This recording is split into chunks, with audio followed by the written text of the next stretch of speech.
Boys, it's cold as fuck. It's really fucking cold today. It's, dude, it's fucking Maine. Like, it's not that it's that cold outside. Like, it's only 50, so that's not crazy.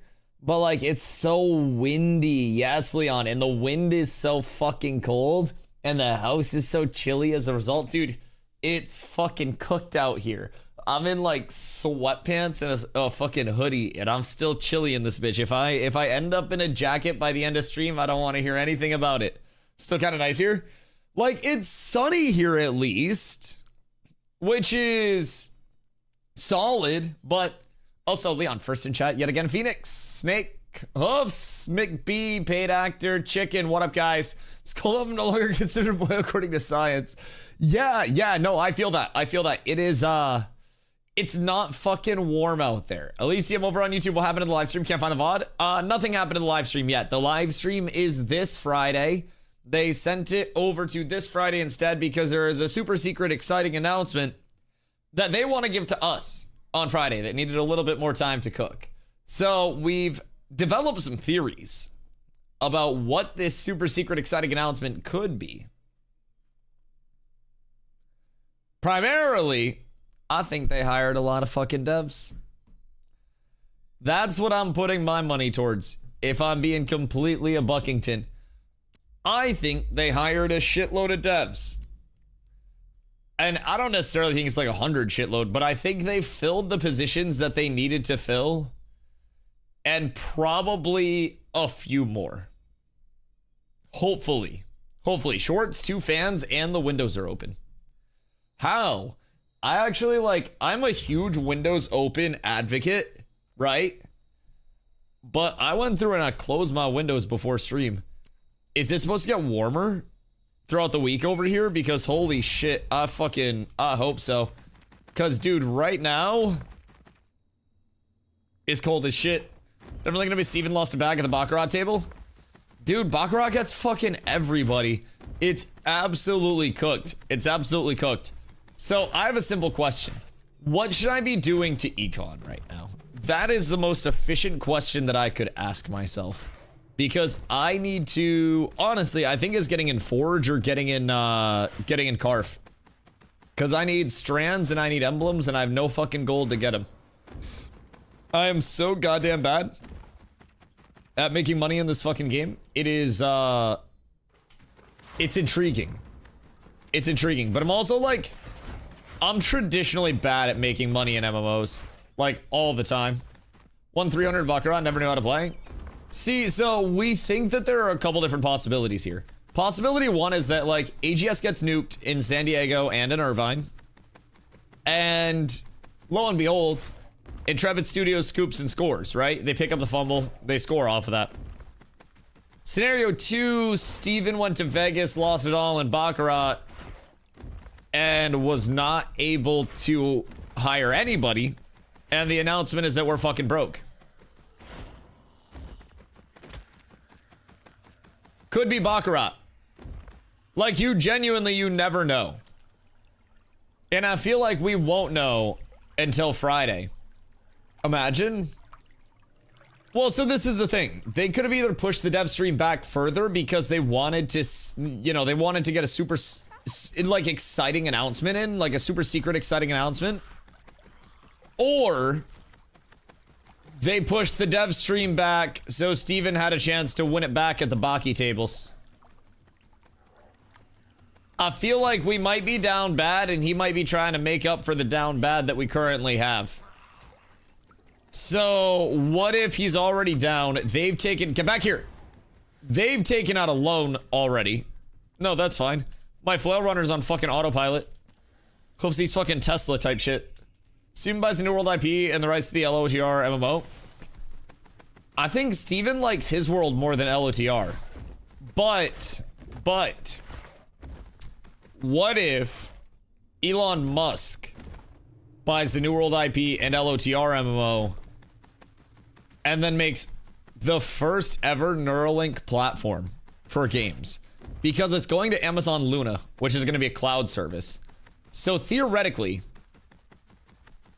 Elon Musk could buy it and then he could put it on Neuralink. So you Neuralink into the cloud on Amazon Luna, and then Jeff Bezos and Elon Musk can both read your thoughts, but you'll be able to play games on your heads-up display in your brain.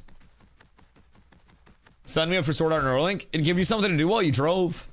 Because, like, texting while driving isn't good, but what if you're not texting? It's hands-free. So what's the... Stole from Walter. What the fuck is Walter? Oh, no, wait. Are people getting nuked at tables? What's happening? How bloody is it in Winstead today? Oh no. That's not good. That's not good. Second Neuralink is up and gone. What do you mean? Like you're signing up for it or no? Because like Neuralink already works. Are we talking about the special announcement for the Dev Talk next week? Yes. The announcement where Steven comes clean about losing all of the Ash's bank account at a Baccarat table. Yes. Did you do homework? I texted you. I literally updated you on it. A game that I can make money in game? Sir, that's Roblox. You literally could have applied to work at a convenience store in Roblox. And then you could have been paid for that. And again, no links? Oh, I didn't know I was supposed to send you links. I was doing like general overview. I was like scanning different areas and looking at price like discrepancies and stuff. So I had some form of regionality. Because I found a site that'll let me like zoom in on a portion of like the state map, and then I can enter like my keywords and like terms and stuff that I'm looking for in my price range, and it'll like ping everywhere on the map, and then I can scroll through it. So I've just been like fishing basically. Only if you're in Roblox? No, I think you had to actually be able to work to do that, but never go into a Discord server that somebody at the store invites you to. That is bad. That is very bad. Construction players taking a break / done helping build town buildings because highwayman destroyed his caravan carrying construction crates. Wait, is this the drama today? And which town? Is that Kaltorum? Like 5 minutes ago. Okay, wait. Whoa, wait. Is this affecting KT or like what town is this? Construction player is taking a break / done helping build town buildings.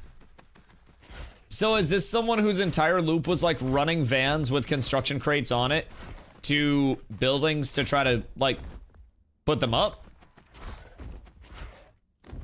And then highwaymen hit the construction caravan. And now he's pissed. I mean, shit, I'll deck highwaymen. I don't care. I feel like that's like hitting an ambulance. Like, I feel like you are not allowed to hit ambulams during wars. And I feel as though that's essentially an ambulam for the settlement. I feel like that's not nice. Not that, you know, that's the indicator of things, but man. Heroic Bloom Warden. You know, maybe I use a 3-piece of this because it's a caster set. And because casters are using 3-piece melee sets right now. Or fizz sets. Why is everybody and their dad using Akadira 3-piece, by the way? Genuine question.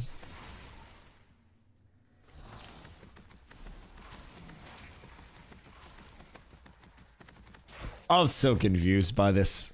By the state of things right now. I'm so fucking confused. It's okay though. It's okay. All will be explained in due time. All will be explained in due time. Hopefully we get visual cells for the type of crate being ran. See, I actually don't like that. Because I feel like part of a caravan is like being able to decoy van for a convoy to a certain extent. Where's Keith? Wait. Keith has a mount here. Keith. Keith. I see Keith. But I feel as though having an element of like, you don't know what's on the caravan is actually like really good for shit. Dodgy, what up my boy? Master Chief. Hola, how are you my friend? Secret announcement? I don't think it's much of a secret. Unless it is a secret. Baseless speculation? It's not baseless speculation. The base is that every single job listing on the Intrepid Studios website has disappeared. Except for one. That's not baseless at all. They were looking for an econ person. They were looking for, it was like a technical artist, and they were looking for an anti-cheat person. All of those listings have disappeared. Thought we were talking about the news announcement. Wait, what's the news announcement? The fuck? Wait. God damn it, did I miss something? News. Hold on. Oh, for the stream delay? Well, this is related to the stream delay. Yeah. So, this is my thought on the stream delay. For those that haven't heard, a lot of people are saying things aren't ready, blah, blah, blah, blah, blah. I actually think everything's ready. I think they want to announce the hirings publicly on stream and introduce these new people. Because they just filled pivotal positions. If true, they got an econ designer, they got a principal econ designer, a principal technical artist, a senior anti-cheat engineer, I think it was. I don't think it's that. I don't think it's fresh starts. They wouldn't have delayed the dev stream for a week to announce that it's fresh starts, because they could have just announced that it was fresh starts last week and they wouldn't start until the 18th anyways. So I think I know what it might be because I had a conversation with Jacob. Do tell, because I don't think anybody that works at Intrepid would actually like leak any valid information. Personally, fresh starts don't need more time to cook. At least not the announcement for that. Yeah, no, 100%. Not the announcement for that whatsoever. The theories are either that it's an announcement around the hires, content creator program, Steven losing all of the Ashes money at the Baccarat table and we're broke, hiring of, yo, Macy, thank you for the follow. Hiring of AGS devs, but I already said that. Feel like it's going to be a feature or something, maybe a sneaky naval style thing. They could be showing off the new boats. And because originally, like this could also be, hear me out. The original dev stream was just supposed to be a summoner preview. And the surprise could be, oh, surprise, we also got the boats ready. It's a summoner on a boat, bitch. So we could be reading way too into it. It could just be smaller boats with interactable ladders on them. And maybe them fighting the boss that I'm not allowed to say. Hold on. I got you.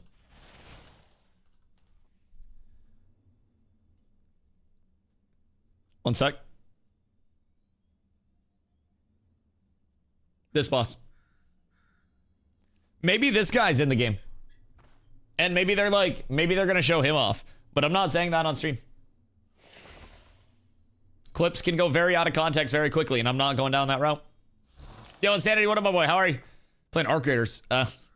Maybe? Maybe if I get bored. I got too much to do, though, dude. I have so much, like, gathering and prep that I need to fucking get done for my I-level 29 stuff still. I should probably get into a mob grind immediately today, whether it's Carfin or Forge, and then just start fucking praying that I get strands and emblems. Also, I need Havoc to do my tanning on my Grems, because we can do, before the patch, Grems and wood chips, and it affects the qual. Post-patch, everything else will be affected by wood chip quality. So, post-patch, you're going to see a lot of skins go very up in value, including, like, rare skins especially. Or, I should say rare carcasses especially. That's going to be a huge thing that comes into play here very, very, very, very soon. So, I think it's one of these things, because from what I was told, they're mainly focusing on... new boat type, slash classes, level 30 skills, or the new type of gearing. From what I was told about gearing, there's currently 4 ways to get gear in in-game. We only have 2. One is crafting, one is mob killing. Interesting. That could be cool. Another econ avenue opening. That could be really neat. New boat type was something that was already set in the dev stream previously. So, like, that's why I'm not immediately jumping to, like, new boat type. Because that's something that we know is going to happen, but also that would be like, oh, the dev stream is just going to be about the summoner, but surprise, there's a summoner on a new boat. Like, they had the boat rework already planned, so I wouldn't think that that was like a super special surprise. One thing that's also been tossed around, Gotchi, is maybe the archetype tree reworks. Because if you remember, they mentioned along the way that every archetype tree would be getting a full rework to have ranks in it. So they were mainly focusing on the level 30 push, and the new GM, new skills, by the GM's words, post 25 skills will completely change the meta. Honestly, as they should. Like, if I'm being 1,000, I feel as though 1 to 25 abilities should be introductory, and then 25 plus ability, or 26 plus abilities should be the defining skills that actually, like, make the builds. Now, what's going to be intriguing about it is how many motherfucking abilities are we about to run? Like, I already feel as though we have a slight bit of, at least for new players coming in, I don't mind it. But like, if we have 4 bars of functional abilities and we've got like no mod, shift mod, alt mod, control mod, could be a little interesting. Could be a little interesting. 10 to 15 is a good amount. How many do I have? I have 20 active binds. 5, 10, 15, 20, 21, counting my potions that I use like actively constantly in combat. And I feel like if we go 26 to 50 with like an ability every level type shit, so I'm hoping it's a lot of augments as well. I hope that it's maybe like taking some of the abilities that are currently like in our tree right now and redistributing them to the higher tiers, and then also bringing in more of these like offshoot options to abilities. Hopefully 25 to 50 is just going to be augments and spell levels. Well, they've already confirmed that that's wrong. Yeah, they talked specifically about growth, and they said that there would be more abilities coming in and more augments coming in as well. So that's already confirmed to be not right. Sorry to burst the bubble, but I feel it's better to rip the band-aid off fast. So there are a lot of things that'll still come in, but ranks are going to come in like regardless. That's why I think even before a level expansion comes in, archetype tree ranks could come in. But I also think there is a good chance that it's a nothing burger. I won't lie.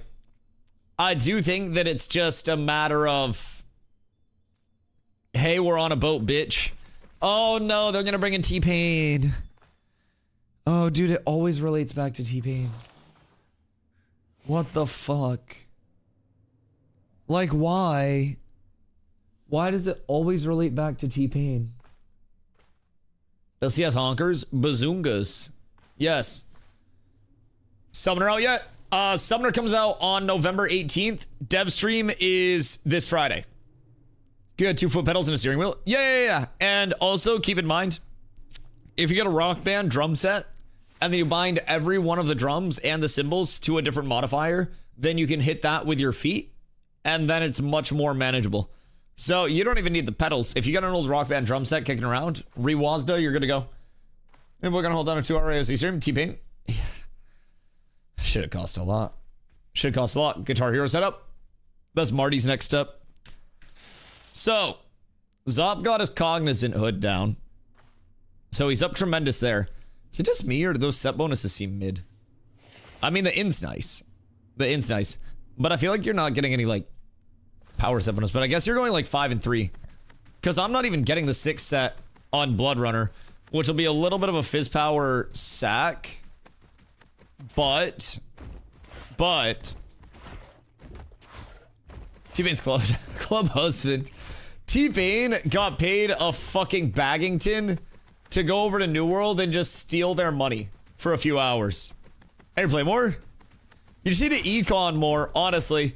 The big thing came from like people who econned early and often because of the like buying power that they had inflated so much that everybody that was controlling like money early and then spent their money to make more money, just snowballed exponentially more than they normally would with the inflation of the crate dupe and everything. So there's a lot of very focused money up at the top, and not a lot of it is like escaping. I haven't really been playing because my PC's acting up. Right, your GPU's fucked, yeah? Just run it off your fucking onboard graphics. You'll be fine. Smart for him? Oh yeah, no, absolutely. I don't fault a motherfucker for taking a bag ever in my life. I just, respectfully, of course, I think it was crazy for Amazon Games to pay a bag to T-Pain, Shroud, Tim the Tatman, Dr. Loophole before the chess cheating allegations. Well, not allegations, it was proven. Agent, Duke Dennis, Cardboard Cowboy, and a couple other people. A generational bag, right? In total. Agent, Shroud, and a couple others didn't even stream as part of the deal. And then the entire event was marketed as the Tea Party, they called it. And the entire time, T-Pain was not having fun. It was so poorly executed with actually such a hard to assemble list of content creators. Like, whoever booked all of those content creators at Amazon deserves a massive fucking raise.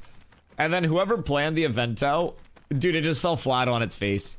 They poofed in max level characters for people who had never played the game before.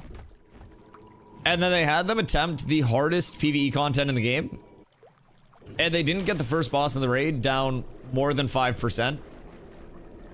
And then they had them PvP, but nobody knew how to PvP. So it looked really sloppy. Zoppington. Oh my goodness. Oh my goodness, he's dripped out. He's freaking dwippy. Take Amazon money, won't spend money on them. Actually massive. A construction inspector inspecting one of their new warehouses being built. A huge warehouse being built pretty fast, but I won't play New World or use Amazon. I mean, hey, that makes sense. They got enough money. Noffs, thank you for the follow. I appreciate you, Doc. He's coming to strip me. Why are we feeding casters broken Akadira gear? What does he want with the Akadira stuff? That is my question. Or is everyone just abusing double siphon proc right now? I'm testing to see if I can mix and match siphon bonus. Oh no. Bro, they need to disable siphon while it's bugged. Because if you can double proc it, that changes the entire time to kill so fucking drastically. Like, Siphon, Strike, and the healer one probably should all be evaluated quite quickly. Akadira pants are actually insane for you. So what other two pieces are you looking for the Akadira set? That's funny as fuck. You never used to be able to stack the set bonuses. It was essentially like a unique siphon proc that had its internal cooldown. What if we buy the church, we adopt 10 kids, set up a church, and just rake in money? What if I just adopt chat? I could have way more than 10 kids if we just adopted everybody in chat. Oh, one, but I want to see if 3 pieces of siphon gear count. Oh, I can give you my, I can give you my Blood Runner 3-piece as well. Because I have siphon on this shit. So, yeah, I could adopt chat, and then we could buy a church. Because there's a church for sale in Maine. Ooh, Braidwood. For like 150k. And it's really, really, really, really, really big. I'll put maybe 15 chatters. Do you want to buy a church? Because I have a real estate investment opportunity. It's got an indoor basketball court. It's got a lot. We could start our own church league basketball crew. It would be fucking insane. It'd be so good. So, I'm assuming everybody in the game is currently just trying to abuse Broken Siphon, right? Myself included. I'm not faulting anyone because I'm also doing it. But this shit broken as a motherfucker. It duplicates the siphon proc to everybody. Everybody. Cock's my biz anyways. No, I know. I know. Like, Blood Runner is the 5-piece that I was gonna go anyways. But now I feel unethical. I feel slimy doing it. Do you 8-piece cog or do you 5-piece? I feel so... Ashes? Uh-huh. Who died out here? 5? Yeah. That's also where I'm leaning. Well, not cognizant, of course. But I make my 2-piece Blood Runner. And then I'll just throw that at blue plus to at least get, like, this set bonus. Blue. And that's all I need to start. And then from there, I actually should be able to craft Heroic quite easily. From there, I use my Grems to make a 3-piece Torrent Scout set. And then I get my Bulwark set bonus. And then I'm full medium. So I'll be super balanced mitigation-wise. Super tonky and chonky. And the set that I've worked out should be an overall upgrade versus a set that I currently have. In pretty much every way, shape, and form. Not abusing anything because I haven't been playing. Waiting for them to cook longer to play OSRS. Yeah, no, that makes sense. That makes sense. I mean, I think one of the biggest things I'm an advocate for overall is if you are not in a spot where you're like, man, I really want to hop into Ashes, don't hop into Ashes. It's only going to continue to get better. And right now it is far from the most progressed state that it could be in. And it's still got a ton of work to come. I think that if anybody checks back on a 3-month cadence with Ashes, you should be able to see or at least hear about substantial gains along the way with every 3-month step. That's, I think, Trevin's goal is to keep that progression pushing right around that cadence. And they've been able to hold on to that so far. A Lego Night Reaver, you say? It just wouldn't give me enough to, like, warrant upgrading. Because I would have to pay, like, 3 digits of gold and my epic to upgrade to a Lego. I feel like at that point, I'd be better off just saving up for a glass veil. Which, low-key, I might, once I get my armor done, start working towards a glass veil. But I need to get my armor done first.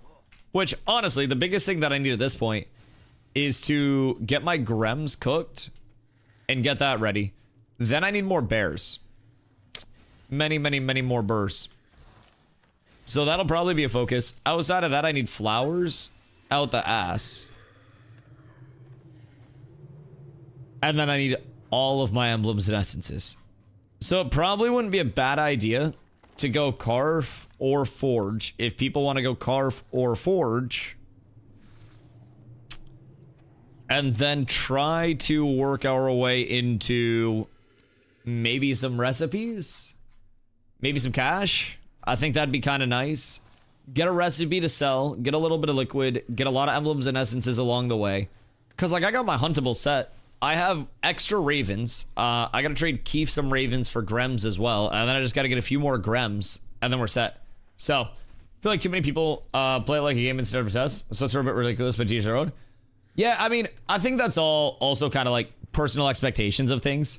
And I think that's just more down to the player type as a whole, right? I think there are a good amount of people, like ourselves included here, that do take the game, quite seriously and try to push a lot of, the limits of what can be done in it right now. But I also think that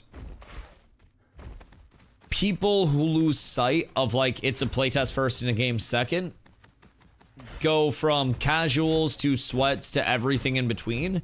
And we have seen a whole hell of a lot of people that aren't really on the competitive end of the spectrum or on the sweaty end, so to say, that are very vocal about, like, well, this isn't done, how fucking dare it not be done? And they're like level fucking 8.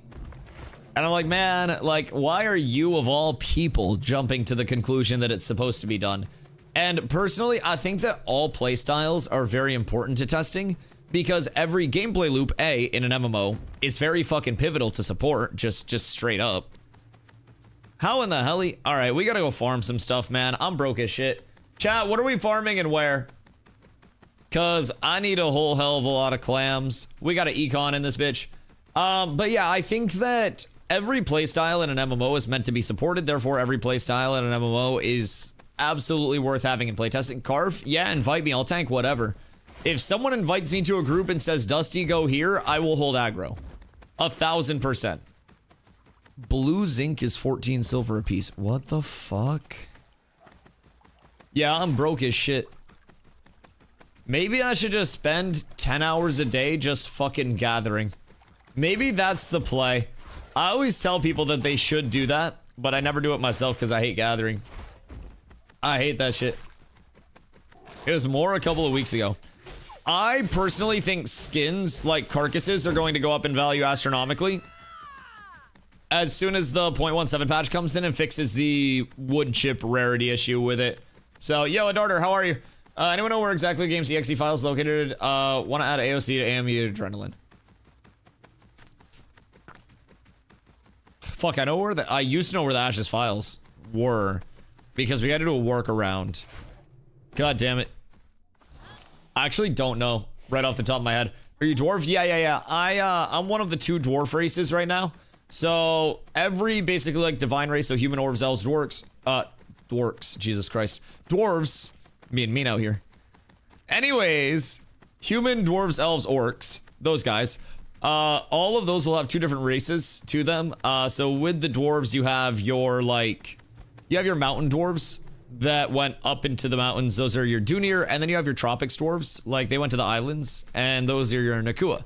So that's the race that I am. So I'm like the island dwarf. So long term, I'll probably make a Renkai, which is like the big brawlic ass orc. More so because I just think it'll be cool to have a big brawlic ass orc running into front lines and stuff. But it's also kind of hilarious to just be like a miniature piss missile charging into a clump and then tripping a bunch of stuff. I think that's quite cool. And it makes it a little harder to see me sometimes. Things are dropping right now because dupe gold's being flushed out. Right.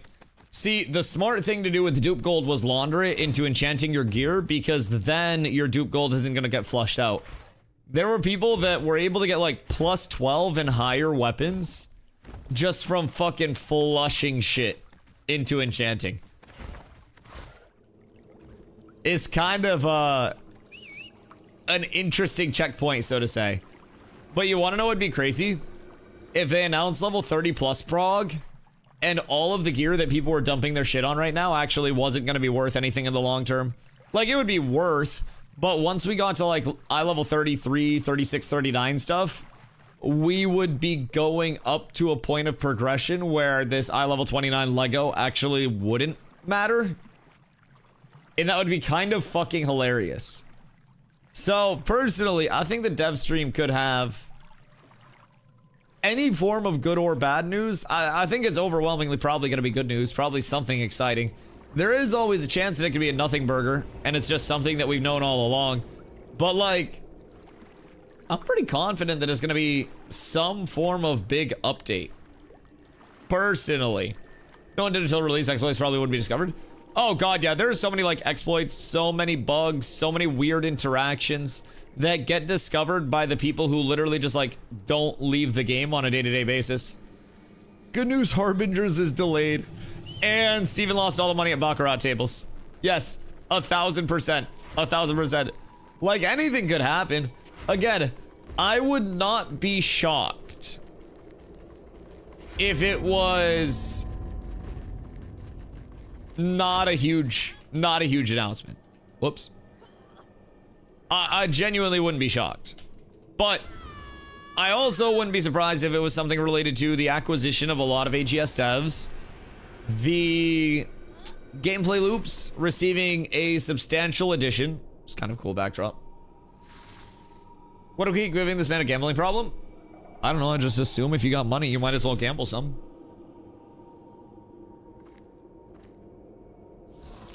What's the point of having hundreds of millions of dollars if a motherfucker's never made it rain?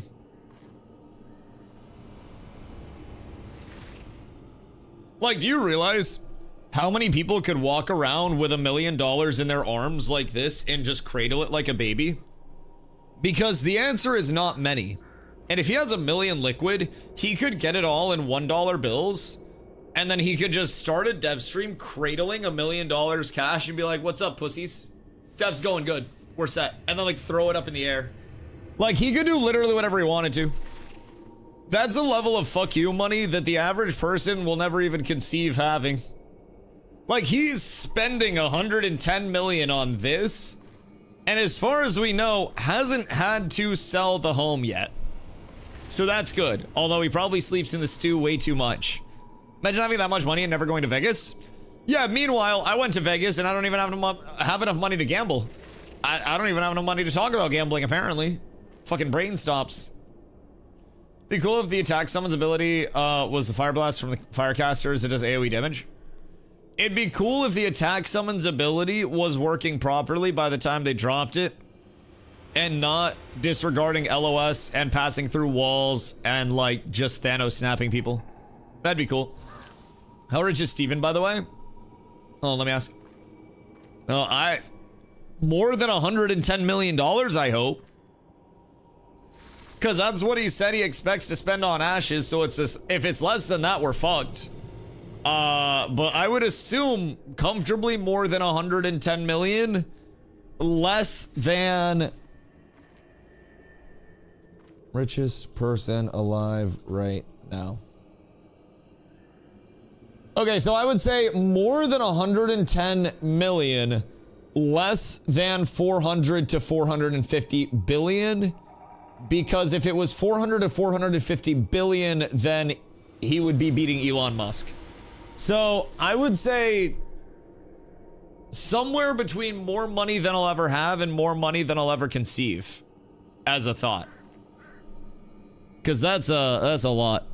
I also do not see him in the top 3 of the world's real-time billionaires. So I can confirm that he's not in the top 3 richest people alive, just up front. But I would assume rich enough. I think delay is 100% some marketing thing they need to prep and figure out how to share it in a way that the community won't be balding about whatever it is for the next few months. Yeah, but what if most of the community's bald anyways? Then it doesn't really matter if they mauled, because then it's like, then it's just natural for them. Then they're just angry bald men, and everyone can disregard that. Elon could solve world poverty. Yeah, or he could develop super sick fucking robots with lasers and shit. And like, my investment portfolio isn't trying to bank on poverty being solved. It's banking on robots with lasers smoking weed. And if those 3 things just happen to like all link up together, then we're good. I could also back the war machine as you know, a hedge of some sort. So it's like if society comes together, then robots with lasers and weed to the moon. If the world falls apart, war machine. Investment strategies for the future, not financial advice, chat, because it hasn't worked out for me so far. But I feel like it's a pretty solid 1-2. You always gotta have like the antagonist and the protagonist type shit. And I feel like this is what you got. Smoke a blunt with my robot maid that took my job. Yeah, fuck it. I mean, honestly, if the robots are good enough and you're a building inspector, then you wouldn't even need a job in the first place, because all of the robots would inspect their work and complete it ethically without just wanting to go home at the end of the day.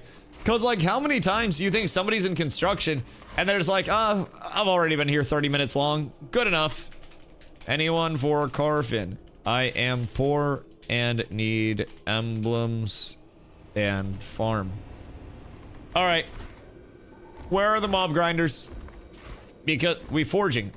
Cunt. God fucking damn it. Why didn't anyone tell me? Alright, I'm on my way. Damn, we got 3 clerics up in this bitch. Alright, forge raid. I need forge anyways. I'm cool with either, because I need strands and I need Carfin emblems. Literally other way of fine. Who needs to work on display ashes? Yeah, that's what I'm fucking saying. Like, you can get hand rollies on demand. You ain't even got to get up to fill up your water. Like, I'm gonna have to fill up my fucking water after I take this drink. And that's something that, like, if I wasn't broke, I could just pay a poor person to do. Like, I don't know why streamers don't just have, like, a bell that they ring and, like, a poor person comes in and, like, gets them water and stuff. There are some really rich streamers that could definitely just have a poor person do their work for them. Also, if that job opportunity opened up, I'd be able to stream myself getting streamers water and stuff. Then I'd be able to make a living more than I do now. Come-ups for everybody. They could generate jobs, but streamers are selfish. And I feel as though every rich streamer needs to hire more poor people in their team for on-camera jobs. Give them the exposure, facilitate their growth.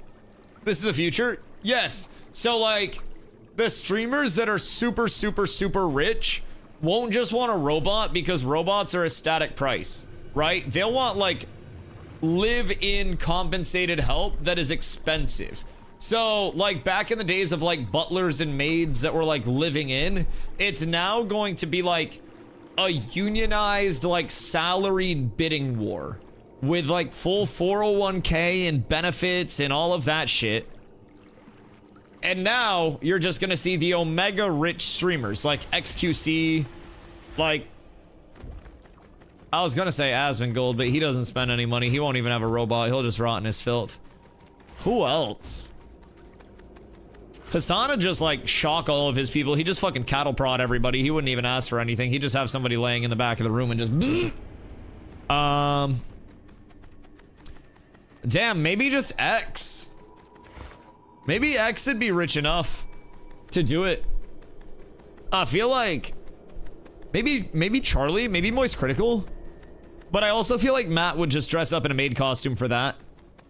And Charlie wouldn't have to do anything like that. Kai and I show speed. Ooh. Ooh. Kai would just have NPC Miles Morales do it, though. Speed is an interesting one. Because I think Speed is too, like, playing the humble card right now to employ poor people. I feel like that would ruin his, like, humble, we made the right person famous mentality.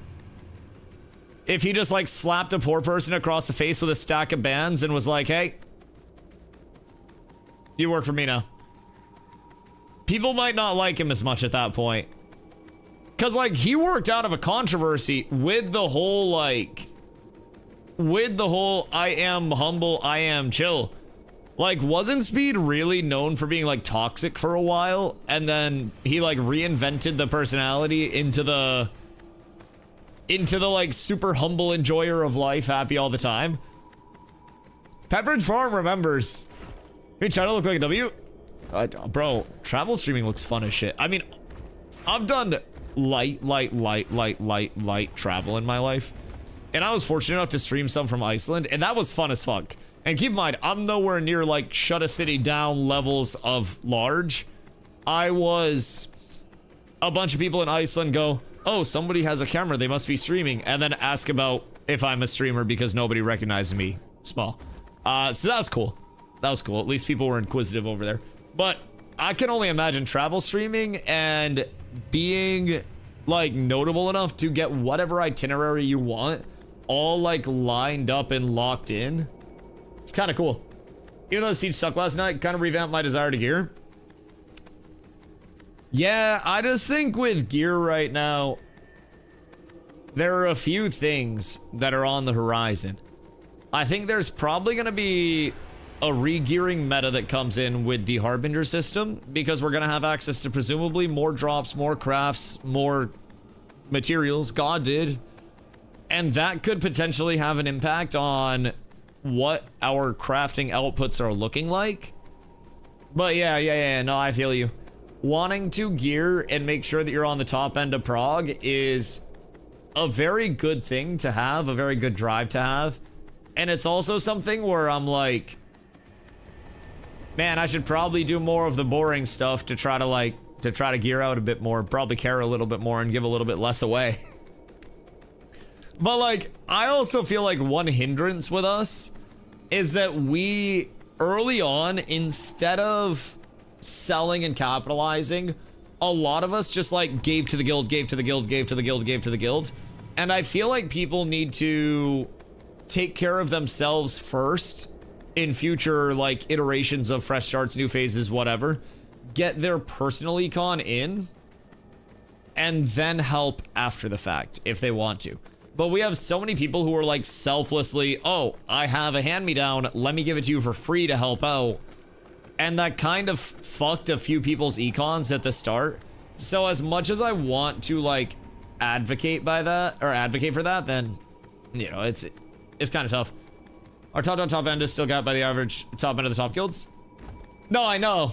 Which is, by the way, one thing that I was saying last night during the siege, because I was watching your POV of the siege, and I saw you talking with whoever it was about, like, the average power scalings and stuff, and how they were talking about how their average top end is like 340 power. I'm gapped? Oh, yeah. Yeah, the top end guilds are all 340 plus power. Because, Ganchi, there were so many... You mean gear? Yes. Well, see, that's the thing that I was getting on. A lot of people are just like, power, power, power, power, power. But if you take a player in 340 power that has no hands, and you put him against a player that has 280 power and hands, especially in macro, it'll be solid. The only issue is, if you have less power and no hands, then you're fucked. Then you're fucked. So there's a little bit of like a where it's acceptable, and then there's a level of like, all right, guys, let's get fucking gearing. And I definitely agree. I think that a lot of it was like we had a really good start, and I think we got ahead in terms of like early prog, and then we fell off with the transition in terms of our gearing to like eye level 29 stuff. I feel like we were really involved with like getting eye level 26 stuff out very quickly. And then the bump to 29 was a bit of a rough part of it. But also, we didn't directly dupe much. Personally. Guys, leveling Coachella's guild. I mean, the guilds that are richer and more geared, like, are ones that leveled slower than us and that econned at the start. I'll be completely honest. So, Supple isn't even active right now that much. They have a few players that are active.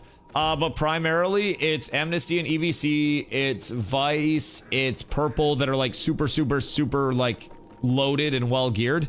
A couple other really well geared guilds.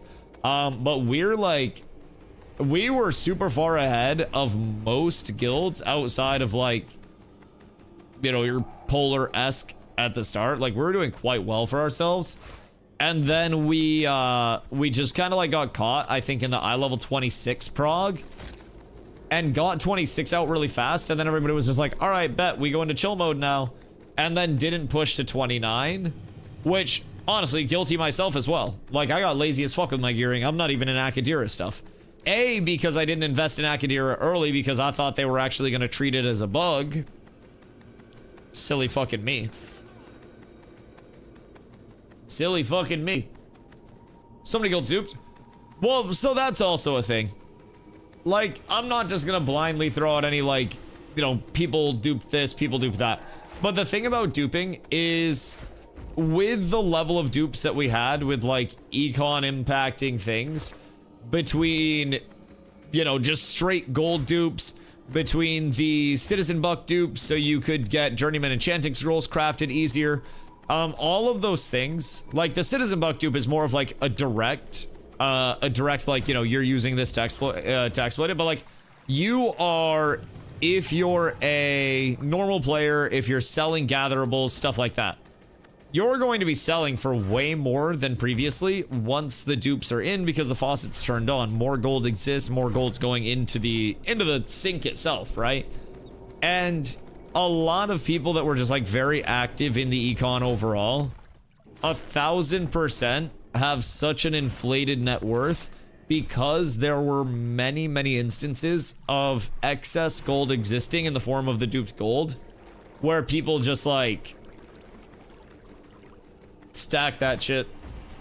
Got behind because I made poor choices with crafting early gear. Could have saved so much time. Oh yeah, no, absolutely. I think that's another big thing too. While there were people that were stopping at every tier of gear and doing like eye level 23 Lego, eye level 26 Lego, and then trying to go to eye level 29, there were also the people that lost early to win late. But it's also a matter of like, lose early to win early late, and then be caught up to late type thing, which is definitely interesting. Expect the gear levels to take much longer to reach. Same to a certain extent. Yeah, I mean, I thought diminishing returns were going to be way higher. Way fucking higher. Not way higher in terms of like the power range that they're hitting at, but like way higher in terms of their impact, because they're not hitting right now at all. Diminishing returns are non-existent on the offensive end of things, and I feel as though that's a big facilitator in just like the power whoring that's happening right now. Also, we need more people for Forge, lads.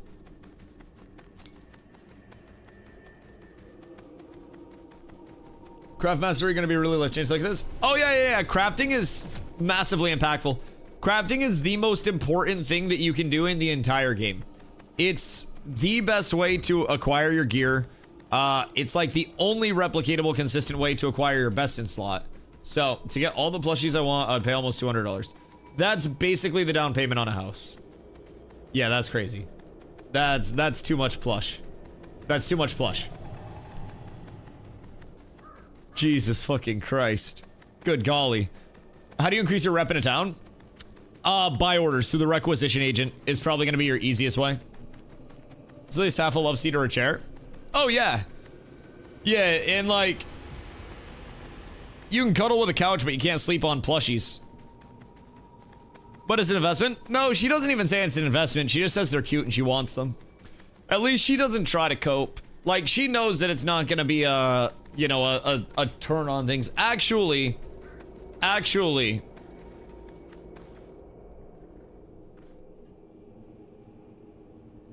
we have a giant Labubu. Because the retail was like $100 and the resale is like $5. So we have a giant Labubu.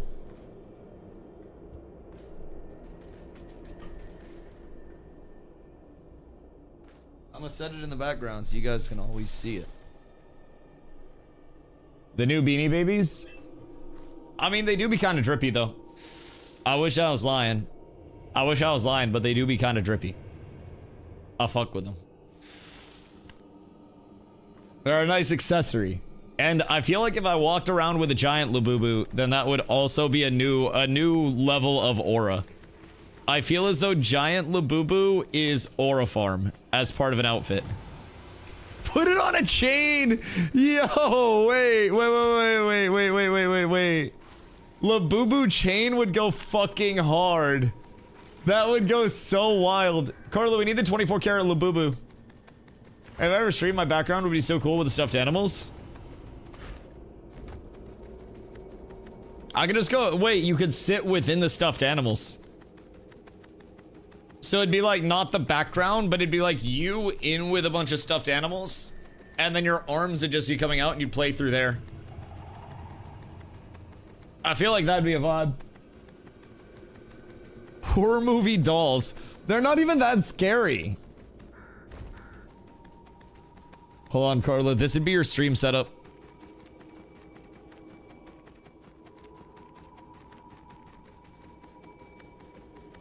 Hold on. Bro, don't open it like that. Nar. Hold on. Hold on. Bruh. Why does it always just redirect to frickin' Reddit? We don't want that. Open image. There. Open image and new tab. Jesus, I don't know why it's so hard to open a fucking image now. Jesus Christ. This is Carla's stream setup. If she ever starts streaming. Except it's all like Labubus and various plushies. And her stream setup would be more expensive than mine, simply based on the fact that all of her plushies would be fucking trillions of dollars. They're like gremlins had a baby with a furry? Wait, Furby. Jesus Christ. I was like, Leon, the fuck you been on? Comfy? It does look pretty comfy. I might get some plushies in here. Listen, as long as there are no furry babies running around. Is Labubu an investment like Beanie Babies? Like, low-key, motherfuckers pay like crazy for Labubis. So, like, our giant Labubi could resell, especially because we live in Maine, right? So you can only get Labubis at Pop Mart locations or through shipping. And shipping them is very actually, like, hard to get. Because they get bought up so quickly, because it is global and it's only limited stock. So, with Labubis, if you were in an area where you have a Pop Mart, the resale value is going to be lower and it's going to be harder to resell because people will just wait for stocks.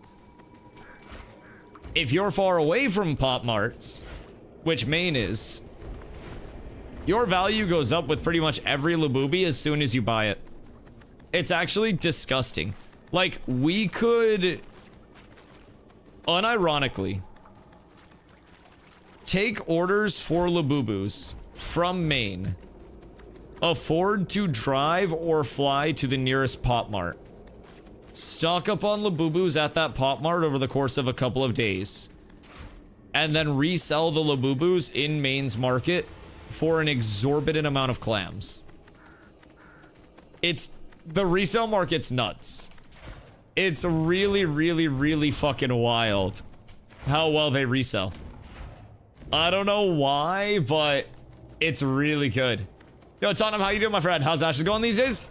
I think it's going pretty well, man. It's well on its way through development. We got a dev stream coming up on Friday to show off the November 18th update, which is going to be a huge update for the game. We've got a new class coming, new sport fishing mode. We got new boat types, interactables, which one cool thing that I think is a little understated is that we are getting interactable ladders to go on the boats. And interactable ladders on boats means other interactable ladders can exist in the environment itself, which seems pretty fucking dope. So I think that adds a lot of potential cool stuff for Ash's map in the long term. Oh, message Gibby if you guys need invites, by the way.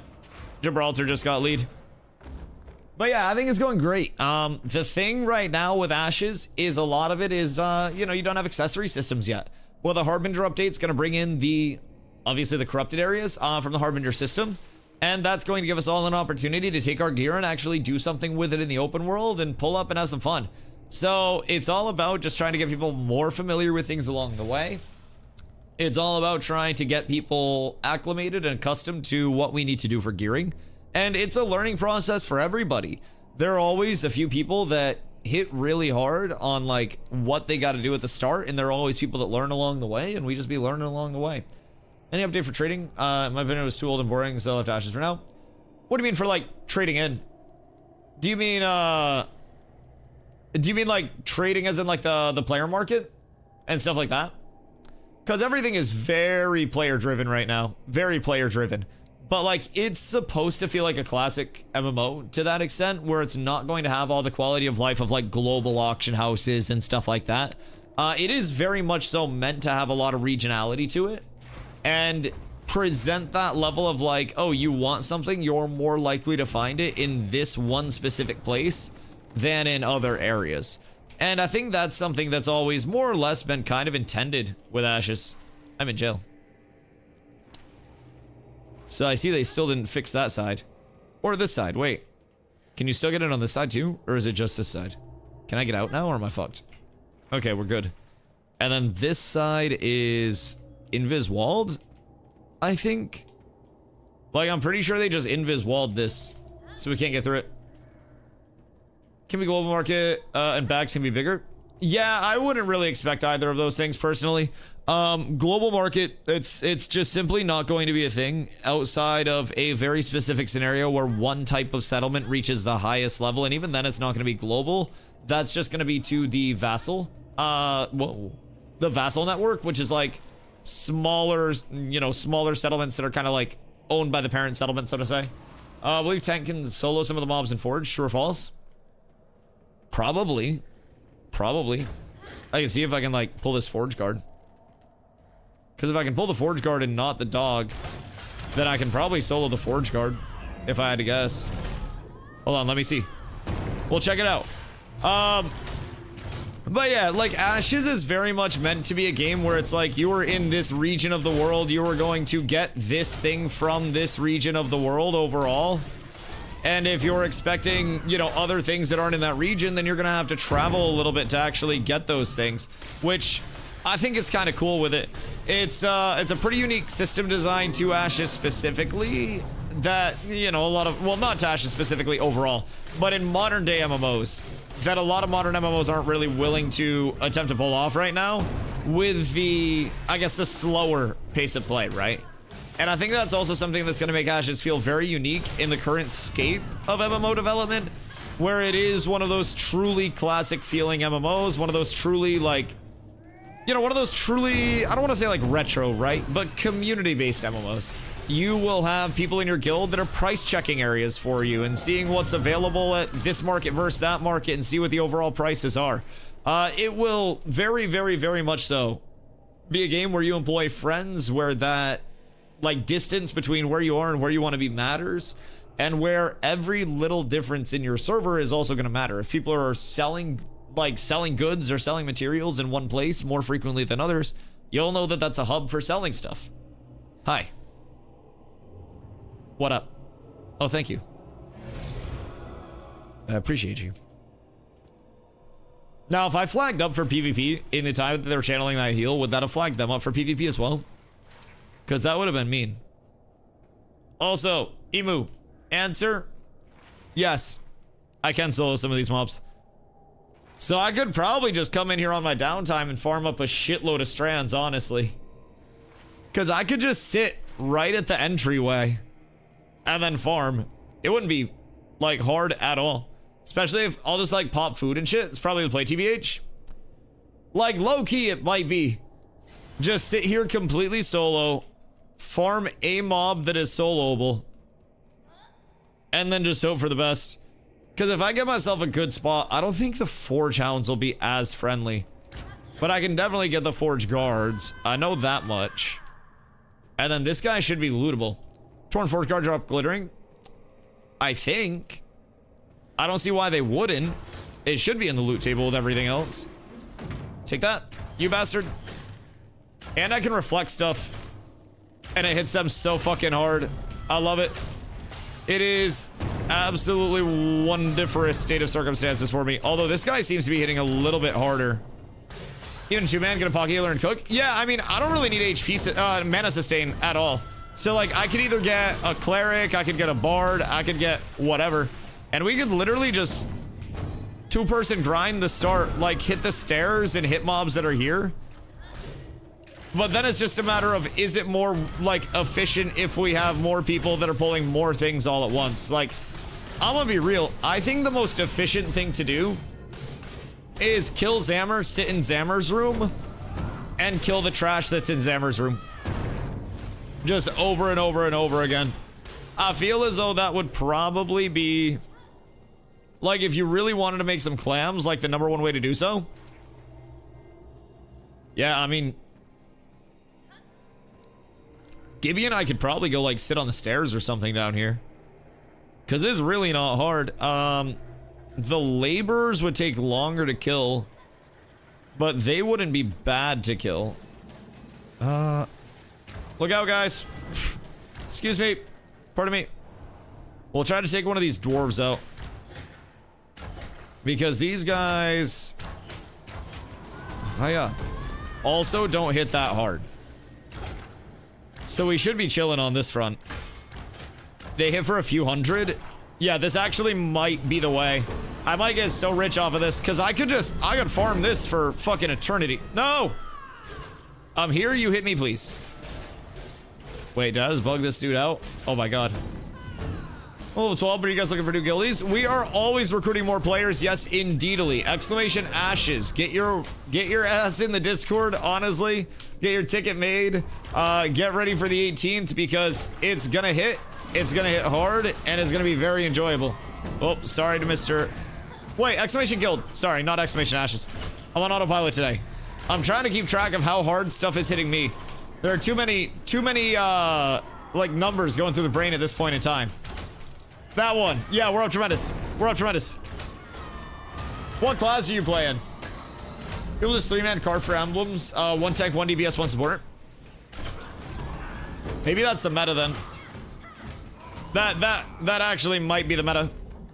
Yeah. Yeah.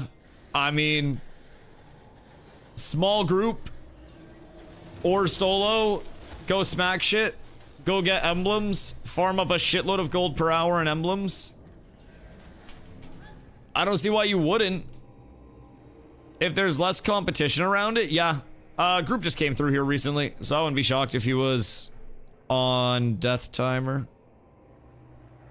Because this is a Master Smith peak. Man, maybe... Fuck. Maybe a 2-person group is the play. Because the dwarves definitely drop it. So if we could get our way into playing trash mobs in Forge to farm. Oh god, yeah. On top of that, it's like, there are just so many areas. What's the endgame consist of?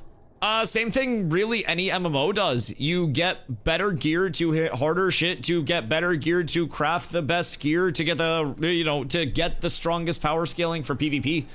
It is a world builder, so you can be a citizen in one of the settlements, or you could help level all of the settlements through completing buy orders, through materials and shit like that. It is genuinely, in terms of like the gameplay loop at a core, very resemblant of a socially driven MMO. You are going to quest and grind your way up. You're going to get better gear and level your character as you go. You're going to make money through player-to-player trade as you go. You can gather, refine, and craft as you go. And then once you get up to a, you know, to level cap, you're going to start working on your endgame gear. That's going to be the traditional acquisition of, I hit shit to get recipes to give it to my crafters, to make the shit, to then put on the shit. The thing with Ashes is everything is all in the open world right now, all the time. And it's going to be very light on instancing, even on launch. So with Ashes, PvP can break out at any point. If you're farming something that somebody else wants, then they could just contest you for it. They could flag up and fight you. They could declare a war on your guild. Like, so many things could happen along the way that just deviate you from your normal intended gameplay loop, so to say. So, pretty cool in that sense, but I would say definitely a whole lot of gathering, refining, crafting, a whole lot of trying to level the world up and like build the settlements, as we call the towns. There are a lot of different towns. Not every town can hit the highest level, and not every town can have all of the buildings. So you've got to help your town put up many different buildings, all of which cumulatively impact and provide like gathering, refining, and crafting output for not just you, but the entire server. So it's a pretty cool loop in that sense. Playing Rogue and a fully leveled character, then plan on trying others too.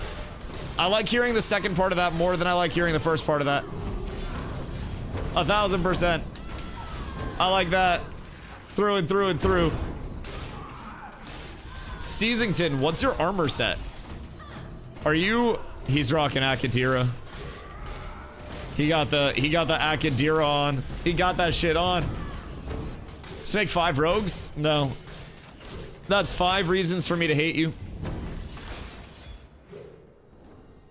That's, I think that's something that we shouldn't wish for upon any man, is 5 rogues. Looking to get an Ashes, but some of the key price maybe getting changed with the Harbinger update? Maybe? But we haven't heard anything about that. Like, I say maybe because it could always happen. It's a rumor that has no substantiation to it whatsoever. But one thing I can say, full confidence, is that even if you picked up Ashes right now, you have a 90-day period where you can get a full refund with no hours limit whatsoever included in that. So even if the price went down, I'm sure Intrepid would honor a, like, you know, you bought the pack this recently, okay, cool, we got you. Or just, if they don't, you have a 90-day refund period. You refund and then you buy the cheaper pack and then you're good to go. So either way, you would, in theory, be set up pretty well. I think more likely than a price drop would be Intrepid doing like a free-to-play weekend here and there, and then incentivizing the paid packs for players that want to be here like in a more concurrent stance. But everything has just been rumor mill so far, if I'm being completely honest. I know nothing. Nobody else knows anything. Anybody that pretends that they know a lot about the future is just lying to you. 90-day refund? Yeah, 90-day refund. No hours limit whatsoever with every single pack. Yes. Full 90 days. You can play as much as you want. I did the math yesterday, but I think it's like 2,160 hours or something. 24 times 90. Yeah, 2,160 hours of refund policy. So you can play up to 2,160 hours within 90 days. At any time within those hours, if you're on 2159 on your 89th day, then congratulations. You're good to go. It is unequivocally the best refund policy in all of gaming. I have implored chat to try to find a better refund policy anywhere. Nobody has been able to this date. It is unbelievably good as a policy. So I always say, like, people ask me if it's worth getting into, and I'm not like someone that tells someone how to spend $100 because that's a good amount of clams. Like, $100 is like fucking 20 gifties. That's a shitload of gifties. And that's a lot of money for most people. So when someone asks me if it's worth it, I tell them about the gameplay loop, and I say, hey, if you do want to hop in, this refund policy is here to protect you as the consumer. If you don't want to hop in, then if you hop in later, you'll still have a refund policy there to protect you as a consumer. It is the singular best part, in my opinion, about this game as a streamer, because, not the game, but like the playtest, right? Because there are a lot of people, Snell, thank you for the follow. There are a lot of people that ask if it's worth it, right? And I don't want people to come in because I said it's worth it, and then they hate it, and then they're like, curse you, DustyWhy, you scammer, you fraud. So I'm straight up with people, man. It's got its positives. It's got a whole hell of a lot of negatives right now as well along the way. But for me, the positives of now and the future outweigh the negatives of what currently exists, and I see a way through all of the negatives, so to say. I see that light at the end of the tunnel, right? And personally, I very much enjoy the gameplay loop as it is. I'm a little bit ass at the gathering side of things, and I need to work on getting better at that much more preemptively in the server, because quite frankly, my progression this phase was not acceptable. Set me up for some failure early on, just trying to ignore all that. So, you know, I gotta do some things better as I go, embrace the things that I hate a little bit more. But it's all about just that full PvX gameplay loop where every action truly does matter, and it's a really cool feeling. What's going on over here? Emu's AFK fishing. Indrom's at storage. How many do we have? Because if it's just us, we should probably like sit here or stairs. And then just like pull stuff over here. Although we could go into the room and then we could go do the 2 pulls as well. Because those dwarves would have... Yeah, Master's 20 minutes. We would have the 4 dwarves in here that we could pull as well. So if we're trying to strand farm, I'd almost say we should go that route. Might be a little bit better.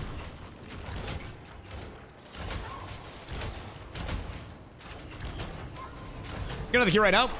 Yeah, dude. Exclamation ashes. If you're popping in, that'll just let them know where you came over from, and a portion of your in-game purchases get kicked back as in-game currency. So there will be an in-game store that does come out eventually. No pay to win, no pay to progress, no pay for convenience. There is no pay for anything other than looking fly as fuck, and a portion of all of your purchases will help me do just that, look fly as fuck. You also get a referral code when you make your account too, so if you have any friends coming in, have them use your code, and then a portion of their money comes back to you. So pretty cool. Gonna wait, $100 too much for a game that's not ready yet? Oh yeah, no, 1000%. 1000%. And that's why I always lean towards the, like, if you do want to hop in, that refund policy's there. It is the thing that makes it the safest. But in a world right now where gaming is in the state that it's in, and so many not only early access titles, but also like ready to launch titles fucking suck.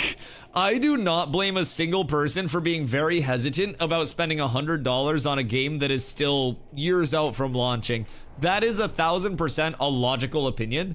And I think along the way, the people who enjoy Ashes the most and are least likely to quit Ashes over the course of testing are actually those who wait longer to hop in until they've reached the point where they're like, man, I can't possibly hold it anymore. This shit looks too fun.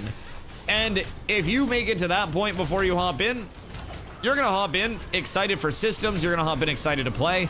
If you're forcing yourself to hop in early because so-and-so says you should, then that's just gonna make you upset about a lot of the things in the game. And I feel like that's something that happens with, unfortunately, too many potential playtesters at this point in time, is genuinely that level of like, oh man, I really feel like I'm missing out by not being in this alpha and playing a character that's gonna get fucking deleted in due time. Oh golly jeez. Yo, Kyle, bro, what up, my boy? When do we play Arc Raiders together? Soon, probably, dude. Arc Raiders is a fucking blast. It's been my end of night blast a little bit. So, yo, John himself, how are you, my friend? As someone who hasn't spent any money on Ashes because of concerns that I have, this wonderful advice. Really cool of you to be fair and honest with your audience. I appreciate that. My audience is the only reason why I can be here, like, streaming full time. And I also feel as though outside of just my audience, there is, oh, flies attacking me. Jesus Christ. There's this really weird meta with a lot of content right now, where because of YouTube presenting the potential for a lot of views in an Asmongold react here and there, yo, Ketamix, thank you for the follow, I appreciate you. Like there's this level of, if I'm not clickbait and I'm not trying, And every take has to be either, is Ashes of Creation the next WoW killer? Is Ashes of Creation going to run for president of the United States and take down North Korea? Holy shit, monumental MMO. And like, I don't think it needs to be that. I don't think Ashes needs to be the next WoW killer. I don't think Ashes needs to be the next flop. I think that right now it's okay to say that Ashes is a vision that is working toward being executed upon. It is showing signs of being on the right track. And that track takes a very long time to actually get through, as does any game development track. But if you're someone who likes the vision enough and wants to support the product, then fucking awesome, come through. I run a guild. I will literally get you content in this game. We'll show you the way. But for people who are on the outside and they're like, I see it.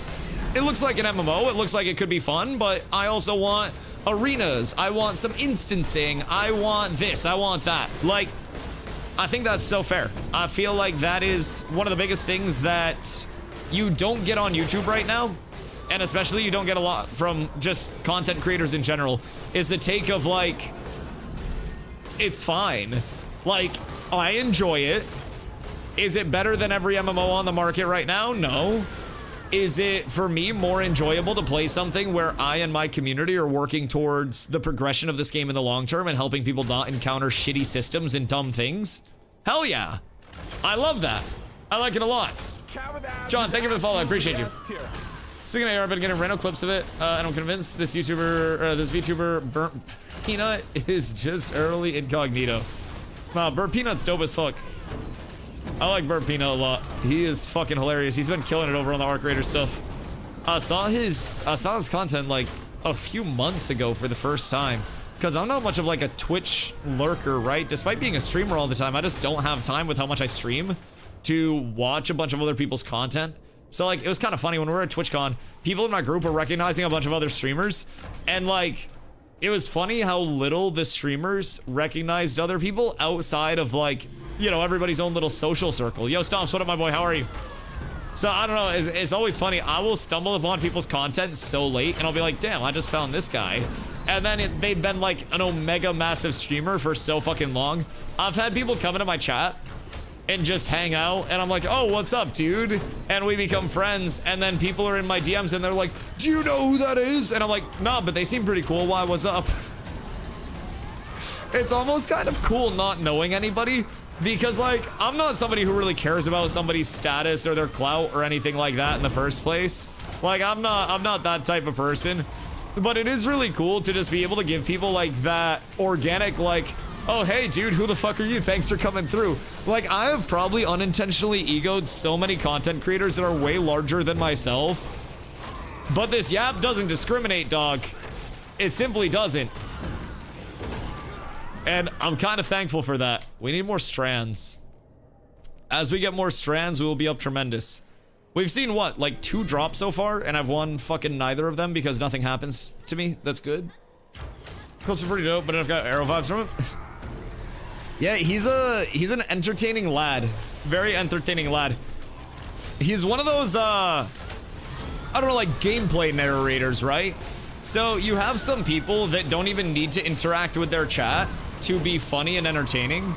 And those are the people that can just like take their gameplay, and their internal monologue that's associated with their gameplay is so fucking like twisted and hilarious that I think overall, like, people like that, bro, you slap them on anything and they will just be content machines from it. Like, I'm kind of dependent on feeling like I need to interact with my chat a lot to be doing something. And people will tell me, oh, Dusty, it's fun watching you play Arc Raiders. Fuck yourself. Fuck yourself. Like, it's probably fun, but I feel like I can't yap with chat as much. And I like yapping with chat a whole lot. It's my thing. Like, I can make good content without it. I did it for years before, but 100 cats in game. Once your ticket is up in the guild Discord, and once you're all squared away there, an officer will get you invited to the proper guild. So everything is tickets, so we can verify that you're still active. If you've gone missing for a little bit, if you've committed capital murder and you are on the run, then just let us know so we don't kick you from the guild and we can hold your spot. So that way you don't get that level of like, oh, dude, no, I wasn't quitting Ashes. I was just running from the law. I feel like that level of communication is part of the reason why we retain players so well, because we have that level of, okay, if you're taking a break, just let us know, and then we'll get you back in when you're good. And our ticket system allows for just that level of communication. So, oh, God fucking damn it. Busty fucking broke it. What the hell, man? That's crazy. I swear to God we had it going. Just a bit of a time gate. Yeah, I mean, less than even a time gate. It's more so just like once you get your ticket up and then an officer's around. But yeah, slight time gate. We just, we don't even have like an application or anything. We just get you your perms once you post in for your perms. Just make sure you post in public chat or like the request to join chat in that Discord. And then from there, once you get your perms, make your ticket. And then once your ticket is made, you'll get an invite to one of the guilds. Fun fact, I've been banned from inviting to my own guilds for about a year now. I can't. I'm not allowed, despite being the literal guild lead. Yes. So in New World once and in Ashes twice, I got too excited to invite a lot of people to the guild. And I very much over-invited people and then fucked our roster. So, me playing Arc Raiders is not the cool, collected person that I am playing Ashes. I won't stream that game. See, like, I'm still chill streaming it. It's just like, I'm someone that, like, I have my viewers hidden and shit, right? I don't know how many people are in here when I'm streaming. It grows throughout the day. It ebbs and flows throughout the day. Like, it gets its peak. I don't see any of that shit happen. I just yap to chat, and if chat's yapping back, then I'm like, all right, we're good. With our graders, if I gotta lock in for 15 minutes because we're in the middle of fights, then I can't fucking talk to chat just fully during that time. And it makes it hard as dick. So I look over and like, there's no interaction, and I'm like, damn, I bet this is boring as fuck to watch. Meanwhile, people are like, no, it's fun to watch. My vocabulary becomes vulgar and loud. I mean, what if chat was just locked in with you? See, that's the thing. My dumb streamer anxious ass assumes nobody yapping, nobody having fun. Sit back and playing Zelda and other games on emulators to tell me how much more fun that makes... Jesus Christ. How much more fun that makes playing... Yeah, no, 1,000%. 1,000%. I think that, like... The interaction of anything, right? So I always say part of the reason why I like Ashes so much is because it's a very community-based MMO. Like, it gets back to the roots of quite literally everything. Why did I think Early had an accent? What? Arrowly is like 5'4" muscle hamster American bro. He's literally like a pocket-sized ball of muscle. The fuck do you mean? Yeah, he's got like fucking 3-inch inseam shorts that cover half his little legs. It's just a bro vibe talk. He talks like he would be 6'2". I think he's 5'6". Rumor has it. Chat, do we have a height check on Arrow? I swear to God, he was European. Are you thinking of Jay Oddity? Because Jay Oddity is also a gym rat. Believe it or not, Jay Oddity fucking puts up weight. That motherfucker reps and maxes. Chat, I'm gonna go get more water. Huh? Yeah, you don't know Jay Oddity's a power lifter in his spare time? The fuck do you mean?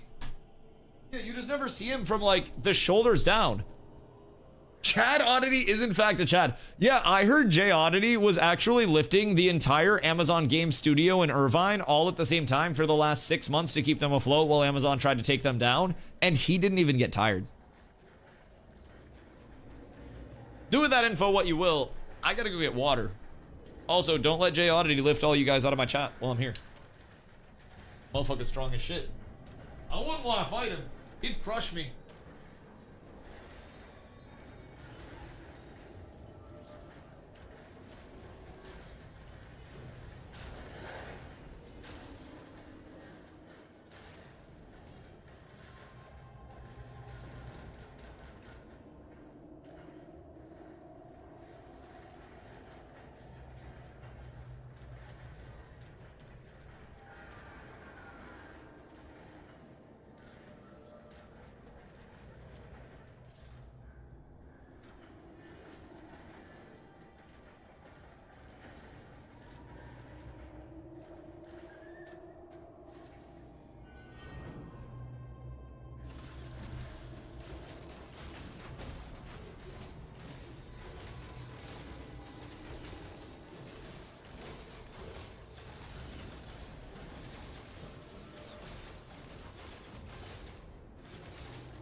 Good day.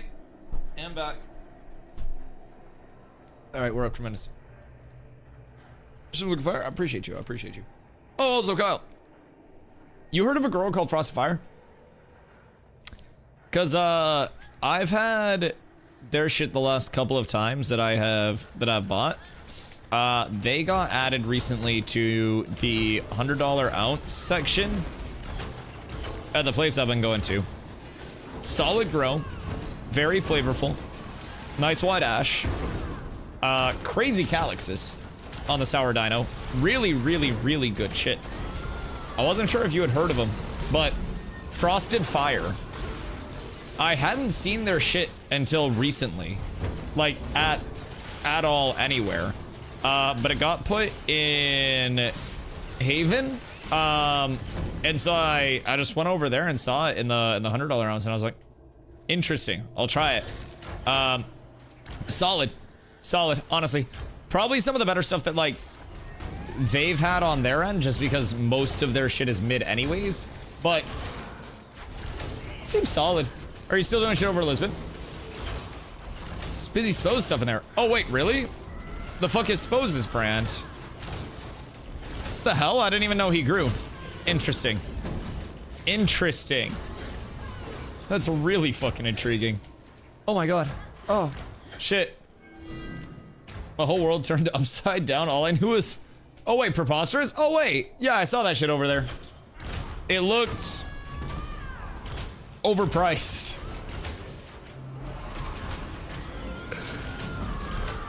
Mid? Yeah. I think it was like $240 an ounce for like a 22%. And I was like, interesting.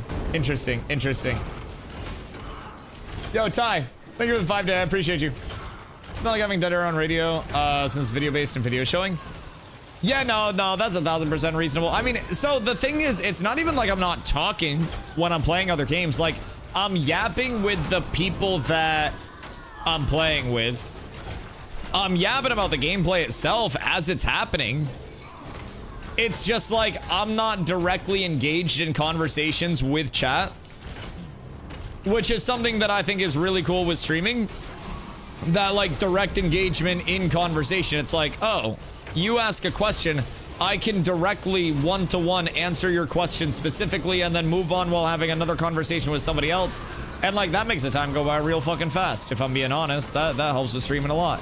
But when it's all just, when it's locked in on the game, I feel like it's a different level. And like, it's still entertaining. Like, gameplay can still be entertaining to watch, can still be fun. And I think the biggest thing is like, if the streamer is having fun, then people in the chat will also be having fun as well. It's just such a change up of genres for me, going from something where I am always interacting with chat directly, I'm always doing shit with chat directly on a very large community scale, and then it just goes to something where it's like, I'm playing with a couple people at most, we're not interacting with or against chat, everyone's just truly spectating. It's a weird transition, honestly. Fire apples and bananas for you if we link up. Oh, wait, you let me know when, because my schedule's open as shit, as you probably know. I've got that as a convenience factor. I used to love the apples and bananas out there. So, how's everything going out there? Are you still doing like the same shit where you're just working on your own brand and getting that into the storefront? Or like, where are you at with your stuff? Games like just kind of chill unless some shit pops off. Get some dope kills or whatever. Right. No interaction is like staring and watching the claw. I mean, ain't nothing wrong with that. But yeah, it's slightly tough to try to look at a store. Hey, yo, wait, like getting into more storefronts or getting your own storefront? Also, Bellows up over here, guys. If we want to kill. Own. Hey, yo, wait, that much demand on it? Wait, that's fucking fire. That's genuinely so sick. I love that shit. You're gonna charge to change too much? Dude, I appreciate that, Yusha. I appreciate that. I just consider myself very lucky to hang out with my friends all day, man. That's what streaming's always been for me. And over time, like, more people have just shown up. Like, if you see a founder's badge over on the Twitch side, it's somebody that has literally known me for probably 10 plus years at this point. It's crazy, like, how my stream started and where it's at now in terms of the transition. Yo, Ross, what up, my friend? Trying to find a new MMO. Does Ashes have release timeline yet? Timeline, not directly, but we do have somewhat of like a progression timeline, if that makes sense. So on November 18th, we have a huge update coming in that's going to bring us our final primary archetype. So basically base class, without fancy wording. So that's going to be the summoner. You can do exclamation classes to check out the class system as a whole. And basically that's going to round out the bases. And then we'll have secondaries that we can augment our bases with. So pretty cool class system. It is very, very, very, very socially driven. And within that social aspect of everything, we're also going to be interacting with the Harbinger system soon. So the Harbinger system is going to bring open world corrupted areas.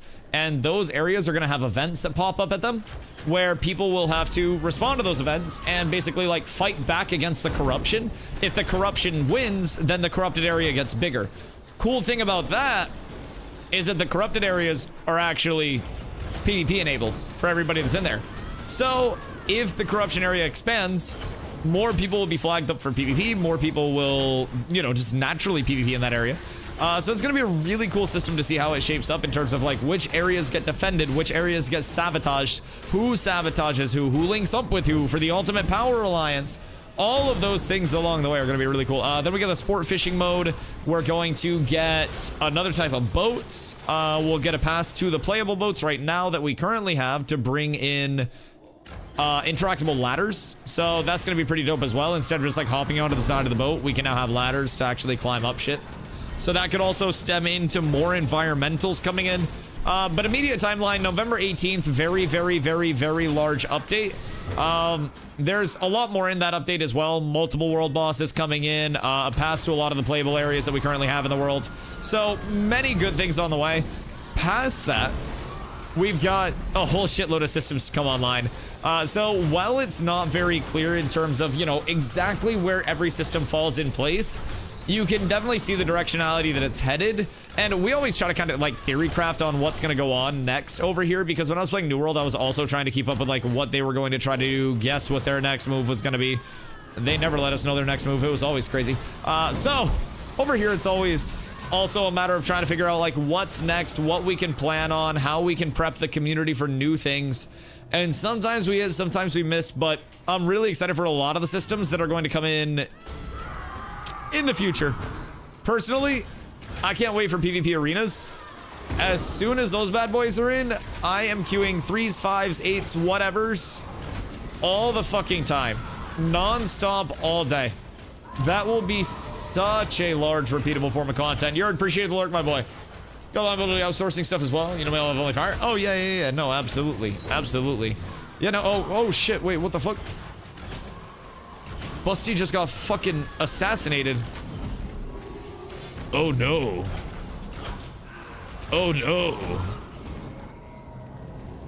Busty just got fucking nuked. We're down horrendous. But yeah, we definitely have to link up, bro. Bro, why is this one fly just harassing me? The fuck?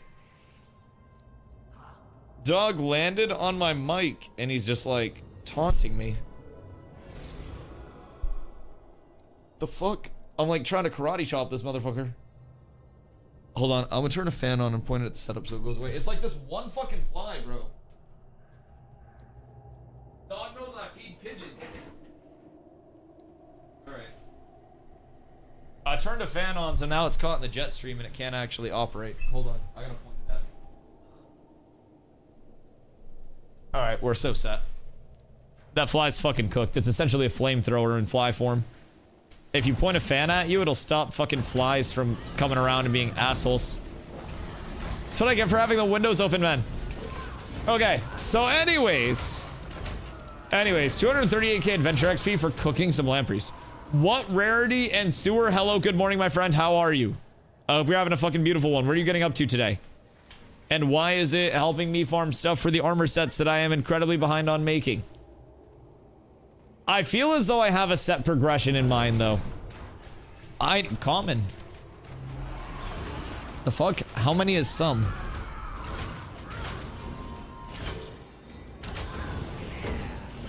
What do you mean? Like, that's a lot. What was the processing time total on this? Been rolling along still. So both rolls when I have time, it's just I don't have time to properly enjoy a roll. But recently Carla and I went out to San Diego for TwitchCon. So on the way down, I had a couple rolls for myself. They also at the dispo had these sodas. Those fucked for before the airport. That was absolutely perfect to stop me from freaking out because we were running late for the flight and just about missed it. So that was awesome. But we ended up making it. So rolls when I got the time. Like, I love a good roll ski, but like the stream weapon of choice is the fucking convenience of the bong. It's like it's a suppressed pistol in smoking, man. It is it's so ungodly efficient in terms of the time, and I can't beat the time. It's like a half-hour break for a roll, or I go out and just like 2 rip a bowl ski and then come back in, burp and exhale smoke. 3 hours plus a 250 pack. So I mean, that's like 1,000 XP per. That's not bad for an AFK grind. Because you also generated XP catching them, right? This 5 was thinking of coming to forward. You only need 22 bar and 24 tank. Unironically, probably. If I'm being real, we're just trying to get strands, man. My luck with getting glittering metal strands has been so fucking bad. And no matter how many Grems and Ravens and Wolves I have, if I don't have strands, like, I can't fucking do anything. I'm broke as shit.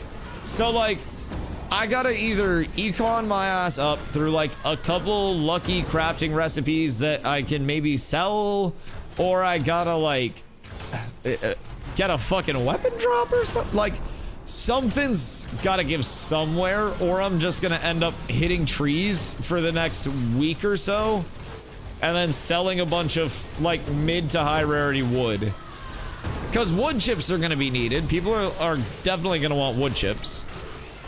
But for what? That is question. There's a sprint coming down the stairs in between drops. Yes, dude, it prepared me. I sprint through the apartment now. Every break, I go, I fill up my water. If I have to pee, I go pee, and then I run out to the porch for a bong or Pinsky, and then we make our way back into the stream room, and that's the break. It's some nice cardio. It's the social pop that we need to get through. It's everything. It's a good XP boost, especially since I did fish them all up myself, and I have 2 more batches cooking. Yeah, that's literally just an AFK grind as well. Like, if you were leveling at any point, you just fish. Any time that people were sleeping on launch, they should have been AFK fishing. That would have been 1,000% the play. Like, there were so many things that I would do different now, but also there were so many things this phase that I did differently than last phase. And I feel like that's the biggest thing for progression, is just trying to learn and optimize. And then as people figure out the way and figure out the path, they then open up the path for more people. So next phase, since we know what to do more as leadership as a whole, we can structure something that's going to be more successful for us on startup. We'll have better leveling routes. We'll have better starting points. Like, everything will change for us next level through in a very positive way. If there is an expansion to level 30 plus content, that will also open up a brand new realm of opportunity for us to implement everything that we learned this phase. It is very, very, very, very, very cool to think about that, like, long-term progression, especially as a community, because a lot of communities will die on the way to launch. Ours may. I don't think it's going to, though, and I'm quite confident that it's fucking not. But anything can happen. I think personally, we are going to continue growing. I think every step of the way, we are going to get way more people along with us that we can teach the game to. People that can help us learn more outside of just what we immediately know. And then we just keep echo chambering that in a very positive manner. Been loving the new Simpsons map on Fortnite. Bro, I've been watching like some clips and stuff of that. That is insanely well done. Like, I have not played Fortnite in ages and would probably tear my rotator cuff if I attempted to. But holy shit, that looks incredibly well done. Just so many small things as well. Like Fortnite is doing some shit over there. If I'm being completely honest, it's kind of impressive. They're able to take so many IPs and just like incorporate them into the game in a seamless way. It makes you wonder, A, how? B, are they making money or spending money to get things like that in their game? It's probably like a spend money to make money type thing. C, how are they not fumbling? It's kind of crazy. I don't know what Fortnite concurrent numbers look like, but bro, it's crazy. I'm gonna be real. A lot of games are in a good place, except for MMOs. MMOs are down rough right now. Down very rough right now. Like, WoW is doing the MDI, their like Mythic Dungeon thing. And that had, I think, like 3K viewers on the official, the official WoW Twitch. And that's like that's our Titan, that's our Lord and Savior, bro. We're looking at like our favorite fucking professional athlete getting old. We're looking at our favorite genres being in bad spots. I just tripped this Flamestoker's blink. Lick my nuts. Brother got fucking cooked. They got 7 now. Didn't they used to draw like 100K? Like it was nothing in the glory days? I know Race to World First used to put up absolute fucking numbers. Yeah. Yeah, I mean, it's a circle of life, dog. Shit gets old, shit dies. I was told WoW had 11 million players today. We're up, Dusty. I gotta watch that video, by the way. WoW has 11 million players today? Concurrent?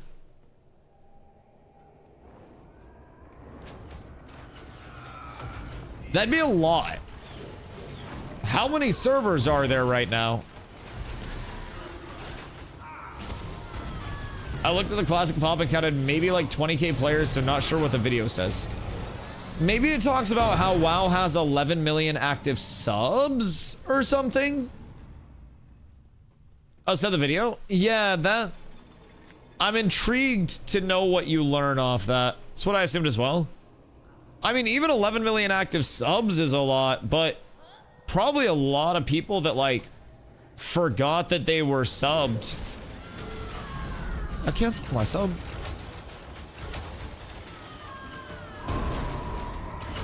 I think we're good. I think we're good. I think I canceled my sub. But yeah, I mean, maybe 11 million subs, but even that sounds high. I don't know that they'd be at 11. Maybe. I don't know what their total player base is looking like, though. Maybe across, like, all versions, it could be. I'm not good at math. I'm not very smart. Yeah, no, this isn't my forte. This isn't my area. So I'm intrigued where that number comes from. Some people keep their subs because Blizzard has a history of giving things to loyal subs. Some people also don't care about 15 bucks. Being completely honest. Just couldn't believe it. Yeah, that's intriguing to me, to say the least. Some people forget. I mean, yeah, some people forget. Some people like bad MMOs. There are many things that happen along the way that could lead to somebody still having a WoW sub. 1000%. Just takes most of the time. Interesting. Post it in my Discord if you're in there, and I'll check it out at some point. It'll be pooping content because I'm very intrigued. And let me know when you watch it, because I'd be willing to put my money on like concurrent sub count over anything else. I'm trying to retrade myself. I'm actually wearing a shock collar, but right. Around my balls. So I'm really trying. It stays there. Very quickly, as efficiently as I can to get it stays there. It's like my comfort blanket. But yeah, 11 million subs also seems very fucking high. I know that WoW is like the Titan of the MMO industry, but I feel as though 11 million subs would lead to 500K concurrents. maybe. Like, that seems reasonable, right? 11 million people subbed. You get 500,000 of them on at the same time. DOS! What is your rough estimate of WoW player base right now? Because DOS is still playing WoW.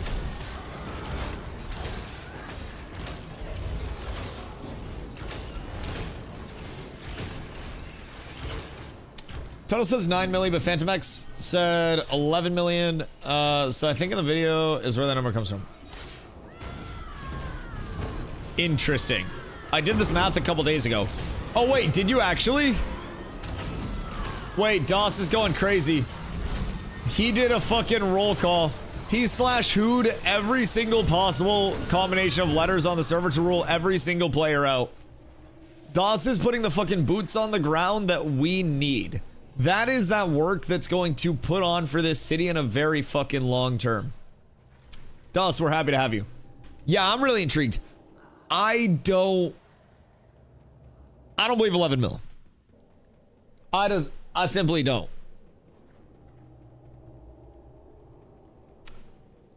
Even as a sub count, it seems too high. Because what's their server capacity? Like, their server capacity can't be that fucking high, can it? Wait, who has a phase? Is that a global phase emote? Wait, what the fuck? Since when does phase have a global? So there are 83,970,525 active raid loggings last month. What the fuck? For real? 84 million active raid logs last month.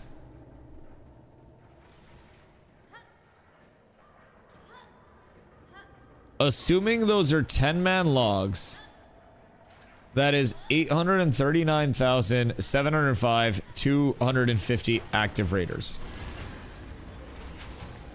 Wouldn't that also assume that every single log is an independent raid group, though?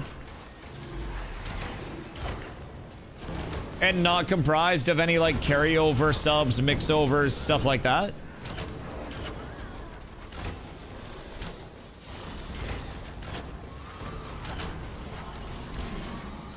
Venture to guess some of those logs are single players in multiple instances. Right.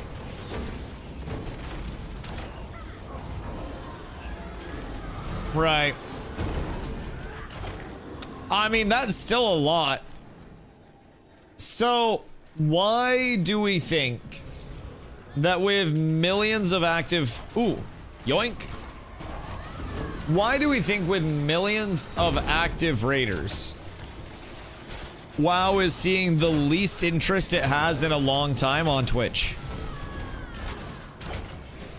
Do we think that there is something that's driving that? Because I was actually, funny enough, looking through the Twitch directory today, just like the overall Twitch directory. MMOs are fucked right now on Twitch. MMOs are so far down bad in terms of like Twitch viewership and like hype overall. And I'm kind of intrigued what people think it is. Guys did not over MMOs. Unironically, viewership wise, yes. He could press go live, bend over and fart into his microphone, and then have more viewers than most MMOs. Battlefield, well, yeah, but it's been a long-term thing for MMOs as well. Like, MMOs have been losing viewership like crazy in recent times. The only thing that brought viewership to WoW was OnlyFangs, which was like their big streamer guild over there. Other than that, the last Race to World First didn't even bring like a lot of hype to it, because the last Race to World First, was it this one or was it 2 Race to World Firsts ago? It was either this last one or 2 Race to World Firsts ago, where the last boss just kind of like toppled over. I think it might have been two previous, but either way, viewership for Race to World First has been down. Like, everything has been a little cooked. Wait, did I lose with a 98? Bro, I hate this game. I swear to God. I swear to God. I hate this shit. Who went online through MMOs as a medium, it's just changed times now. That's my theory. That is true. I also, so funny enough, how I was talking about how, like, I personally prefer streaming MMOs to other titles because I can interact with, like, with my chat very much. I feel as though most MMOs aren't very watchable. Different MMO content is not fun to watch unless you're PvP. No, I feel you. I feel you. Same thought just popped into my head, honestly. Like, I'm thinking about, like, what I'm doing right now versus what I'm doing in Arc Raiders. And in Arc Raiders, I'm dropping in with a naked kit, hunting down other players, dub keying them when I see them, and then trying to take their shit. That's my goal. I play like a battle royale. I'm not fire titties. I'm not much of a, like, an extraction player. All I care about is the violence along the way. And, like, looking at that, even though it's, you know, less interactive, so to say, I definitely understand why genres like that have more viewership, because they're 1,000% more viewable in the first place than most MMO content is. But I also feel like in MMOs, you have a lot of the content creators who are, you know, if they are very successful content creators, a lot of those that come from MMOs tend to have communities that are very, like, omnipresent, very, very, like, dedicated communities that don't necessarily fall off if the creator goes to do, like, something else. And that's those that are set up in the, you know, the 10+ year metric. Those are your all-time big boys. But I feel like MMOs do harbor very supportive, dedicated communities more than some of the, like, flavor of the month genres can. But MMOs also present a whole hell of a lot less. Only metric we have to go off is logs, which isn't a perfect way to measure, because people either don't raid or raid on multiple accounts. So unless Blizz publishes sub numbers, moving target. Right, and the closest thing that you have to, like, sub numbers is, like, MMORPG.com trying to guess. And that shit's not accurate at all, huh? Yeah, no, that makes sense. See, that's the hardest thing with Ashes right now, too, is there's no API pull where we're getting, like, an active player's feedback. So we don't know total logins for phase 3 as a whole. We don't know what the concurrent is for right now for either server. We don't know what concurrent this phase has been in terms of, like, peak, in terms of average. So overall, should we go since we can't do the bottom boss? I feel like we should go back into one of these rooms and then farm dwarves. If I'm being real, like, up where we were on the table, where there's the Lumen Star drop, I feel like that's probably going to be our best bet. So, like, go back up a little bit, sit on Tapmaster, and then when we're sitting on Tapmaster, we can kill the trash mobs around him. Because if we get a Lumen Star drop, that's going to decon for a lot, if I had to guess. So we can just work our way up this way. Oh, wait, did I fuck up? I think I ran off. Uh-oh. Excuse me. I gotta come back. Excuse me, pardon me. Hello. Gotta get to my group. Sorry. No one followed. Yeah, no, I realized that. That's fine. I realized it. I just realized it a little too late, but, you know, no harm, no foul type shit. I look behind me and I'm just like, damn. Nobody on the minimap is moving at all. The fuck's going on right here? Been padding the numbers for years. When they went to monthly users, if you logged in a D3, D4 Classic Retail, you were 4 monthly users. Oh, interesting. Interesting. For me personally, I can sit here and listen to you all day, but the game is background noise for me. Yeah, no, 1,000%. I think that's, I mean, especially State of Ashes, man. I am shock and awe every single day that as many people, you know, that show up, do show up, specifically to watch this. I do not think that from a content creation standpoint, Ashes presents for a lot of people much watchable content. And the second that I go into a stream and it's just like complete silence, I'm like, man, come on, give me something. Like, throw me a bone in the simplest way, shape, or form. Oh wait, Highwayman pissed off that construction player, right? Do I settings check Highwayman? Because I'll do it to him. Although, yeah, I'll do it to him. I bet they have strands. I wouldn't be upset to come up on a couple. How many supports they got? Because they try to take our mobs. I can 1,000% settings check them. Hiya. Yeet. And they're gone. Wait, maybe... I believe Highwayman attacked a caravan carrying construction crates. Right, and then that pissed off the construction player, right? So then the construction player said that they didn't want to do construction anymore? Wait, it was Robbie? Supple Robbie? Was he helping KT? What happened? So, like, he was running crates out to KT and then got ganked. Getting gem leather working for Nuela. Oh, it wasn't KT related. Okay, good.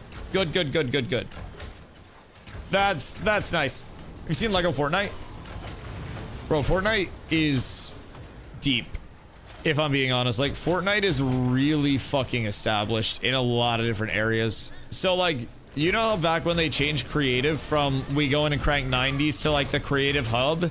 And we're like, oh, Fortnite is trying to be its own launcher for different shit. Fortnite is trying to make the creative hub into the lobby where you go and interact socially. And then you go into your games from there. Like, the modern MMO design is what Fortnite's doing. Fortnite is, in a lot of instances right now, more social than a lot of modern MMOs are, man. It's kind of fucking wild how much is presented. Let's try to pull a Roblox. See, I think they're doing it successfully, though. So, like, Roblox has the mass numbers, right? But Fortnite has every IP under the sun from a scalability standpoint, where, like, the recognizability of the catalog that they offer is kind of fucking insane. Everything under the sun is Fortniting. It's wild. When they go VR, it's a wrap. That would be fucking intriguing. Like, specific VR Fortnite maps as well. VR for creative map design could probably be a crazy tool as well. Could probably be a really crazy tool.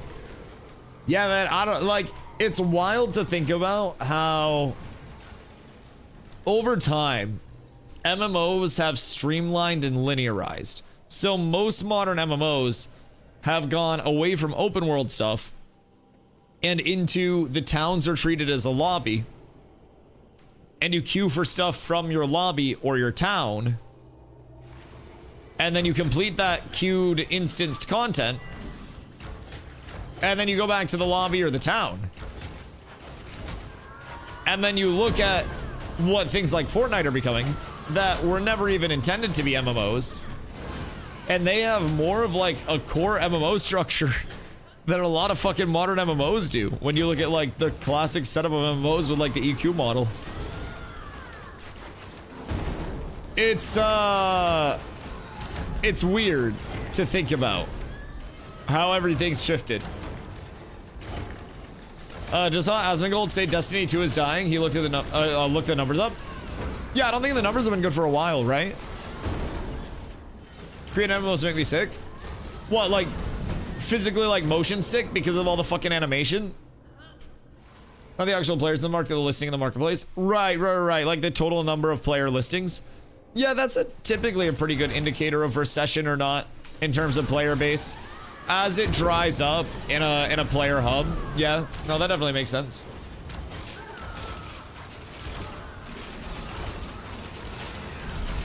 It's far from me that Fortnite started as a zombie survival game and has become what it is today. Crazy to think about, considering the Battle Royale mode was more of like an offshoot, oh hey, this might be cool. And their emphasis was that fucking zombie survival game. Like, actually fucking wild, the evolution of things. And how you can go from your original ideation to having literally one of the zeitgeists of gaming of all time. It's a wild world, man. Genuinely, game dev is kind of crazy. How the most random things can pop up. And you can have Epic Games, who was well set up. Very well set up. But I don't necessarily know that many people had them on their, like, current map as about to drop an absolute banger game. I think a lot of eyes were elsewhere when Fortnite was about to get big, so Dota was building Warcraft 3 custom games. Yeah. Ice Frog and his team. And they hand tested Dota in Warcraft 3 lobbies, and my brother AMC got shit stomped by Ice Frog and his testing team in like the OG days of Dota. Yup. It's cool, man. Some of the all-time greatest games, and I'm gonna be real, a lot of the all-time greatest games just kind of like popped up into a spot of overwhelming success because they pursued something that they were very passionate about and believed in, and then it defined an entire fucking genre.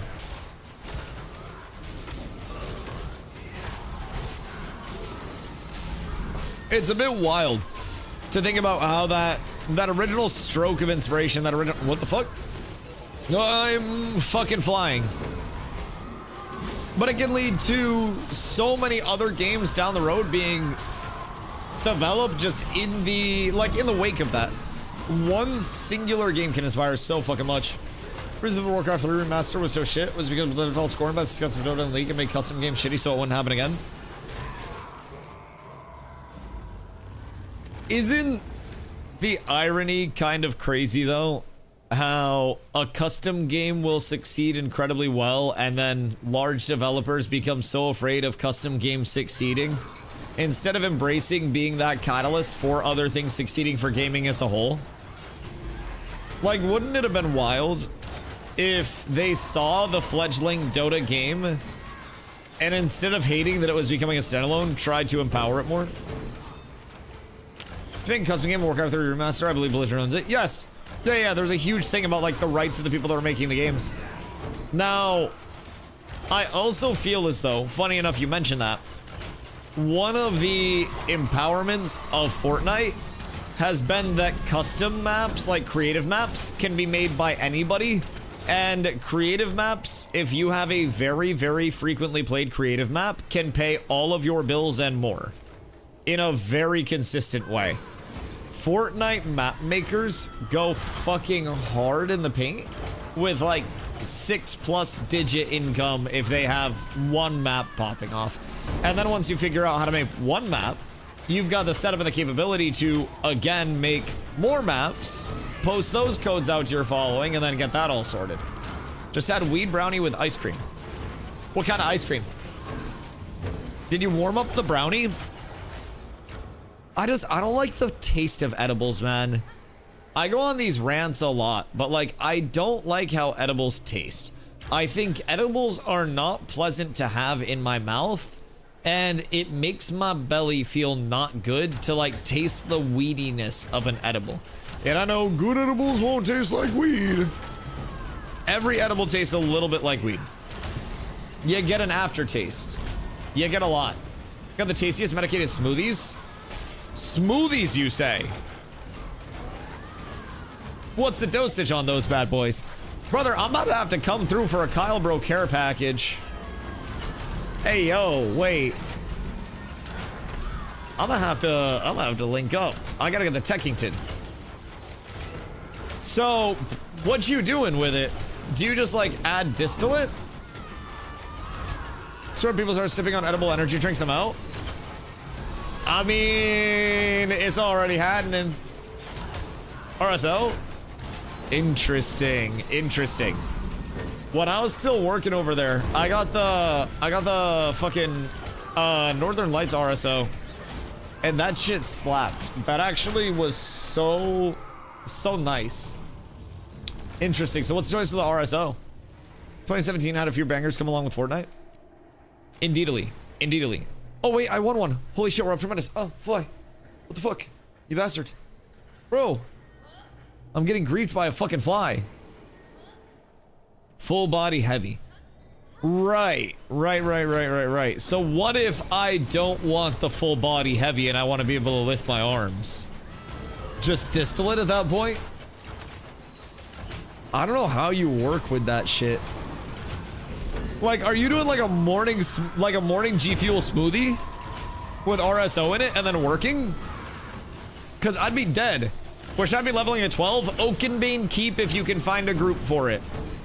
It will get you gear. It will get you XP. It will get you glint. It will get you a whole lot of hoopla. And it's also quite safe. if I'm being honest. It is a very, very... Oh. Yo, wait. We're like... The G Fuel just does a good job masking it.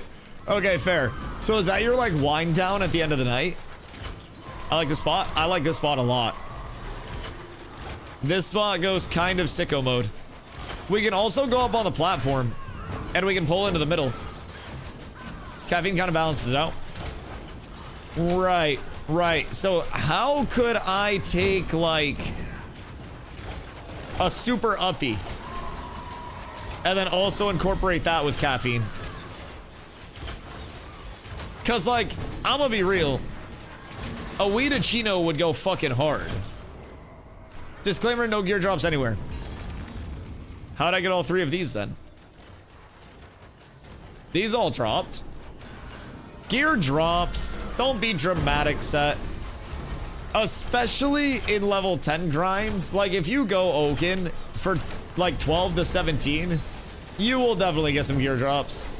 WD to you. Yes, indeed. RSO was made for people with chronic illness. That's why it's heavy as fuck.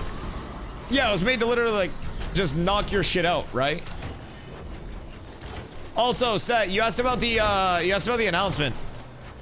We don't really know what it is, but that was the reason the dev stream was pushed back, was because they want to have, like, something super special and hype that needs a little more time to cook that will hopefully be very exciting. We have a few theories on what this possibly could present for us. It could be something that was just on, like, the November 18th roadmap that they weren't going to have in for the dev stream originally, like a boat type or something like that, because we're getting one new type of boat, we're getting the interactable ladders.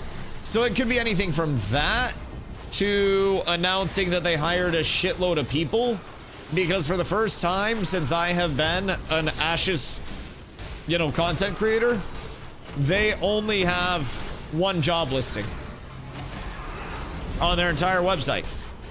No more senior anti-cheat engineer. No more principal econ designer. No more principal technical artist. Very, very, very, very, very, very core positions being filled here, if true. So I'm thinking that there's going to be some acknowledgement of this for the dev stream this Friday, but I'm not certain. We can't say for sure if that is the case. So our two most popular theories right now. Scenario 1. They hired a bunch of fucking people from AGS when AGS got cooked because it was Irvine and San Diego, right?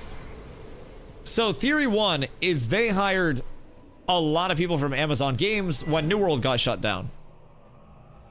Scenario 2. Wait, what did you just get? Scenario 2, Steven went to Vegas and lost all of the Ashes money on Baccarat tables. And they had to take the job listing down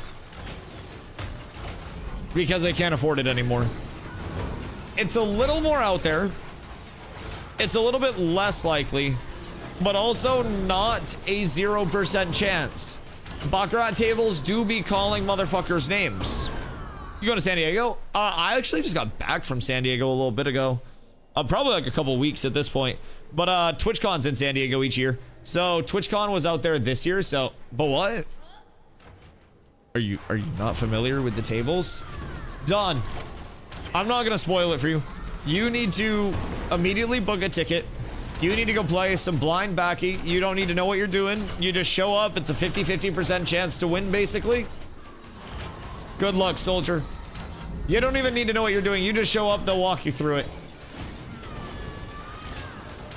We're all at a Halloween party. That's why I was pushed. Could have been. Maybe it was a Halloween party. Maybe they didn't want to do it in spooky season. Maybe Steven had too many people showing up at the cribbo to get candy. There are many things that could have led to this. Personally, I think, if I'm being real, they hired a shitload of people and wanted to finalize, like, everybody being in their spots, everybody being NDA'd to shit, Everybody probably being like media conditioned by Maggie, where she's like, if you leak anything, I will literally fucking murder you and your babies. You know, all of the basic onboarding stuff. So I'm hoping that with that, maybe we're able to be introduced to some new faces with the dev stream. I think that would kind of be cool. I think that would be huge. Remember, Wes, we got to book a trip. Brother, yeah. I mean, I'm fucking down. Come out to TwitchCon next year. TwitchCon's fun as shit. And then you can bring product and advertise to a bunch of streamers and be like, hey, yo, you know where to go. Because, like, we can't do weed, like, sponsorships, but we can absolutely have a dedicated plugging tin. So, low-key, TwitchCon next year is going to be, like... They haven't announced a date. Last year it was September. This year it was October. So sometime around there. But TwitchCon is a fucking blast as well, dude, because there are so many streamers out there. I pissed beside Cypher PK, and we had like a little conversation in the bathroom because he thought I was Soda Poppins. So that was cool. I was at a Hard Rock Hotel taking a piss, and I just washed my hands, and I was getting ready to walk out, and I hear soda, and I go, no, not mine. Thinking that somebody like left a can of soda. And he goes, oh, sorry, I thought you were like Soda Poppins with the hair in from the side. And I was like, no, it's okay. I mean, it's a cool person to be mistaken for, I guess. And I was like, wait, are you fucking Cypher? And he's like, yeah. So then we talked in the bathroom for a little bit. So that was cool. Cypher and I are friends now. And he goes on his phone while pissing in public. Which is, I think, one of the weirdest things in human history. But other than that, really cool guy. But... yeah, he was just like at the urinal on his phone because he was urinal 1, and so I gave the urinal gap and then went urinal 3. I didn't know it was him, of course. I just wanted to piss and get the fuck out. I didn't even engage the conversation. I aggroed Cypher. And I was like, I walked by and I was like, weird that dude's on his phone while he's pissing. I'm gonna go far away from this guy. And how legitimately I created a safety gap so I wouldn't get peened. Because you can never tell at conventions, like, who's a famous streamer and who is just some guy trying to take a picture of your dick. So I didn't want to chance it. I gave a good buffer zone. He's sold out? Yeah, he's a little taller than I am, too. Yeah, that was the largest thing that made him stand out. I was like, wait a second, there aren't many people that are, like, actually larger than me at this place. So it was cool, it was nice. But it was so fucking fun, man. There are parties and events to go to outside of the con itself. Just a ton of people walking around, a ton of shit to do at the con. Like, it was genuinely fun. I look forward to next year. And next year we have an Airbnb that fits 12, I think. And I believe it's already filled or like close to filled. But there's so much available that we could always just get another Airbnb for another group of people and then just mutually link up. Let's go, lady. Oh, dude. The block party is phenomenal. So, like in San Diego, their downtown area is called the Gaslamp Quarter. And they shut down on Saturday night the entire Gaslamp. All of the restaurants, like every business is dedicated to just like TwitchCon. They have a bunch of stages set up. They have a bunch of people making food. They have a bunch of like bar vendors out. And you get 3 drink tickets on your wristband.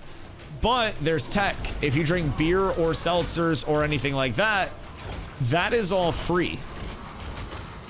You do not need to use one of your 3 drink tickets. You can get unlimited seltzers and beers for the block party. So if you're just crushing shit, you can have as much food and as much beer as you want on Saturday night for just showing up to the block party and getting your ticket. Happy dads, happy everybody, bro.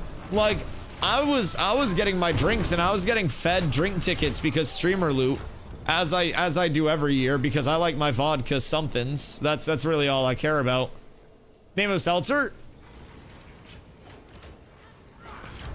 Shit, I don't even know what they had out there. I wasn't getting the seltzers.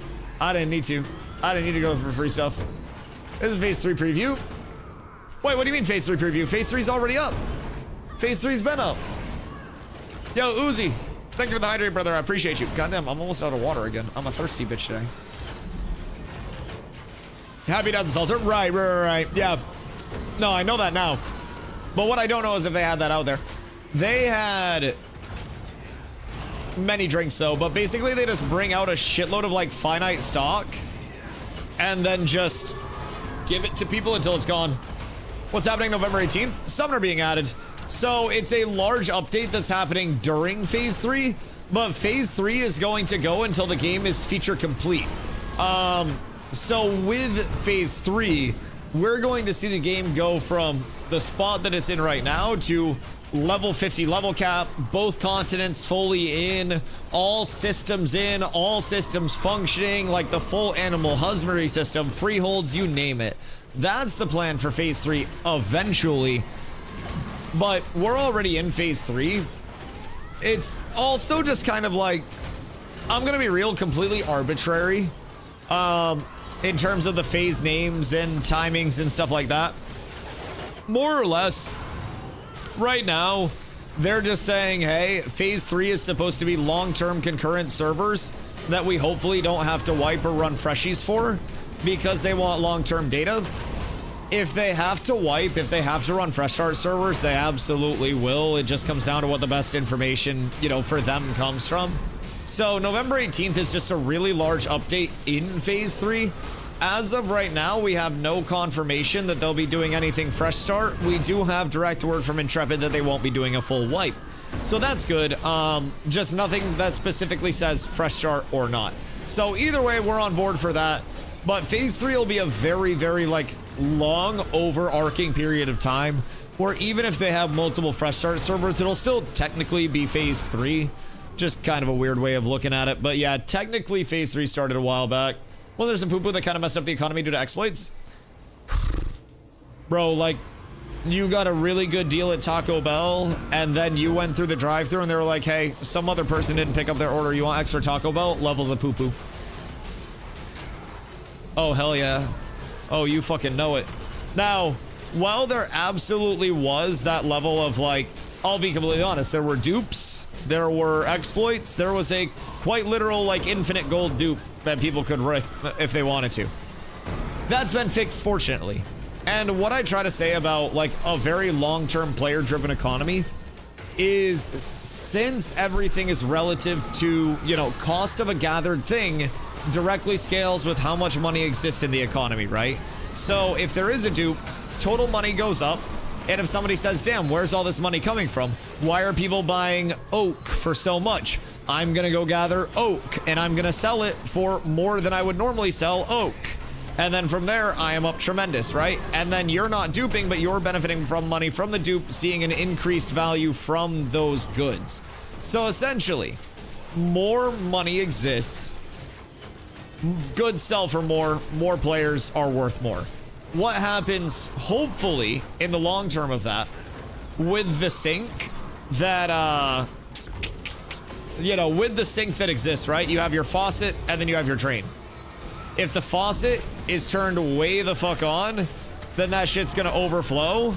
If the faucet is turned off, then it's gonna drain out all of the extra money from the econ in the long term.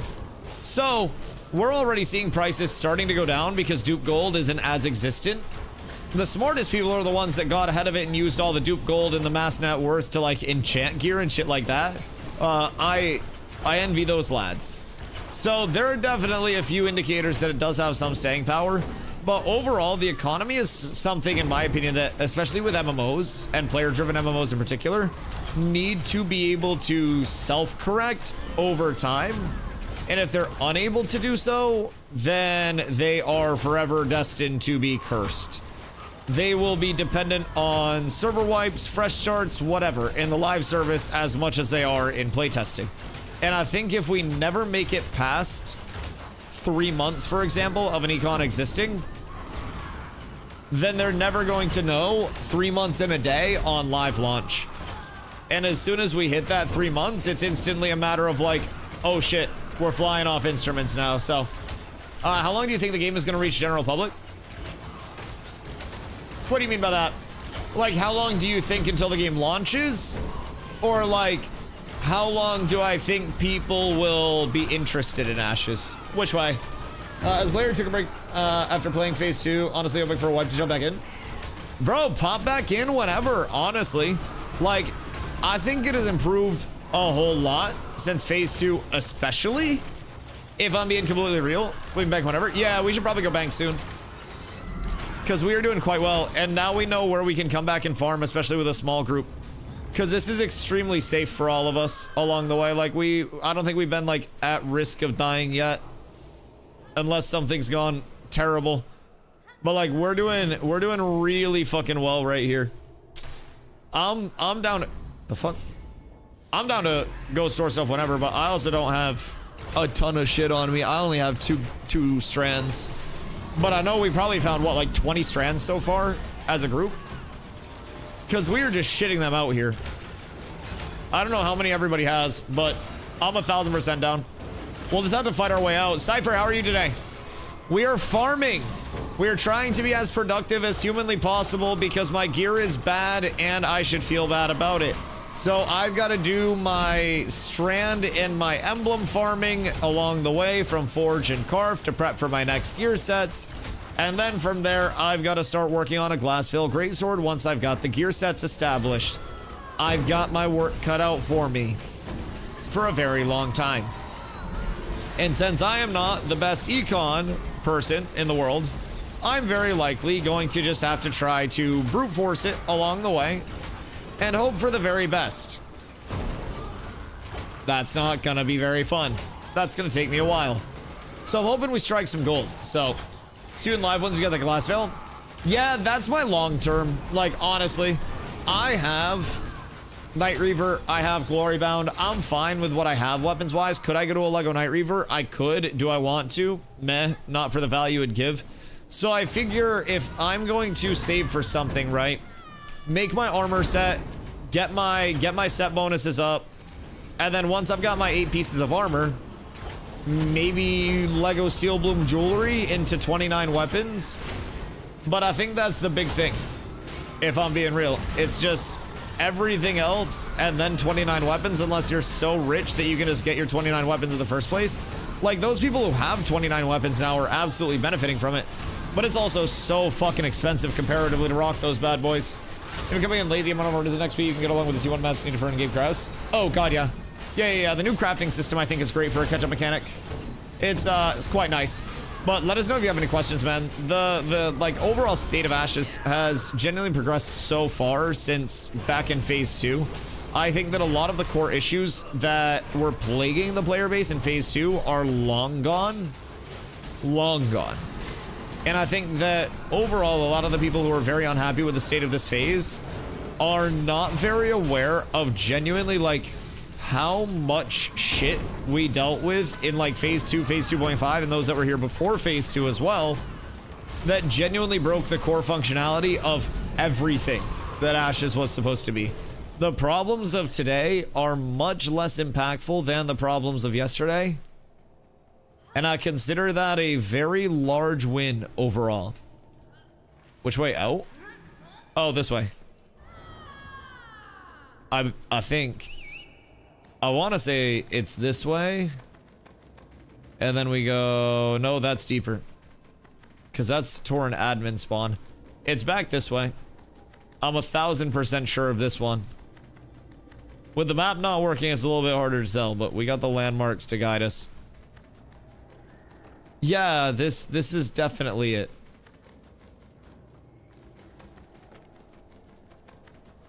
This is not it, by the way. Which side does the doggo spawn on? Because it's the dog patrol, and then Tapmaster is on far side spawn of that. So we should kill doggo, come in, turn to the right. Yeah, it's here. Because then we go down the ramp here, we avoid the doggo. And then we have our admin spawns. And the Forge Guard spawns that are there. Oh, fuck the bridge. We gotta hit the jump around because of the bridge. So I'm still trying to reach myself. I'm actually wearing a shock. Oh no. But I have it. We're down horrendous. So I'm really trying Fubo! to very quickly, as efficiently as How I are can, you, friend? to get out of the hole saying no. I'm afraid for my life right now and trying not to mob train a shitload of stuff onto my entire group of friends here. Here? Oh, word. Oh, yes. Okay, we're up tremendous. And then we drop down again and then go up that way, right? I am so fucking lost directionally. I'm so bad at it. I'm not good at math. I'm not very smart. Bro, I don't claim to be. Math and directions are like the two things that just full cook my shit. So, Foop, how have the Baccarat tables been? Asking for friend. Cause I'm convinced that they've even got the mods working the Baccarat tables to try to recoup some of these losses. Personally, I'm really buying into the Baccarat theory. I think that with no announcement about immediate hires before the dev stream, it's getting more likely by the day that Steven lost all the money on Baccarat. Listen, Phoenix, listen. Anything is possible, and we need to prepare. Only gains, losses are not allowed? Then is the announcement that Steven's fucking cleaning up on the tables? Like, was there a gambling binge that doubled up our size of our developer? Are we up tremendous? Do we now have 500 employees? What if we gambled employees? Steven wagered like 50 devs and 2 team leads, and then we got more devs and team leads because of the gamba. That's actually massive. I am very afraid for my life. Master Smith is up as well. I think I can just make it out at this point, though. Hey. This shit gonna hurt. Okay, nope, I'm in trouble. I'm very much in trouble. This is not good. I don't know where the safe spot is. I'm so fucking assed out here. I'm gonna try to get up on the statue, maybe. Tell me I'm safe. Oh, fuck. Oh, my God. Oh, I'm so scared. Oh my God, there's so many mobs. If I choke that statue jump, I was so fucked. The hounds, they beckon for me. Fuck me. Oh, I hate that. All right, we made it. Wait, is everybody else dead? No. No, you must not. I can't help you guys, but this one hound is like fucking gatekeeping my shit. I got y'all. Get up on the statue. Come. Statue. Hiya. Oh. I'll get the threat. I got you. Alright, you guys should be fine. I got threat now. Just jump up on the statue. Wait, we got Master Smith up in this bitch? Ayo. No, he's gone. That's tragic. Alright, we're up. As of right now, we're safe. She was pissed because she didn't understand daylight savings and thinks she should have had dinner an hour ago. Bro, my pigeon showed up on like normal 11 a.m. time frame as well. Yeah, apparently the pigeons also didn't get the memo about daylight savings.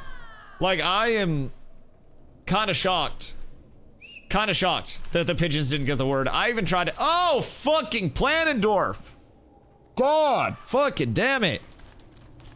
I'm shocked they didn't get the memo, though. Like, I even tried to tell them when I went outside. I was like, your guys' breakfast isn't for another hour. And then they all flew down anyways. So I was like, all right, fine. You're eating early. You're not getting fed again. Birds are not bound by the constraints of time. Nor is man, but we're bound by walking. And walking is bound by the constraints of time. Because if I gotta be somewhere at a time and I can't see shit, we're fucked. Birds just fly. Yeah, the sleep timing was also a little weird. Cause like, I woke up at like 9 today. And I knew it was 9.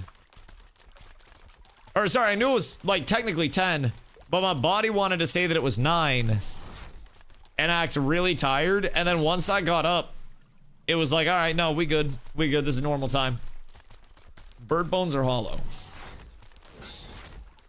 Yeah, one of my birds had a bad left leg, and I'm convinced it, like, fucked up its leg for a while. But apparently they heal really fast as well. Because dude literally couldn't walk and had to, like, drag himself around by his wings. So I'd put food in front of him so he didn't have to drag himself around. And then his leg got better over the course of, like, 2 weeks. So I would assume either birds heal really fast, or that guy was just being dramatic as fuck. Either way, hollow bones might be meta. I've broken a lot of shit in my life. Birds have been known to fake injuries to get food. Yeah, but that shit also definitely hurt. Because, like, he couldn't even land on the roof. that all of his other bird friends were hanging out on because it was too slanted. Like, when he landed, it was like an airplane coming in without landing gear. Like, he would try to walk and just, like, you could tell. You could tell. You can tell when a motherfucker's in some serious pain. And that bird did not want to move, bro. Because I think, I don't know, one day it was just randomly in the driveway, just, like, chilling in a grassy area.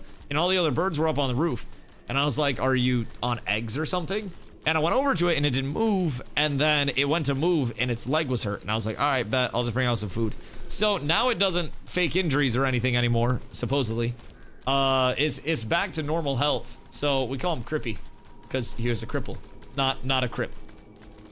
There are no gang-affiliated pigeons in my yard. Don't worry. What up, Eclipse? Have you been playing Fortnite? Because you're a squeaker zoomer?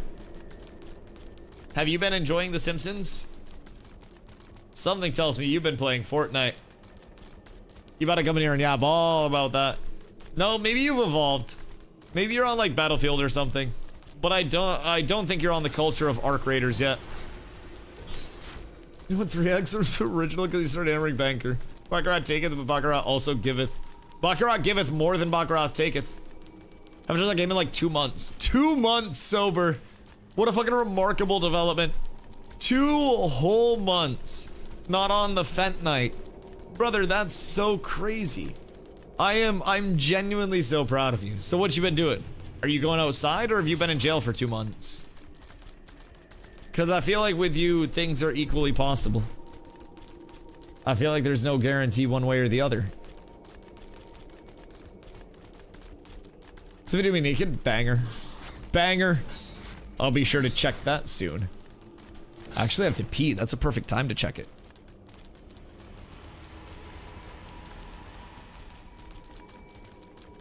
Why do I have the Carfin scary noise? But I wasn't at Carfin. Wait. Nah, I was at Carfin like way earlier. But why scary noise? If not scary, why scary sound? What the fuck? What is facilitating this scariness? Alright, well I guess I'm relogging because this is too spooky for me. Alright, so we need a better exit strategy next time. Everybody needs to know, like, the fucking safe spots. I kind of panicked. I think I was dead if I didn't get on that statue. And actually have it work. Carvin invading Jova? Bro, these sieges are getting out of fucking hand. I swear to God. I swear to God. We need something to prevent. Yeah, no, I'm gonna go pee. I'll be right back. I'm gonna just let this sort itself out. Be right back.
fire the other.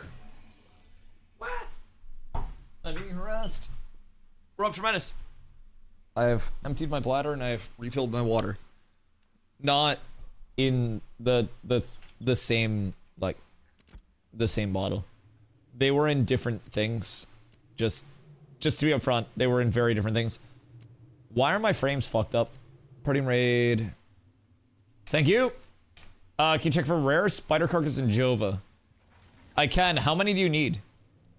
Because there's a pretty good spot to farm them at Baineswood. I'll take one. Big one. Thank you. 7. There is one for 30 silver over on Jova Market. But depending on, like, if your hunting's leveled at all, Baineswood is a really good area for it. I went over to Baineswood thinking dumbly that I would be able to get some bears, and unfortunately I was not able to do so over there. So, Smia's best for spiders. Oh, true. Yeah, Baineswood was super consistent. The thing with Baineswood, like, you can get spiders and wolves there, but you could not... Was it wolves? I think there were some wolves that I was getting over there as well, but I don't think that there were bear spawns, which is what I was trying to get squared away on, and unfortunately did not get squared away on. So, all in all, though, could be solid, but Simia's probably also very solid. Where else are there a lot of fucking spiders?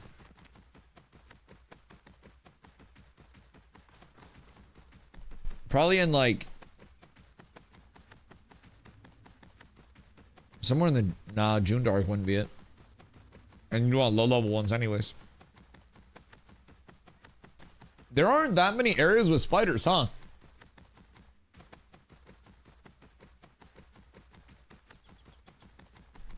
Interesting. Almost ran off a cliff running out of forge. I almost killed myself because of 72 mobs chasing me.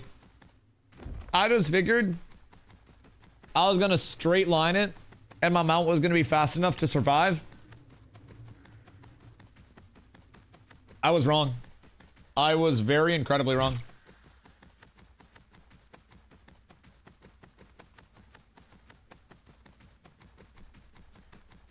Doggos are quick ones. And they hit hard, bro. They'll eat your ass.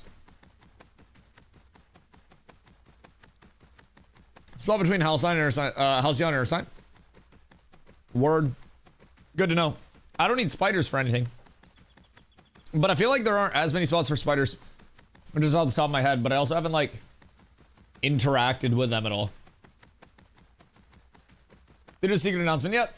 No, whatever it is going to be on Friday. Like, whatever they're adding to the dev stream, this big super secret thing that needs more time to cook will be Friday. So, other than that, I don't want to tell you the number of times that I have refreshed this page to see if more job listings are posted or to see if these this job listing goes away. Because that is the final step. The final step. And this is, if I'm being completely honest, the first time in the history of my time here at Ashes that this has only had one hire on it. Any guesses? Oh god, we have a lot. We have a lot. Everything ranging from just something that's in the update that wasn't supposed to be in the stream in the first place, which would kind of be like a dub, but you know, it is what it is. Should make a bingo card. Like a dev stream bingo card. Wait. That's actually a really good idea. Wait, we should make a dev stream bingo card. We definitely should. Let's make one tonight. I have some things I need to do. We need to do dev stream bingo card. We need to check out leveling prog for earlier on levels. That's a couple of days worth of content right there. All right, yeah. Dev stream bingo card coming soon. That'll be huge. Should I try soloing stuff at Oak or just be patient and wait for a group? I wouldn't try soloing, honestly, especially if you don't have gear. While you're soloing, you could always go to this area outside of Highwayman. It's like a little dock by the water. You could 1000% always go there. That would be a good area to solo. That's a decent spot. Keeps you pretty relatively adjacent to Oak and Bane as well. It's solid. It's obviously probably not going to be like your best XP per hour solo, but it is some XP per hour. The thing about character XP too, keep in mind that everything from questing to mob grinding to hitting trees, that's going to get you some XP along the way. And if you're just waiting for a group, some is better than none. So you could even just go over to like Miraleth and smack a bunch of trees around Miraleth and work on your lumberjacking. So that way you don't have to worry about it in the future. You get a group, you drop everything in Miraleth, and then just run over. So I think it's all about just staying productive while you're looking. And if you're looking for a group for something better and you're doing nothing, then it's going to feel like you're losing out. But you're only losing out if you're doing nothing while you're looking for that group. So just do something while you try to find that group. Better the secret announcement is then lowering the cost for the alpha. It could be. It could be. I think it's more likely to be a free, like, free accessibility, like free weekend, something like that. If they were to do something around accessibility, I feel like it would be free weekend for people to come in and see Ashes and feel Ashes as it is for short bursts. So the weekend players aren't the ones that are going to be experiencing everything, getting burned out like crazy. And if they do want to come in for more testing, then they'd be able to pick up their pack and play during the weekdays as well. Low key, I feel like that would be a really cool thing. But that would also line up with their marketing push. So marketing push is real. Yeah. Like it's all about how they want to market, because in terms of marketing, you can do that 17,000 different ways. And there can be infinite amounts of money spent on marketing. It can either be something simple as we got, you know, these content creators into the content creator program, and now they're being given keys to give away on these days. It could be we fucking brought in T-Pain. Literally anything. Literally anything. They should let us gift weekend passes.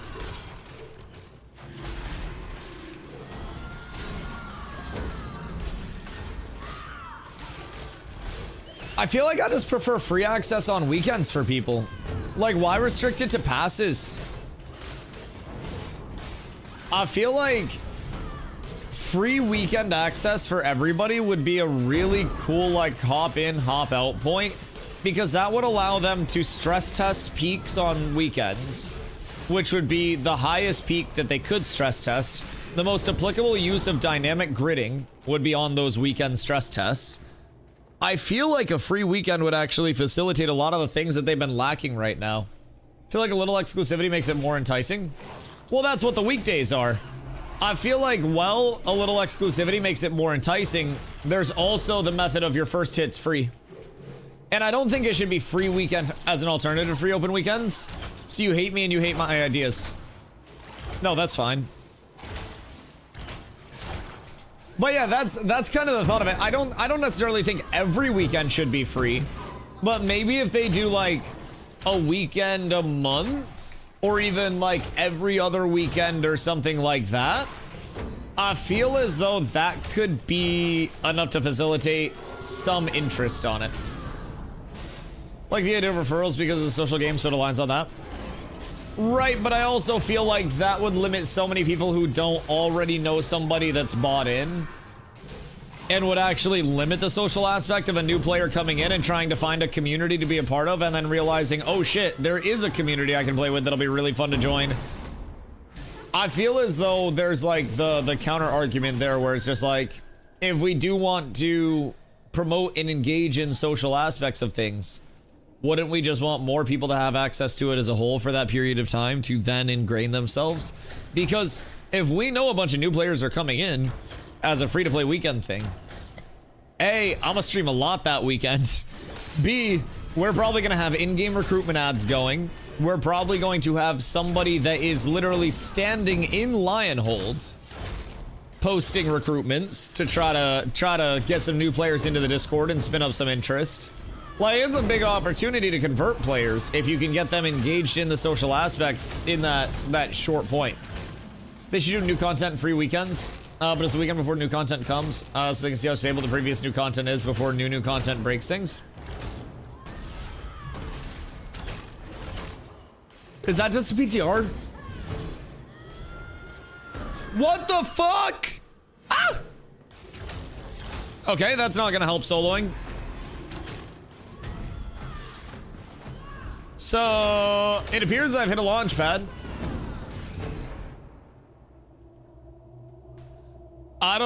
That might have been the highest pulverized launch I've seen yet. Like, I have accidentally sent myself with pulverize before. That is the furthest I have sent myself with pulverize. I almost hit the fucking ceiling. Like, brother, what do you mean? I almost got to this, like, hole up here. If I could climb on that chain, I would have been able to. That was scary as shit. Yo, good evening, Steen. How are you, my boy? I don't know. I feel like there is something to be said about incentivizing enough players to play during a period of time that is accessible to players playing, where they would drive peaks that would potentially put server workers on queues, stress server workers to the point where they're able to implement on them more, and then also put in dynamic gridding. Because, like, from a realistic use case scenario, how are we presenting a scenario that dynamic gridding can be used effectively and get the organic data that they want it to get from having so many players in a congested area that they need to employ it? I feel as though that's a big thing to consider. And we just, with our current player base, I don't know that we're capable of pushing a peak player base right now that Intrepid feels dynamic gridding is necessary for. And I don't know that they would necessarily want to heat map it off of like this small player base. So it could also be a move to get more people in to test dynamic gridding and get dynamic gridding online. That could then convert to more long-term players after the fact. Like if they do want to end up getting a pack after the weekend. I see a lot of potential in something like that. And that's also not something that costs Intrepid any money. I think that might be the best type of marketing push. Because you want to know what that's going to do? Create a whole hell of a lot of hype. Because anybody that's like, man, the $100 is really sketching me out. I could say, hey, try it for free on the weekends. And then if you like it enough to try it on the weekdays as well, then you also have your 90-day refund period that fully protects you when you pick up your pack. Because there are a lot of people where 100 USD is a lot, especially for an alpha product. And nobody in their right mind is going to deny that. But if they had free weekend accessibility for people to dip their toes and see if they actually were, you know, feeling the base game itself, and then there was also the protection of the refund policy, it'd be a no-brainer. So many people would get accessibility on weekends only that don't want to spend the 100 or just want to see more before they spend the 100, but could still, you know, benefit to the playtesting environment. Might be cool. Finishing up walking tacos. Wait, tacos? Is tacos dog, or are you getting tacos? Because Carla's gonna make a salsa for some tacos, and I'm very excited for our tacos tonight. I love tacos. Now, if tacos is dog, your tacos is safe. I can't do a commission to kill a certain enemy type because someone is farming that spot for skinning. Haha. Wait, have you asked them, like, can I grab some of the kills though? Because it's not that they're killing the actual, like, mobs themselves and then skinning those like in New World. What you're essentially looking at is people trying to force in the spawns into the huntable spawns themselves. So they'll just kill on repeat. So if you message someone that's farming the area and you're like, hey, I don't need any huntables, but can I kill some of these for a quest? Then they will probably let you kill for them so they don't have to kill as much. If I'm being completely real. I made a Sora AI chiropractor video and I'm crying. Wait, Emo, you have Sora access? Crush up a bag of chips, then you open them and put all the taco fixings up. Oh, okay, yeah, no, I've seen those. But I felt the need to clarify whether you meant like the edible nachos on the go or you were walking your dog named Nachos. So, not Nachos, Jesus Christ, tacos. Holy shit. I'm thinking about so much food now. You got me so hungry. Fuck! My mind's in so many different places. I forgot this incident. Wow. Yeah. So a high level would probably just let you like take some of their spawns. Honestly, man, it's not even that crazy over here. Like they're just killing the shit to try to force in the huntables. And if you're like, hey, I don't need the huntables, can I just grab some of the mobs for a quest? They will probably just let you take a part of the area and then just be like, I'll let you know if any huntables spawn, and then just message them and then it'll be like, got one, and then just let them know. Because then they'll just let you have the shit. But yeah, no, I was making sure that you weren't walking a dog named Tacos before I told you that I was going to eat tacos tonight, because I did not want you to think that I was going to eat your dog. It's not like that here. Your dogs are safe. Animal lover, but you know, only some of them get consumed. That poor chicken is going to get absolutely consumed tonight on some tacos, and there's no hope for him, but your tacos would be safe. Was there no stream last Friday? Yeah, no stream last Friday. So that's what the big, like, I'm not gonna lie. I'm not gonna mark it as big hype. It's big hype to me, but really not many people are that intrigued by it. We have our own little, like, conspiracy community of, like, what's gonna happen. But they delayed the dev stream by 1 week. So it is now this Friday instead, this upcoming one. Because there was something that they wanted to show us that was not quite polished enough or ready enough and needed a little bit more time in the oven to cook, they said. So, it will be interesting to see what that actually ends up being. We have a few theories, and we're actually going to make a dev stream bingo card for this bitch, because I think it's going to be a very exciting dev stream, and everything is very hypothetical at this point. But originally, it was supposed to be a summoner preview on the dev stream, and they added to that. Now, there was a huge list of things that were coming in for November 18th, from new world bosses to new boats to, well, new boat, to the summoner, to the harbinger system. Like, it could very well be just them showing off summoner and something else. It could also be them doing, like, a big, like, smoke machine and tunnel run out entrance for all of the new devs that they've seemingly hired, because all of the positions except for one that they had listed on their website are now gone.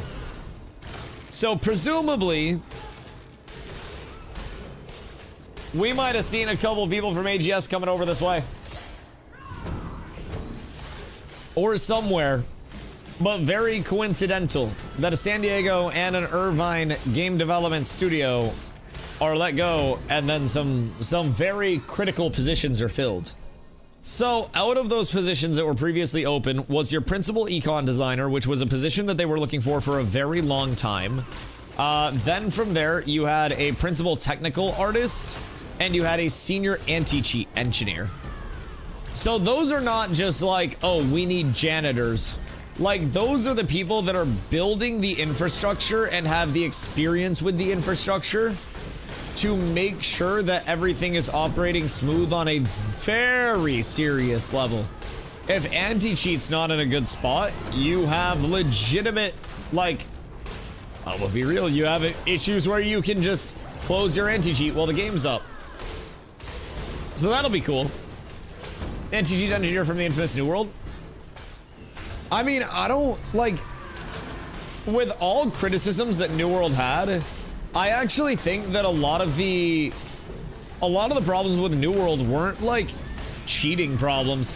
I think it was more so just gold faucets that were taken advantage of by certain players that just farmed them over and over and over again and then RMT'd off of those things. Like, early on, they had dupe problems and stuff like that. But a lot of those were actually shored up quite quickly. With all of New World's issues, like server side and, like, in my opinion, engine sided as well, because they kept trying to force ASOS engine. I actually think their anti-cheat side of things was quite solid. I think that their economy was actually in a well-operative state, other than instances where there were bugs with like loot tables and shit like that. But I feel as though they always had a relatively functioning player-to-player driven economy, and the core New World economy, like way back in the day when everything was unique to each settlement. I also feel as though that was somewhat resemblant of what Ash's economy is looking to be like when it was a big crafting emphasis with New World, with all that stuff. Maybe you can blame the premature release on. Yeah, 1000%, 1000%. I, as someone that played a frickload of New World, like a lot, like I'm like Ashes, same thing. I acknowledge the problems that it had on launch, and I hope for the best for it in the long term, and unfortunately it's in the state that it is now, right? But New World also did a lot of things right. And some things they were very, very slow to actually get to as, you know, as a priority. But there were quite a few things that were, like, shored up quite well. Dupes were, in my opinion, quite well taken care of. Exploits, you always had bugs here and there with certain items and shit like that. Also, Ragnar, hi. I'll see you sneaking in there. You had your fair share of bugs and shit like that, but it was definitely not on the level of like, we're duping every item and also we're running our game on windowed mode and dragging the client around while crouching in a sacred ground when somebody goes on us. It was really bad on RIP. It was really bad.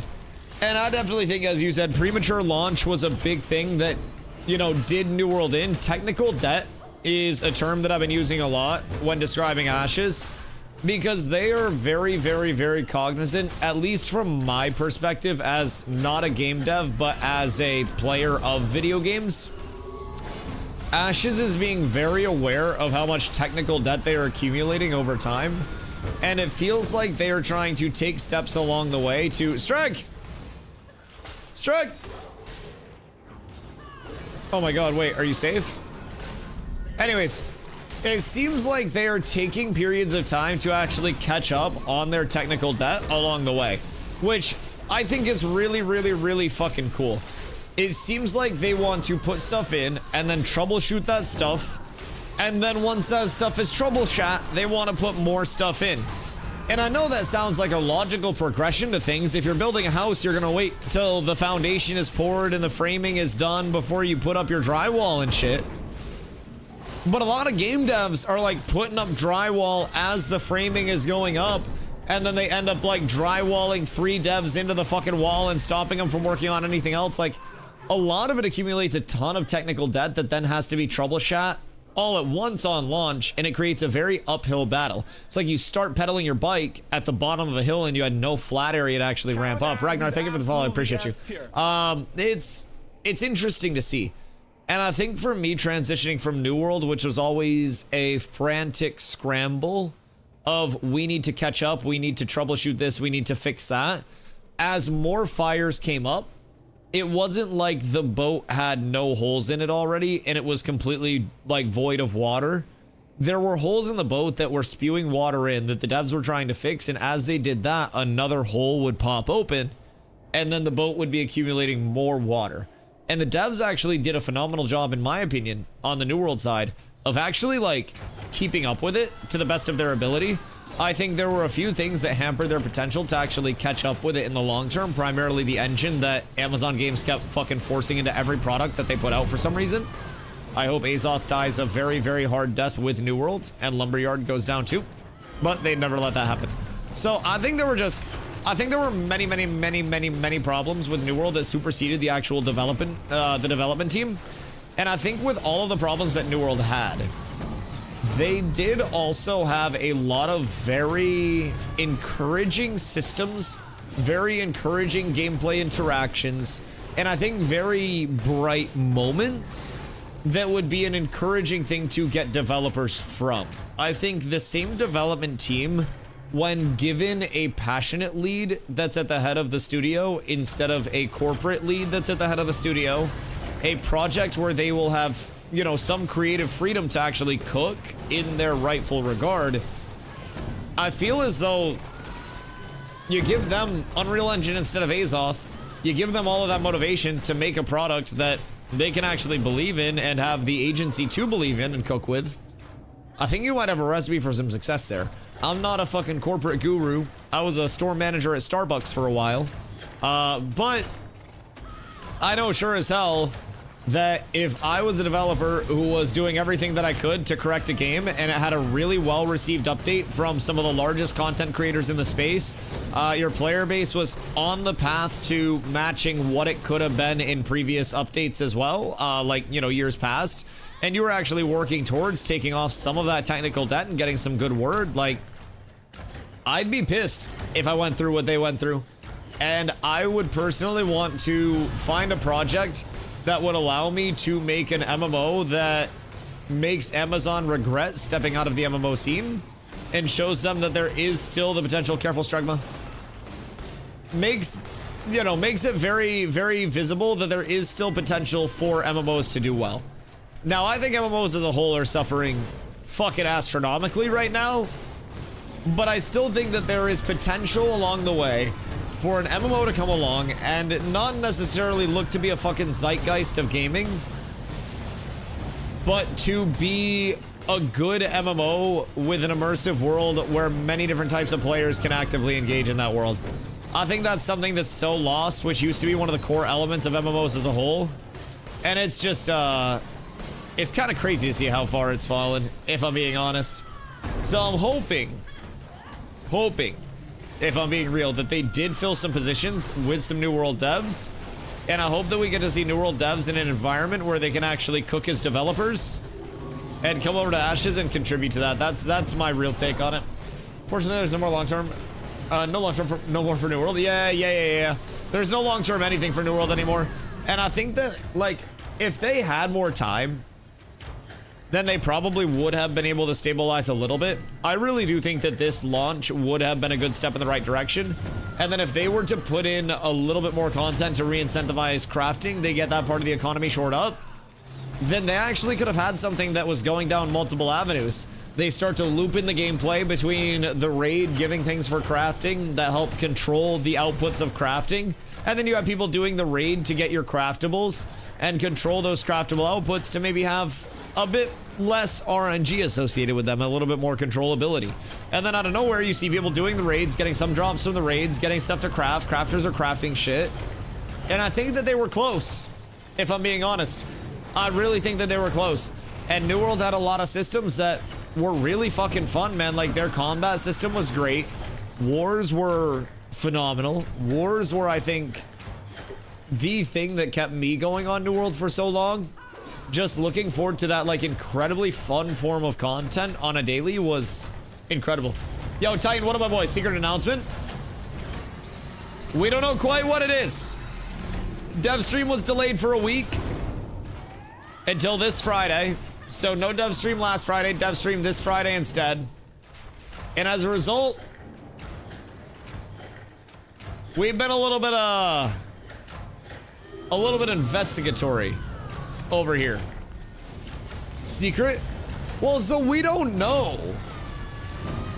We have no idea. Do you consider the dev stream? Yeah, I do a watch party for it. Yeah. They're going live at 2.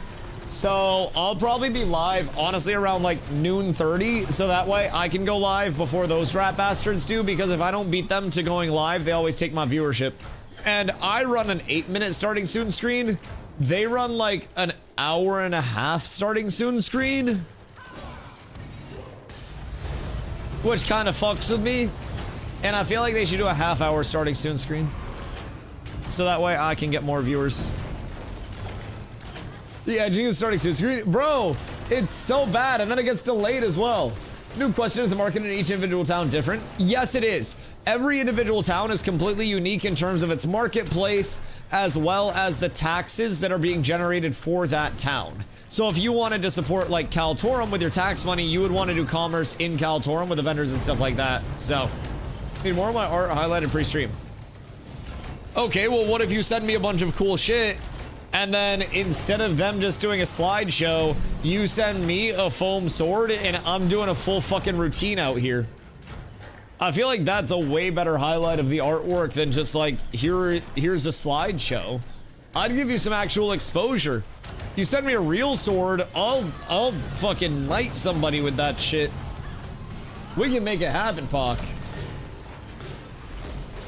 Also, I'm gonna need to hit you up for some threads for my eye level 29 stuff. I have a couple of questions regarding it, but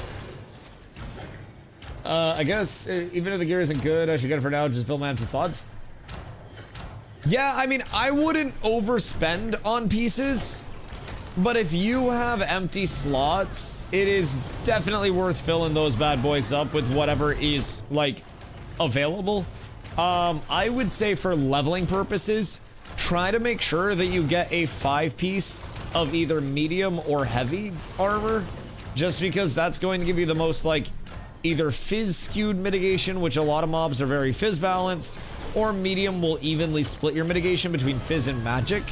So you can't really go wrong either way there, but I would recommend trying to get 5 pieces of one of the armor weights. Wow, super awesome kill, by the way. Exhilarating. Do we need to go back and get people? Okay, yeah, we can go back and get Steez. So fast. That was honestly a fucking land speed record. But yes, we can go back and grab the lads. Oh, Steezy's right here fucking soloing 4 towns. Brother just wants his Master Smith kills. That's it. Understand why I didn't like Ashes on my prior attempts. You just don't like Ranger? Yeah. I mean, keep in mind too, do exclamation classes real quick. Because there's gonna be a lot of customization in the long term. You will have to find what you like, and then find it again, and then make your total build with those 2 things. And then you'll also have to manage ranks to all of your abilities. Like, it's gonna be a lot. A live stream is, and I don't want to share anyone with your stream as much as I like to support other streamers that want to walk in. Yeah, I mean, everybody has their preferences. I think one thing that's nice for a lot of people is also the element of like, okay, the devs said this, but Dusty, what does it mean? That's a big thing that that usually is good, and having that immediate discussion with a community that you know primarily like knows what they're yapping about versus a few thousand people that are in there that we have no verification that are playing the game whatsoever. I do feel like not having me yapping over it is nice if you're trying to get information out of it though. It 1000% makes sense, but we get such good like discussion on all of the topics they're yapping about. Our biggest thing is like, I wish they'd be a little bit louder. They're always so quiet on the dev stream side of things. I will help them with their audio setups. We'll get them all squared away. Also, paid actor, why do you hate Scott Lane? Cause like, I'm gonna be real. I don't think Scott was that bad. I'm gonna go out on a crazy limb here. I think Scott had a lot of shit above him that was like rolling down to him that he was catching. And I feel as though he may not have been able to like deal with that very well. But I personally think that Scott also was given an absolute dumpster fire to work with. And I personally think like Katie's done great as well since she's been in. Katie came in at a state where everything was way better. Like Katie's been there for a while, but Katie took over for Scott's position in a state where everything was way better off than what it was. And I feel as though if they had Scott and Katie at the start instead of Scott or Katie, that it actually may have been the firepower necessary, and that like push-pull, that duality between the two to actually like have enough muscle and mental to get through what needed to be got through. I just feel like with one person at the helm of it through the entirety of New World, bro, that shit probably took years off of that man's life with stress. Like, I would not be shocked if he had nightmares about it. This game actually seems like it has a hard learning curve. Ashes? Oh, very deep learning curve, yes. Yeah, the combat always seems like it's a very simple thing until you actually start the combat system, and then you're like, wait, there's way more to this than I thought. And then you get into the actual systems, right? So the cool thing about Ashes is on a surface level, you know that you're going to kill stuff to level to get gear, to kill more stuff to get more gear to PvP. But what a lot of players don't know is that these super cool relics that towns are getting and bringing back to their towns that allow them sick bonuses like the Befallen Anvil, so you don't have to run all the way down to the bottom of Forge to craft shit. You can also get relics in the long term from fucking constellations in the sky that you decipher a, like, world event or puzzle from in a correlation somewhere that then leads you on a wild goose chase that then leads you to a fucking relic. This game will have so many small little, like, I guess rabbit holes to it where you could invest an absurd amount of time just chasing that one specific thing over and over and over again. You could be the server's relic hunter, where you want to chase down every relic in the game and then you want to sell those relics to towns, because the last Forge relic that dropped sold for 1,000 gold, I think, and it's probably worth more than that, honestly, to people that do really want it. 2K? Oh, 2K? Yeah. Much better. I'd still say, honestly, probably a little more worth than that, but yeah. So you could hunt relics, you could do literally anything in the long term of Ashes. It is kind of crazy to think about how many, like, micro gameplay loops there will be, and how many different, I guess, like, routes there are that are accessible to people that are Emo, did you just die? But routes that are like 0% isolated and excluded from the gameplay loop as a whole and the outward server and everything. It's wild to think about how everything truly has an impact. It's better to learn combat and action or tab target. I play tab target. I know a lot of people to play action combat. Action combat's fine to play on. Like, I can switch right now and play action combat and be just fine. If I wanted to, I absolutely could. The thing about action combat is it, like, binds your mouse to your, like, to your camera, just as a, you know, I don't have to hold down a button or anything like that. So it's still fine. Part of the reason why I don't play action combat is I feel as though ground target abilities are a little wackier because it just casts, like, where you're pointing. So, like, you have to flick to something and then cast, whereas if I'm on tab target, like, if I'm going to place a wall or something, right? And I'm on action combat, I have to look directly where I'm trying to place that wall, and then it's a little bit less precise, I feel like, especially around terrain and shit, because I've got to be looking here, and if I have to jump, then I've got to jump to see over that. If I'm on tab, I play vertical when I need to. I'll go like this to see over all this shit, and then I'll drop wall up here. So that way I don't have to actually look at that. So I can drop walls through LOS peaks. I can drop banners and, like, Tim Tebow those shits wherever I want to while I don't have to turn my character. So it's all just a matter of personal preference, if I'm being completely honest with you. There's not really, like, one better or one worse. It's just which one do you prefer. And there are good people to play on tab and good people to play on action. People on pretty much every class that play both. I actually don't know if, like, clerics play on action much. I think most clerics play on tab because of the mouse overhealing and shit.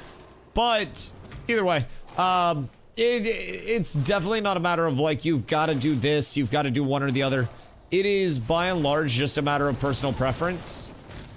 And if you figure out which way you want to go, then congratulations. I switched back and forth for a couple weeks. Honestly, kept trying both, and I was just like, I feel like my precision's a little bit higher in terms of, like, what I can do and what I have under my control with a combination of, like, tab and click to target, right? Because you can click nameplates, you can click, like, character models. So you can do literally anything you want to acquire targets from anywhere. And action combat always feels a little bit more binding of the camera. So in a combat system where it's not necessarily like a freeform, where, like, I'm in action combat, I shoot projectile here, it go here, it's still a target lock. So the emphasis is always acquiring the target as quickly and efficiently as possible. and then killing that target. Strag, move your fucking booty. Jesus Christ. My brother. Brother's fucking making it hard for everybody out there. Good gravy. Oh, Steezy has wife aggro. We're so fucked. Alright, good time for a quick AFK. If anybody needs one. Steez has the wife aggro, so he'll be 1 sec. I would assume we should probably wait for him before we get too deep and lose him. Or does he know the way? Is he safe? Alright, yeah, let's wait for Steez real quick. I'll be right back. I'm gonna go say hello to Carla because she just got home from work recently. 1 sec.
Good day.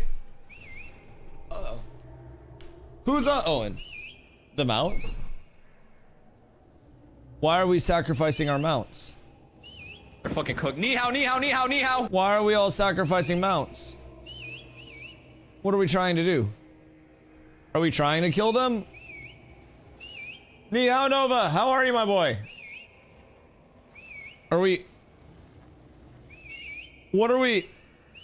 Are we sacrificing the mounts to the gods? What is the purpose of this? I feel like I walked back on a satanic ritual. I'm not quite sure. To please Steven?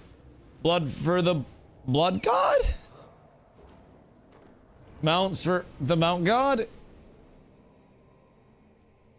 I wouldn't do that again. That seems like risky business. You better lose that whole ass beefsteak. Bro, that shit almost one-shotted you. And no, I'm not gonna jump in that either. I know my limits. My limits are fucking lava. I can tank mobs made of lava. Do it. You're so fucking lucky. Strug pussed out. He didn't go into it.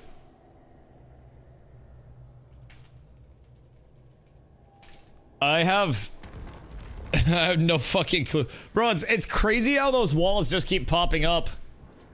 It's fucking wild.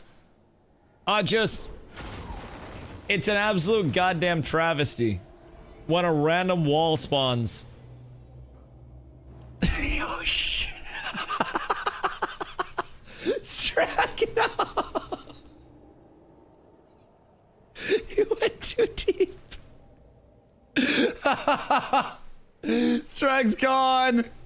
He's down. Oh no. Strag. All right. We're down horrendous. Red cog gear is insanely cheap to craft. How cheap, Zop? Wait, how cheap is this? Can you do a pop shove it off it? We could, but I don't think Strag did. I think he tried to. Level 6? Are you questing or what are you doing? Feel unless those game loops are put in, it's hard to go basically on hyper promise. No, absolutely. Absolutely, Elysium. I agree. I think in terms of like the prospective systems of Ashes, it's very, very, very, very, very long-term belief. But I think that we also have to remember with a lot of the systems that are in right now, this is representative of what the core of Ashes is more or less supposed to be. Like, you run some quests, you do some mob grinding, you do some commissions, you do some everything along the way. You get good gear, you use that good gear to PvP, and crafting's gonna be the way to get the best shit. I mean, if I'm being real, like, we're gonna get more accessory systems, but personally, I think more of the accessory systems will be the, like, what do I do with the gear that I've accumulated type systems, and less of the, I don't know, less of the raw accumulation of gear. Now, there was a prediction that they would... More a theory than a prediction, because it's all just wild, baseless theory crafting for all of us at this point. But this one came through chat, that it could be another method of gearing, something tied into, like, economic development or something. Could be an intriguing take on it. I don't think the announcement is anything like that. I don't think the dev stream's gonna pull up with anything like that. Personally, the closer that we get, I feel as though, and we're gonna do a bingo card on this as well tonight. Once we're done farming stuff for the night, we'll do a bingo card before the end of stream, and we'll get that set up for the dev stream. So that way everybody can have bingo cards and we can try to get bingo going. Because there's definitely a lot that we could shoot for dev stream bingo. I hope it's a pizza party. Amazon Games marketing side had a pizza party with T-Pain that they spent probably $1 million for. Outside of the emblems, like 50 gold, however much 4 epic spindle is. Interesting. So that's the craft in blue. Now, what are you looking at for your leathers? Do you need any leather for that at all, Zop? Because with our, like, Blood Runner set and our Torrent Scout set, that's a lot of leathers. But with wood chips, you can, with the, like, multi-tier refined leathers, you can use wood chip rarity to influence the outcome of the leather. So if you have rare carcasses and legendary chips, then it gives you a heroic output. If you have common carcass, not all of them. Post 0.17, it should be all of them, right? Can't do that with either of them that you need for Blood Runner. Right. Blood Runner, not yet, but post 1.7, it'll be fixed. Grems, it works right now. Yeah. All common except the spindle. Interesting. I also have some skinwalkers and stuff. So I don't know what we would want to, like, how much they go for, but I have a lot of those. Now, I will say, if we are crafting it, it may be worth it to wait till after 0.17, because you'll be able to take epic chips and common carcass and then get blue output for it. So we're either looking at common to blue or blue to heroic, depending on epic chips or Lego chips, and then carcass rarity post 1.7. Also, Havoc, hi, just the person I needed to see. We need to do Grems pre-patch.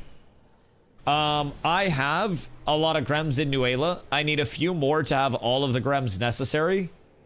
But I think if I get like 3 more stacks of Grems, I would have enough Grems taken to get my 3-piece Torrent Scout taken care of, at least on the Grem side of it. And I have a lot of wood chips. So I could give you that stuff, and then we could start that. And then post-patch, we can do Ravens. And then we'll pump. Let me know when they're ready. Okay, cool. I'll head down after we stop Forge. Because we found a spot that is just shitting out strands. So we would like to get back to that and probably farm that for a little bit longer. We were getting a lot of strands out there. If anyone likes fishing, sport fishing stats are actually in game already, and each level gives you sport fishing stats. Wait. Every level of sport fishing, or sorry, every level of fishing gives you sport fishing stats? Check hero sheet.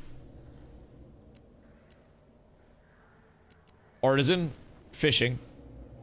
Sport fishing power. Angling. Wait.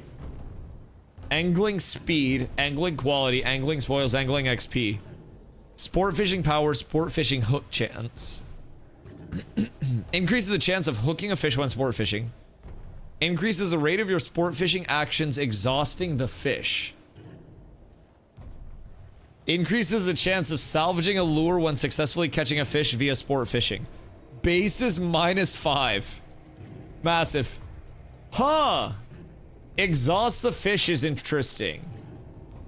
So it seems like the fish will have actions, and then you'll have maybe like skills that you can use through sport fishing to exhaust the fish via your skills. So if the fish is like pulling away from you, it'll probably be a skill that you like pull fish to you or something like that. Huh.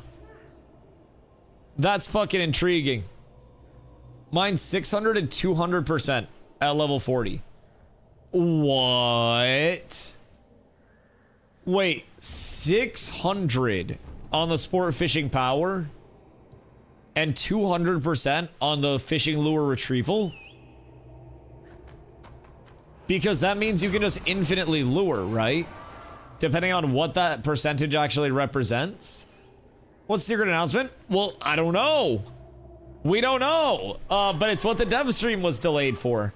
They're showing us something that wasn't ready for the dev stream on Friday that is going to be in addition to what was planned.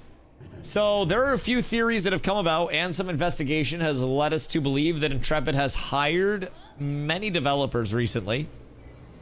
Multiple. So that's going to be intriguing if they do mention that, because the Intrepid careers page now only has one singular job listing on it. And a lot of the core positions have been filled. So that's really fucking cool. I'm excited to hear a little bit about that, hopefully in the dev stream. And then from there, there are also some theories about maybe some systems that could be shown off. Maybe it's a new type of boat. Maybe it's sport fishing.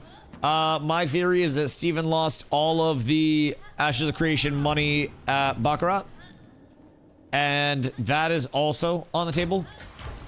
So, you know, we're really just theory crafting it all out at this point and hoping that something sticks. Hoping. Anything is possible. And we're going to be doing a bingo card.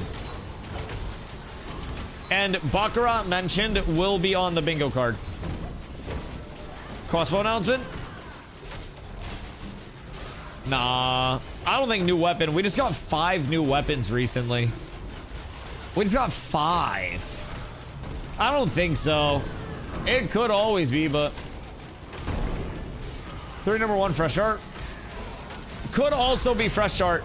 But the thing about fresh start that I would discredit it on... Jolly! 25 smile. Thank you for the 25 months, brother. Hope you're having an absolutely beautiful one, dude. What you getting up to? So, the reason why I don't think that it is a fresh start server is because why would they need to delay the announcement of a fresh start server when it's just being announced, if that were the case? Because a server would be on the 18th regardless. So it's not like they need more time to say, oh, hey, we are or aren't doing a fresh start server. It's more just a matter of like, damn, that's 189 max HP on that. That's not a bad shirt either. But yeah, I don't necessarily think that they would need to. Busty is getting so many of the strands. Oh, I might have fucked up here. If I pulled all 4, we're cooked. Okay, no, we're fine. We're fine. Only 2. I don't think that they would need to announce Fresh Start servers in like a fucking grand capacity. I don't think they're gonna do like a cinematic intro for the Fresh Start servers like it's fucking League of Legends Worlds. That's my take on it. I think if it were just Fresh Start servers, then it wouldn't be something like completely new that needs a little more time to cook as they described it in the Discord. I feel as though this leads me to believe that it's more likely to be something system related over anything else. Whether it's a sleeper recommendation or sleeper theory has been the hunting system. Yup, so the hunting rework that's supposedly been in works for a while that hasn't actually, you know, come to fruition yet. So, yo, Silver, thank you for the biddies. Maybe one of the devs got a bellyache and they had a delay. Could be. It very well could be. But I don't know, man. I feel as though we're going to see something systems-wise, but I also think it could be just something that we're expecting anyways. If I'm being real, like, we know multiple things are coming in other than just the summoner for the Harbinger update. It could legitimately just be them saying, hey, here's what a corrupted zone's gonna look like. It's so hard to say if I'm being completely honest. It could be any number of things. Hunting make it, watch hunting make it 1,000% more cancer. I mean, it would be similar to the sport fishing. So it'd be like a sport fishing and then presumably like a sport hunting.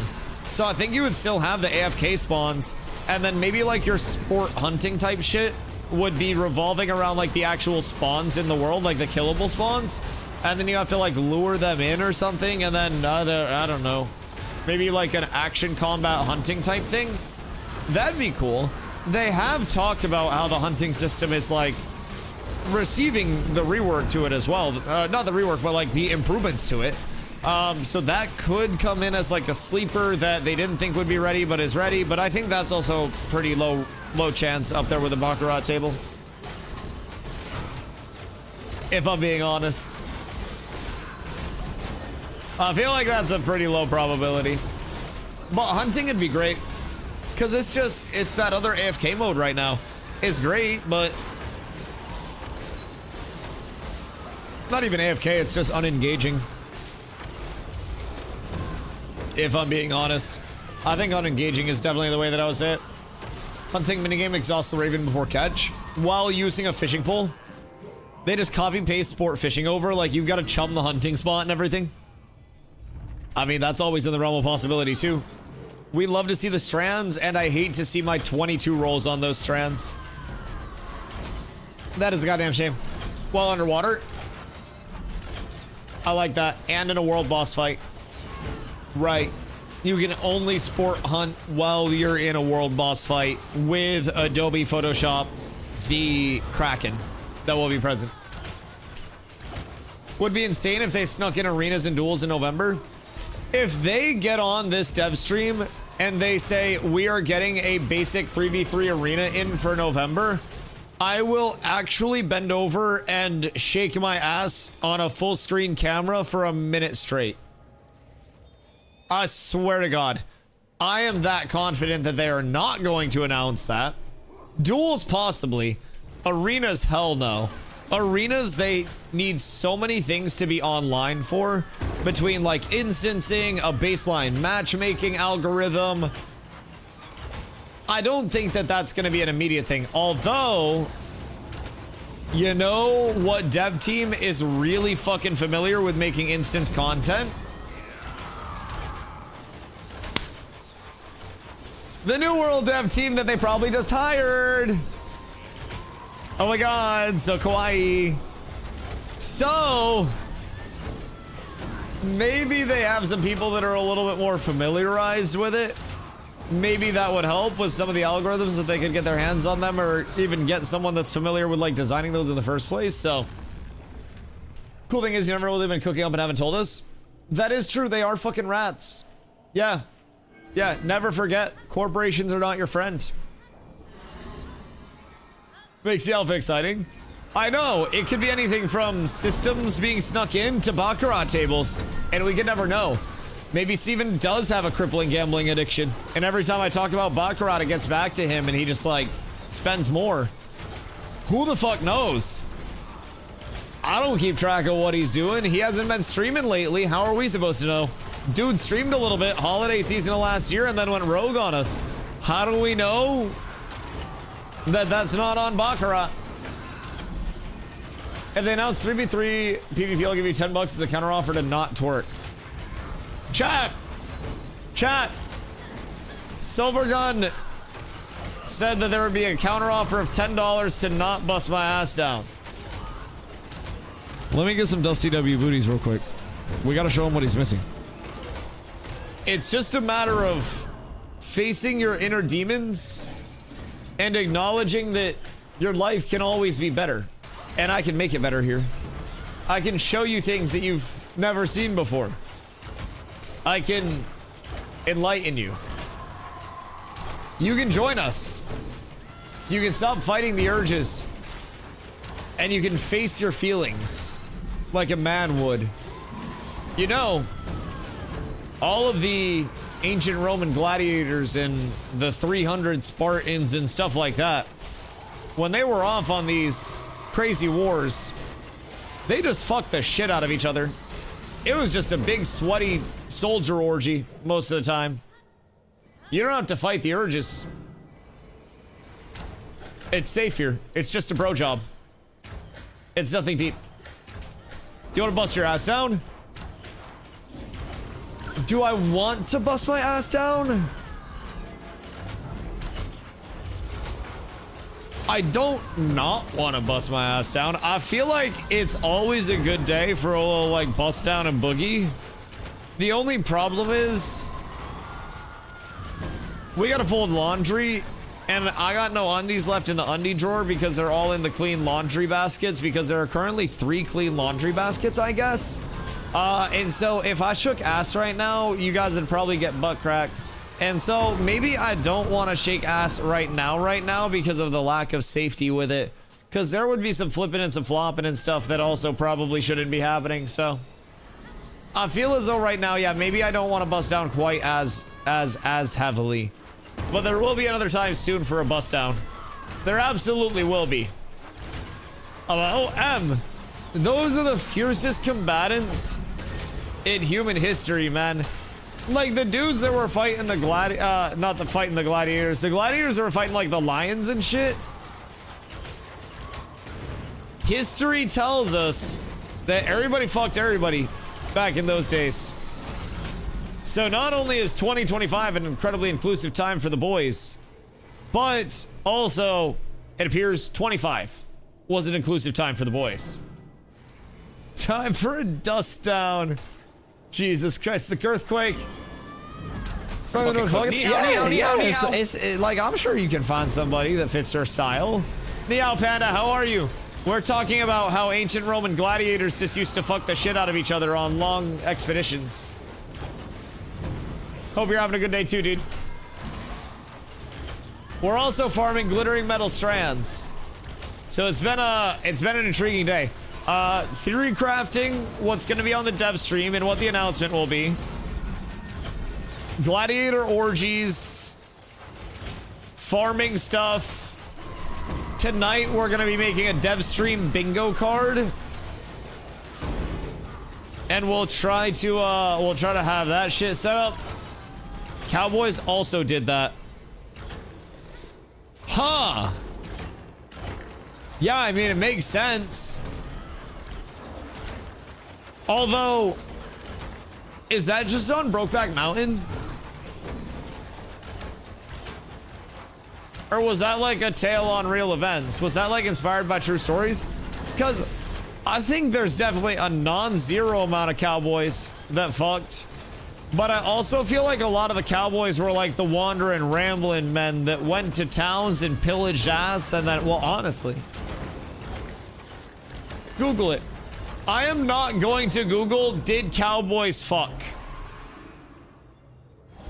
Outside of an incognito browser off stream. But that is not going to be in my Google history. Listen, you don't have to convince me. When people get bored, people get fucking. And like, I'm assuming you get bored out on the old trail. Google it, just don't search in images. Google throws so much shit your way now. Google's like fucking YouTube Shorts with the recommended. Google what? Did Cowboys fuck outside of Brokeback Mountain? And also, was Brokeback Mountain inspired by true events? Kind of like a twofer there. Because how could they not? That is true. I mean, cowboys are supposed to be like your ultimate riz and allure and like sign of masculinity.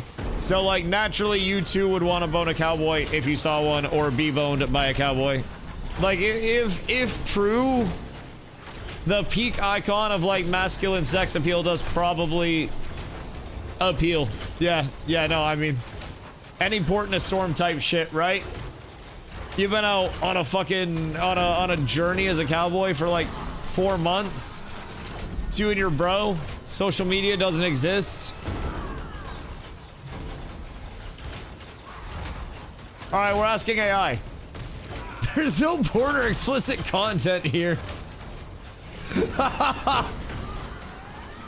In short, Brokeback Mountain is a fictional story inspired by real themes. It's not a direct memoir or strictly based on true events. Cowboys having sex in the film is depicted, but the story isn't actual, is not a factual retelling. So that doesn't answer it though. Like that doesn't answer if cowboys were just steaming hams out on the trail. Is this game any good? It's in development, but I think the development process is coming along really well, if I'm being honest. I think that there is a whole lot of good to come with Ashes, and I think that we are well on the way to seeing a good bit of it. What's Napkin doing? Why are you looking all sus?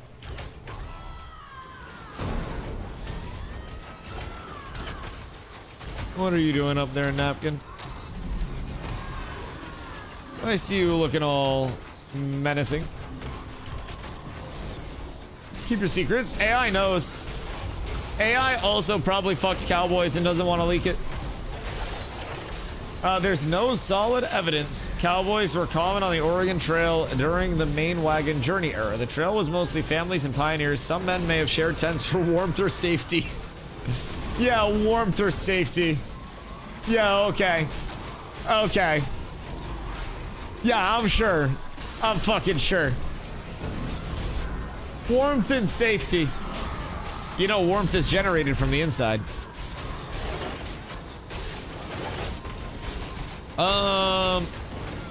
We need to focus the Chikurgin first. And Brody is getting omega pumped by the Smith's mitigation. We might be down bad with this pull. This might be slightly scary. They're just so tonky. Alright, no, we're fine, we're fine, we're fine, we're fine. We have the silence out. All is well. Cool, as long as that one dies, it's fine. It was just fucking full healing with the double smith. That was slightly annoying. Let's do share a tent for warmth and safety too. Well, what are we gonna do if a big bear comes into the tent? We're gonna have to be able to fight that bear off. And in the event that we can't fight the bear off, we die. So it makes more sense for all of us to huddle into one tent and share a sleeping bag, so that way if the bear wakes up one of us, the alert will wake up all of the rest of us as well, and then we can come together to fight the bear. I feel as though that may be what needs to happen on the Dude Bro camping trips. The Dude Ranch serves city folks as guests. Ranches offer Western style activities. A Dude Ranch sounds way different than that, by the way. What's the best way to share warmth in a freezing tent outdoors? Share warmth safely. Layer up. Use a good sleeping bag rated for cold temps. Insulate the tent with a tarp/floor insulation. Wear a balaclava and warm socks. Drink hot, non-alcoholic fluids. Lame. And use a battery/hand warmer pack on low. Vent if condensation. I feel like you should huddle together like a family of otters trying to not float away.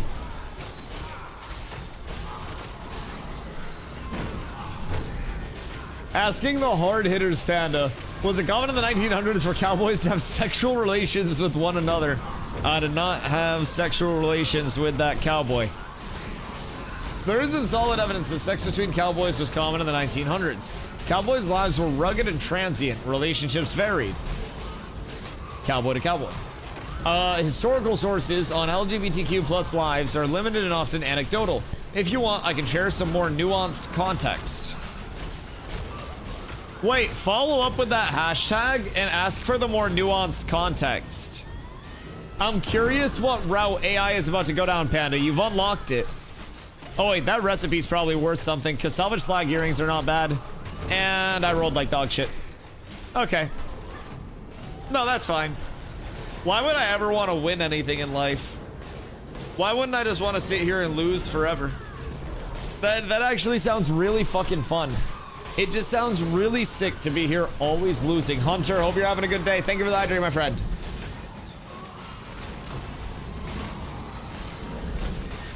What you getting up to? Copper saves and copper earned. Listen. Wait, how much does that recipe actually go for? Been through 18 pages of Marketplace. I'm honestly shocked how little T1 gear is on there. Been trying to work on my crafting, but it's a lot. The thing about the intro gear is... Oh wait, so follow up on that, Panda. So be like exclamation AI and then be like, can you provide more nuanced context? And then do the hashtag. Not gonna lie, I can't believe you were right. Ping isn't that bad on NA.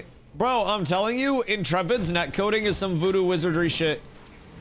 And again, I'm playing on NA servers from NA East. I have played games on hard 0 ping, registering in game. I have played games on 30 ping. I have played games on 10 ping. This shit is really good. I don't know who or what is allowing Thurman. Thank you for the follow. I appreciate you. Like, I don't know who or what is facilitating the netcoding stuff, but it's nice. And worst ping in my own region in New World. Yeah. It's it gets rough out there. It is really fucking good though. Secure sexual research if you're looking for a force bonus that doesn't exist. Tide Piercer, but Tide Piercer's ass. So personally, Streg, I think that finesse is being slept on as well a lot because Dex has fizz power. It's not 3 fizz power, but it's 1 fizz power. And then it also has fizz speed, fizz crit chance, which is quite solid. Comparatively, you're looking at fizz power, fizz crit power, fizz accuracy. So, like, low-key, I don't think finesse is that bad. And Tauren Scout has finesse. So, Tauren Scout is a 5-pieceable set. That is medium finesse and bulwark. So that'll give you the more mitigation. Disable power is also there. Well, yeah, disable power is on strength, and then you also have fizz evasion and fizz disable accuracy, which are also both really important because disable power is increased disable duration, but fizz disable accuracy makes sure that you're gonna actually hit your disables in the first place. So both very worthwhile, and I feel as though crit chance and attack speed is a huge operative bonus. Personally. So I think Tauren Scout is a really solid alternative while we wait for more like force sets to be craftable and shit. But yeah, casters have a way easier route to push up to like 340 plus power. Force is a huge multiplier, but that's also part of why people are using Akadira because it's finesse. So even then, you're still going to be getting a couple hundred more fizz power off of it, a couple hundred more fizz attack speed. It's all solid. I was looking for a keyword that's like not a tank healer one. Akadira. But that's heavy. But yeah, I mean, honestly, like Akadira's finesse. But other than that, you're looking at Blood Runner, which is Fortitude, if you go 5-piece there for the 5-piece siphon.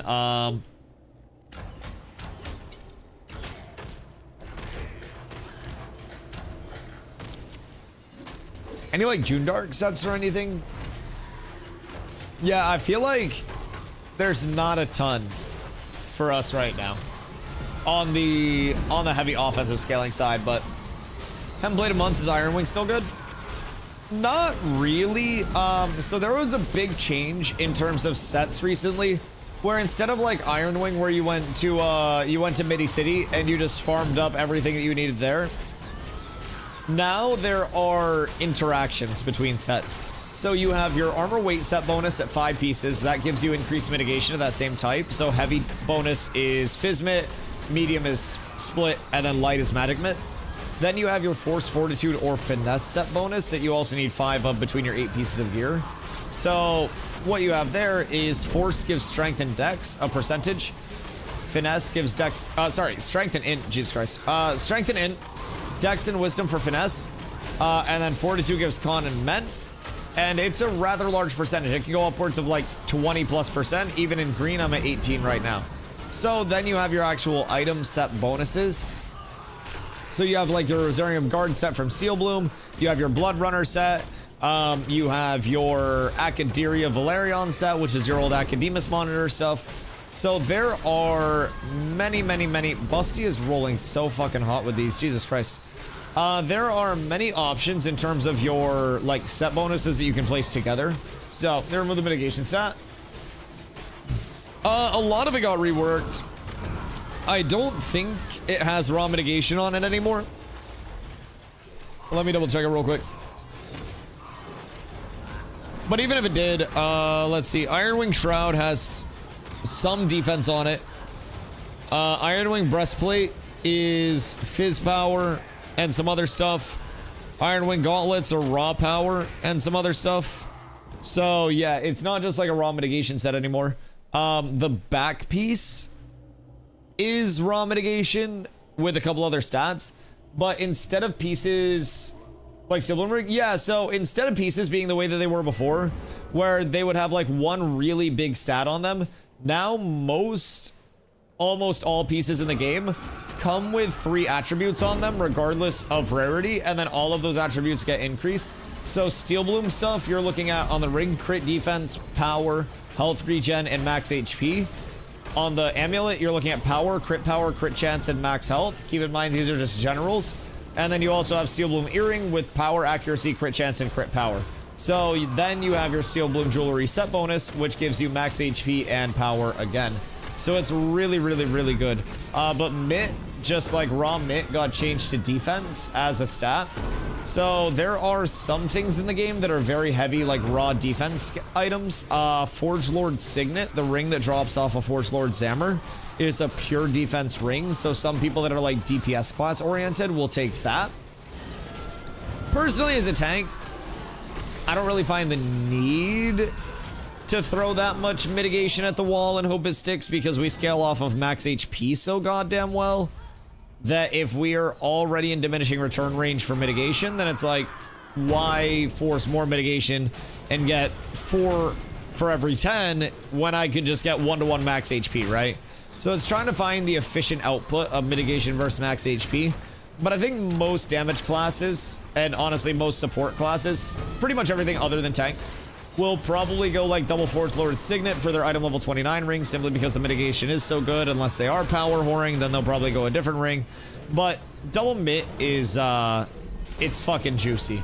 It gets you, I want to say, somewhere around like 8% with 2 Forge Lords. So that is a very, very non-0%. And that will help pretty much any class be way tankier, especially if you're just base squishy as shit. How's armor interact in terms of light and heavy? It's just a mitigation difference. So it's all the same like total mitigation, but light armor is all magic mitigation, medium armor is a split between magic and fizz mitigation, and then heavy armor is all fizz mitigation. So just along that, personally, it used to be that heavy was fizz skewed and had primarily fizz and some magic. And then at a certain point, they got rid of that, like, skew, and they made it all one way or the other. I don't know how I feel about that. If I'm being real, just on a one-to-one, it does feel like we push into diminishing returns on mitigation way too quickly right now. Way too quickly. And I feel as though if you're going light or you're going heavy, especially in a PvP, it just feels incredibly wasted. It feels like meta is always going to lean towards medium just because it does balance your mid out. And if you go one or the other in terms of just a flat, like, you know, light or heavy, then you're just gonna get chonked. Is heavy better for mages? Not really. I think most mages are gonna go 5-piece cognizant. Excuse me, who's yawning? What the fuck? What's wrong with you guys? I think most mages are gonna go 5-piece cognizant, which is light, and then 3-piece of a complementary from there.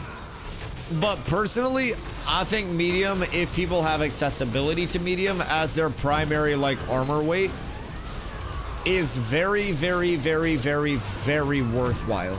Very incredibly worthwhile. I think just the raw mitigation boost that you get from it to both types of damage, like Fizz and Magic across the board, is quite nice. Rootbound Earrings ass, right? Yeah, that's butt cheeks. But if Strike doesn't have it, he does now.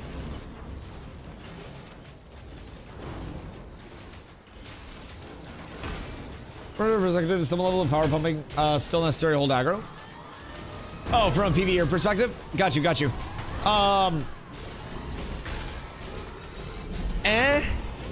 Like, not really. It depends on where you are in the leveling progress in terms of, like, what you're at. Oh, damn. That's nice. But we have a couple of abilities in particular that make it a lot less about the raw power pump. So you'll notice that whenever the mobs get to me, I keep Intimora on cooldown. Intimora is an 8-second uptime, 20-second cooldown. So when Intimora is up, it pulses once a second for 8 seconds. Every pulse does 5% of my max HP as threat for the targets. So that's just a passive tick. And then a lot of our abilities will also have additional threat gen on them. So you'll notice that a lot of the time I use double slam. Like, I'll get a weapon combo out. I will fill up my courage meter, which is over here, and then I will just slam twice once I have the courage. Part of the reason I do that is because slam generates 300% additional threat, and it's a frontal cone target, so it's a very high damage, very high threat ability. So that's a huge scaler, 200% damage, 300% threat, and you can essentially run a weapon combo and then slam twice every single time if you're taking any sort of damage whatsoever. So, like clockwork, you're doing a shitload of damage. You are popping your Intimora to keep that AoE threat. If threat does ever drop, you can also run taunt. Taunt is a bit of an unconventional taunt for tanks. So, instead of gapping you directly to the top of the threat meter, it generates twice your max HP as threat on that target. So, a little bit unconventional in that sense, but also allows you the potential to continue spamming taunt when you have a threat lead built up. So like right now, I can taunt and I still get additional threat. And then when I taunt something, if it's a single target mob that does like a lot of AoE damage, right? Like a world boss or something, I can spam taunt every 10 seconds and it puts up Humiliated for 8, which is minus 15% damage done. So 80% uptime on a minus 15% damage done to targets other than me, by the way. So it still hits me for the same amount, but anything like anybody in my raid that gets hit by it would be 15% tankier. So pretty cool elements of like threat gen there. I personally feel as though as long as you are playing the game as a tank and you are ensuring that you're seeing your weapon combos through to completion, courage gets there, you should be good. You should be. But some people can struggle with the tankiness, some people can struggle with the damage aspect. Overall, I think it's just familiarizing yourself with tank, and the objective should always be have grit up. It's a once every 20-second cast, and then slam with full courage. That's really your biggest thing. Keep Intim up along the way and don't die. Any other abilities that you throw in PvE are just a bonus, if I'm being honest. The most efficient thing that you can do for not only yourself, but also your group is running through that rotation. You do still pump power, though, for PvP? Oh, for PvP, fuck yeah. The thing with PvP, though, is as a frontline, we need to have a good awareness of power versus tankiness. So like there are 3 primary buckets that we play out of. It's our kill potential, our raw HP, and our mitigation. Because we have a few mitigation abilities as well. So Grit gives us 20% Fizz, 10% Magic, and then Fortify is an oh shit button on a 45-second cooldown, sorry, that consumes all of our remaining Courage to give us up to 20% Fizz, 20% Magic. So we have those 2 buckets of survivability with just the raw mitigation and the raw HP scaling on top of that to play from. And then outside of that, we have our, you know, our Intercept and our shields that play off of our HP. So while we're scaling Grit and Fort into our MIT, we're also worried about like, A, I'm pushing into mitigation diminishing returns, and B, I'm gonna have raw HP so I can put out a banner that's 15% of my max HP to everybody in my group, or have that max HP so my Intercept, which is 10% of my max HP, you know, has a little bit more impact along the way. So those things are always very important to keep in mind with your scaling. As tanks, we want to scale enough power to have kill potential on targets. So I'm sitting 278.2 right now. If I pop food and scroll, I'm like just over 290. And that for me is enough to have kill potential on people, especially with how squishy people gear right now, while also leaving myself like tanky enough to get turned on and get out. It's a little bit of that element of like, I frontline for the people who are actually doing the damage, because even if I'm a tank with 390 power, a major ranger with 320 still does more damage to a group than I do, just straight up. So my job is to get in, live, stagger everything, and then trip as many people as I can. Any damage that I put out is a compliment, but my primary objectives are get in, get the focus on me, stagger stuff, and then throw out trips. Anything else damage-wise, sheer bonus, right? So it's great to have that, but if you're sacrificing HP, if you're sacrificing survivability, those things along the way, to achieve a bit more power, and it's a substantial trade-off, then I'm not necessarily certain that that's going to be worth it all the time, at least for tanks. Something like a ranger where it's not a worry at all and you can just pump from fucking Narnia, maybe you do go a little bit lighter on the HP scaling and get a little bit more power. But for tanks especially, I just feel like we have very high damage scaling, but we also have a very large obligation to not get one-shotted on the front line, or we will be very much so killed. Positioning power is the name of my game. Grapple is the name of mine. And unfortunately, grapple giveth and grapple taketh away, bro. If I'm in range to grapple somebody, somebody's always in range to grapple me, and that's the most terrifying thought in the goddamn world. That is the risk that we take playing frontline. Grapple doesn't work. In PvP, it works exquisitely. It's just in PvE that it's really fucked up right now, but 237 MP, some of my that's were my fault. I mean, listen, if you 237 MP, we gotta get you a lot more of everything. We got a lot more gear to acquire for Mr. Ultraman. That'll be a large comeuppance. Just for perspective, by the way, the guilds that are very well off, like econ-wise and very set up, are typically averaging around 340 power on their damage dealers at this point. So there's a good bit of econ separation there. And I'll be honest, we were really far ahead early, but I think we didn't transition the best into the eye level 29 standpoint. I think that was where we kind of like fell wheels off a little bit. But there are many ways where we can get right back on top of it, so.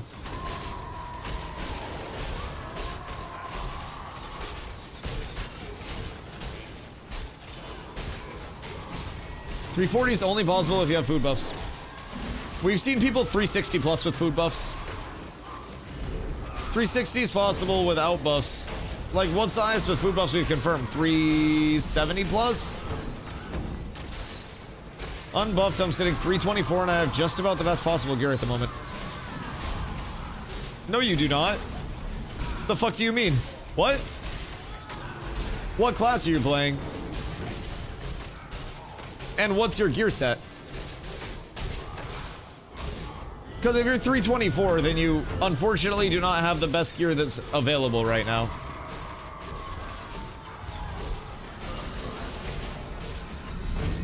unbuffed and rogue. What are your weapons?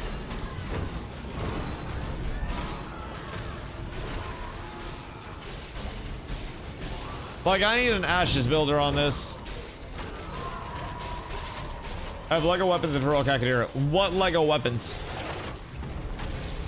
Like, which weapons?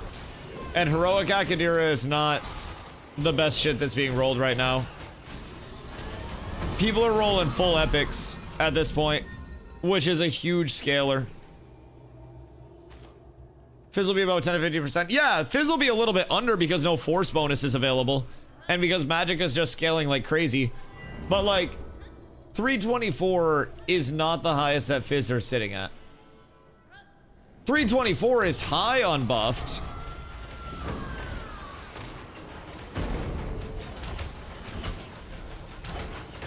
But it's definitely possible to push up a little bit higher. And it may be semantics to say, oh, you could have Epic instead of Heroic Akadira.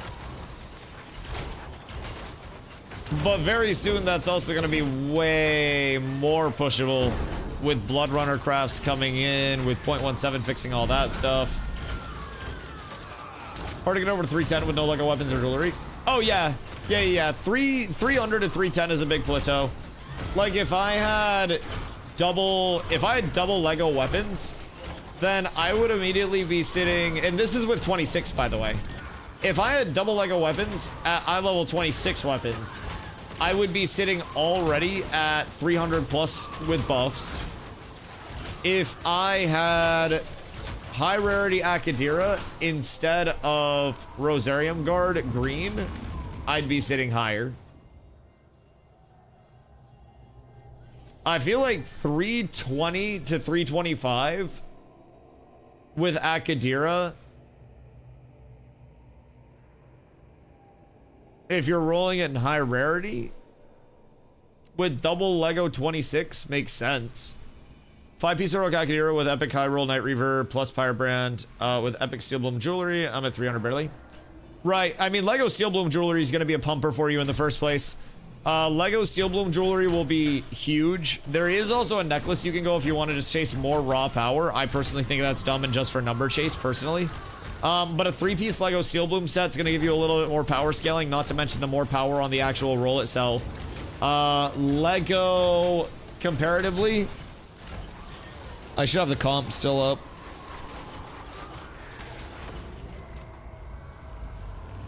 Excuse you.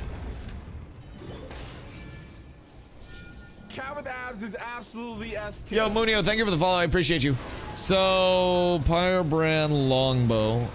Then we'll go compare. Keep.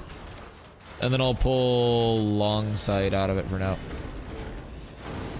Boop. Add item. Pyrebrand. So, for frame of reference, if you were to go from, you said you had what? Epic Firebrand, or sorry, Epic Pyrebrand? Not even Lego?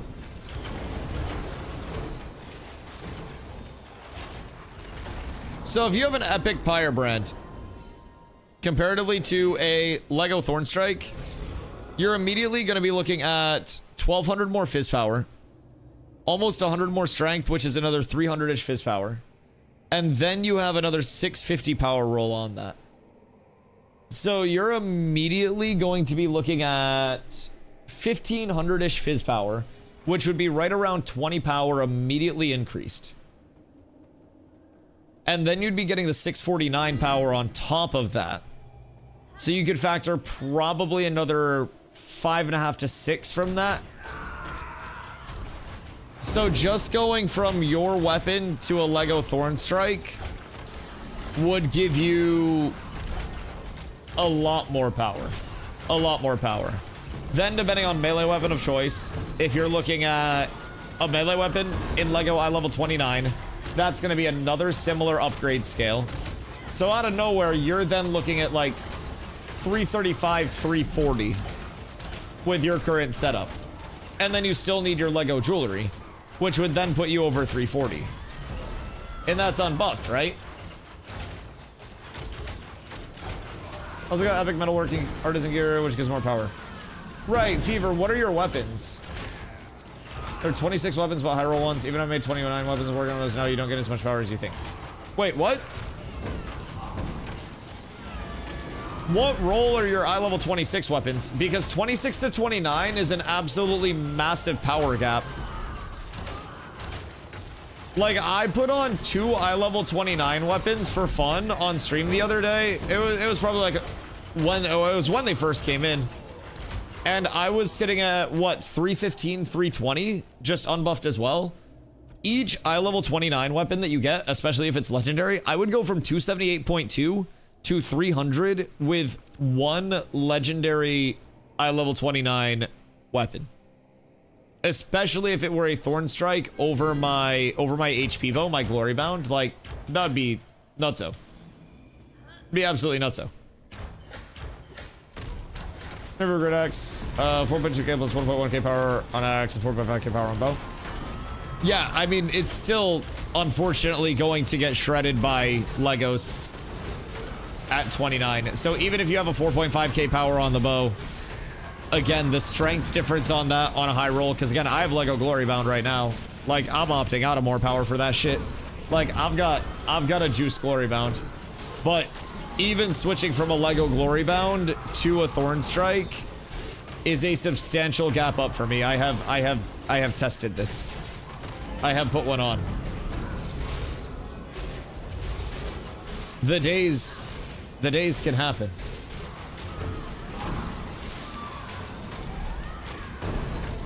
Lego is about 10% better than Lego 26 power-wise. It also is not subject to DRs at this point in time, which I think is kind of fucked nearly as heavily as it should.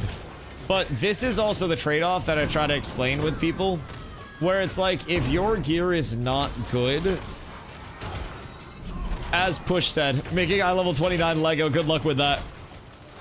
If your gear is not good at all and you're poor, like me, there's a reason I have eye level 26s instead of eye level 29s. And it's because if you look at a Lego 26 compared to an Epic 29, then the Lego 26 is actually quite comparable. So that's a really cool thing to consider. But in terms of the, like, in terms of the eye level 29 gap up, it is really fucking expensive. It's doable, but it's really fucking expensive. Really expensive.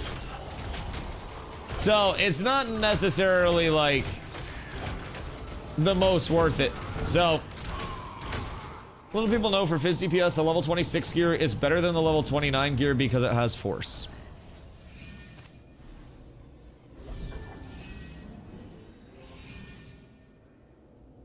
I think you might be overvaluing force. If you're trying to raw power scale, losing out on a shitload of raw stat scaling in the first place because you're wearing lower item level in the first place is going to be a very hard hit.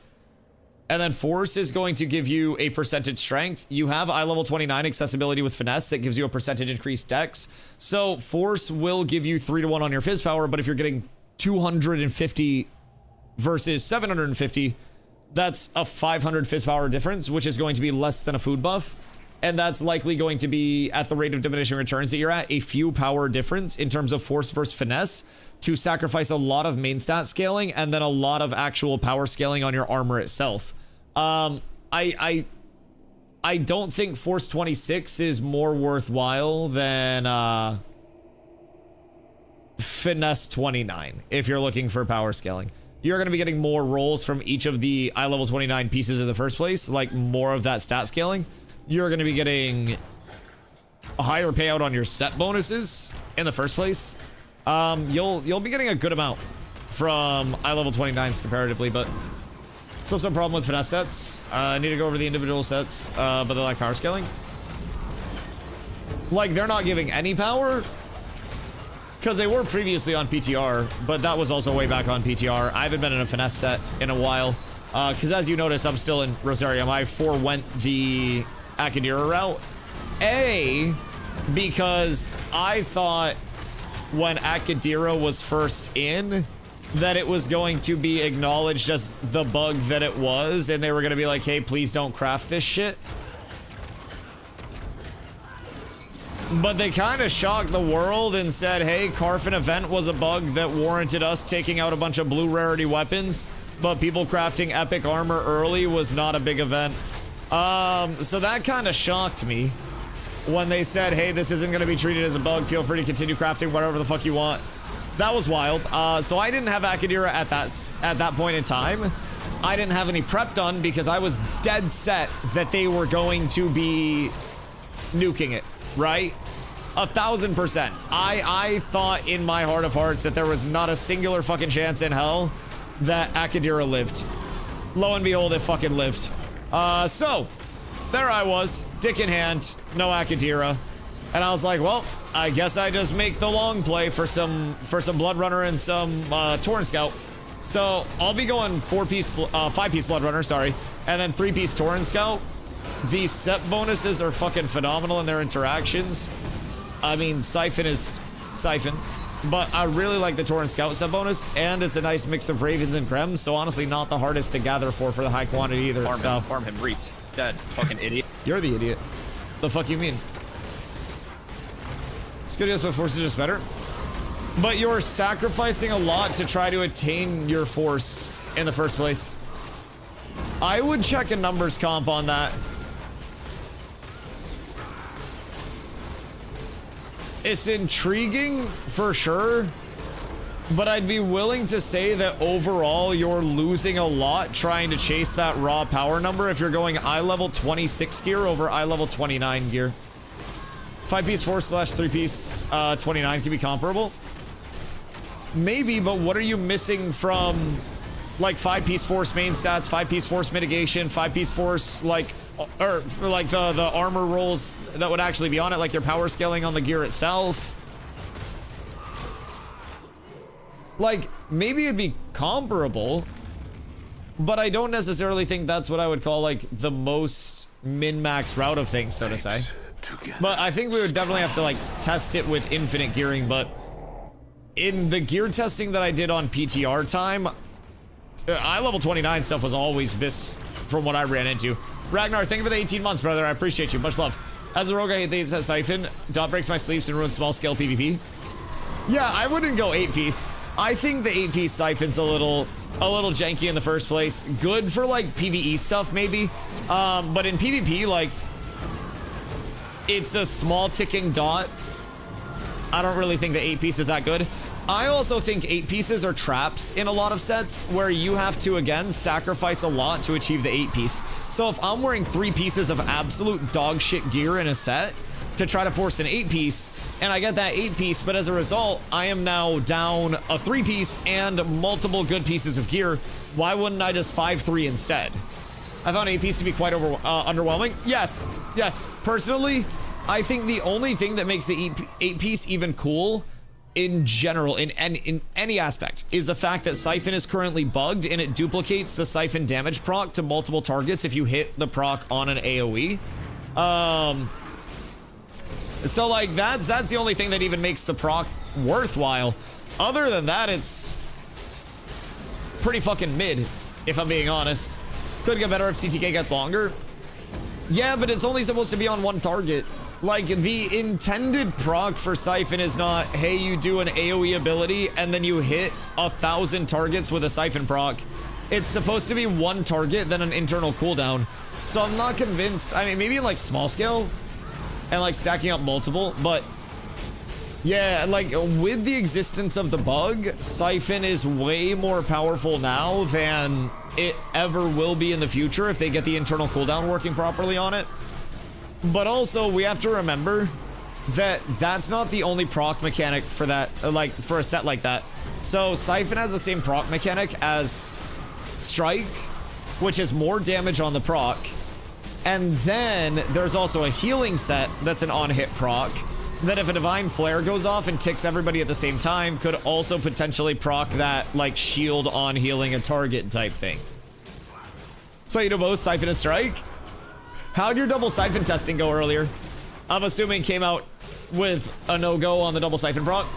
Siphon Strike 5-3 was fun on the PTR when the first hit. I don't know how much strike has changed though. I mean, it's cool for the RNG pop, right?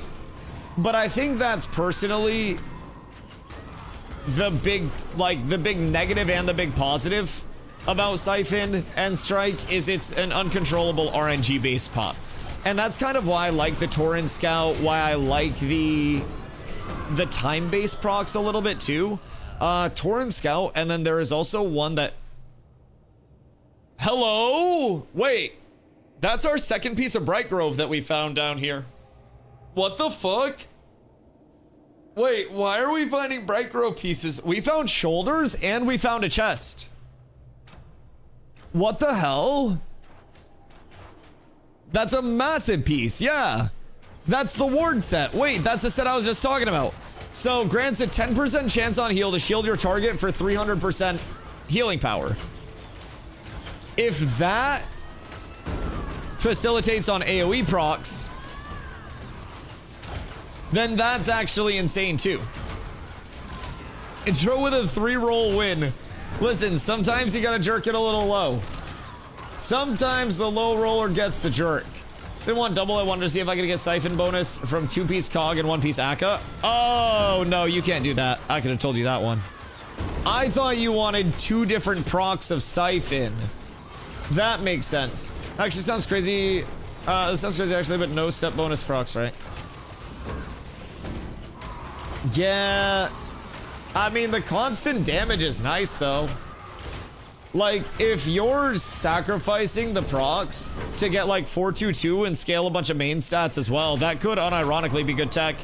It's all just a matter of how much you actually want those procs, because for me as a tank on the front line, too, I'm going to be interested in different procs than somebody that's just pumping out constant damage.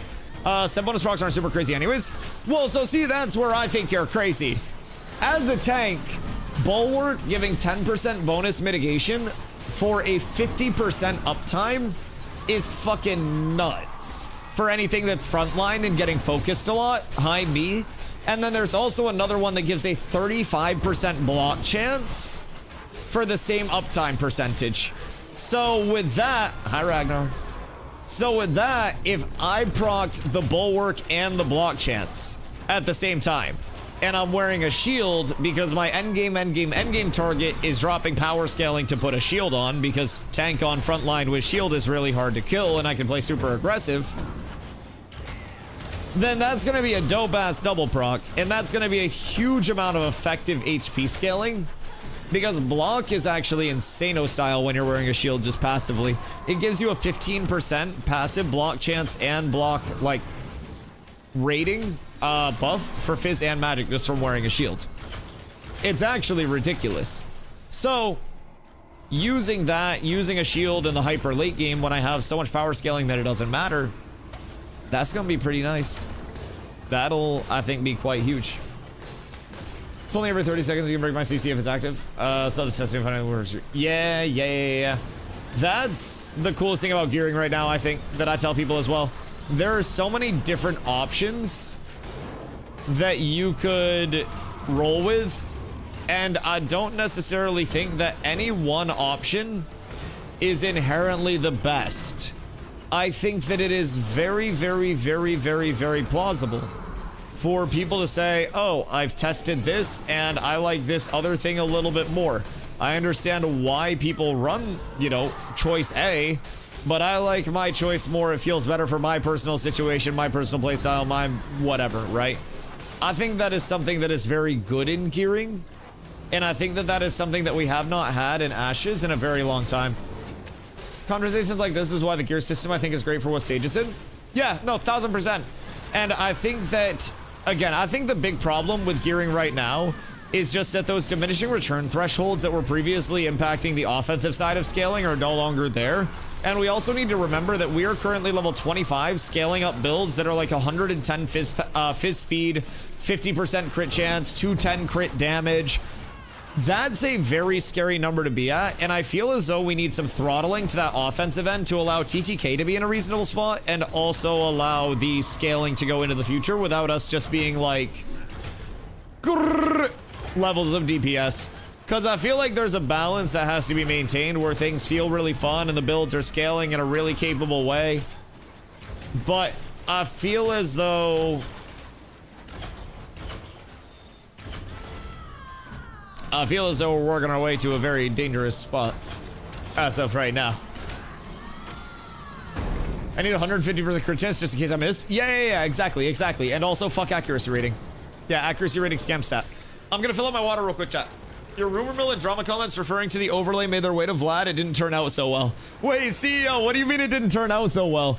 Cause I know that the video went up about like the overlay and stuff. But I also feel like the mythical overlay has always been so overblown. Wait, what do you mean it didn't turn out so well? Because now I'm curious. Okay, hold on. I'm gonna go pee real quick while we're pulling mobs. After this one dies. Because I can't risk losing any good gear. If there is a strand, I need me a strand. 1000%.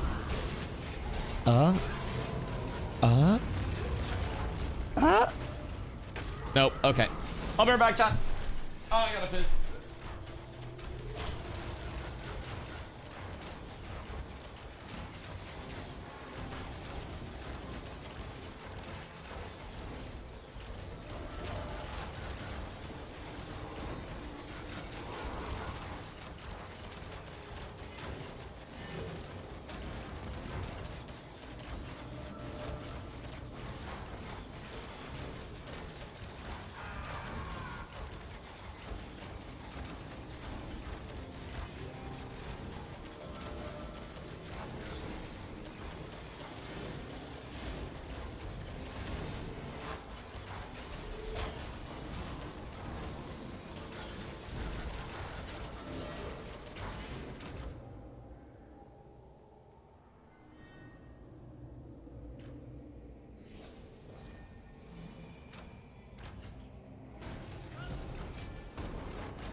Good day.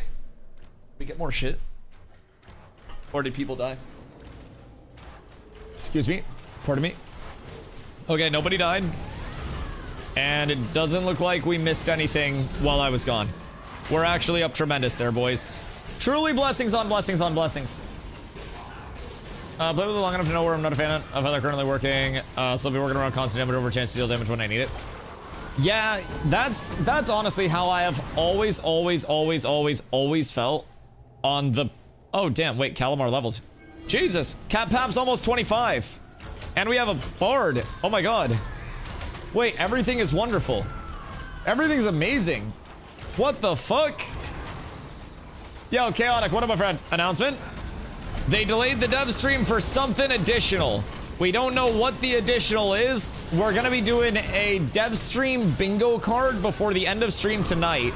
So everybody is able to keep their bingo card close at their hip and see if the predictions are right. Because it's gonna be a fucking banger. An absolute banger.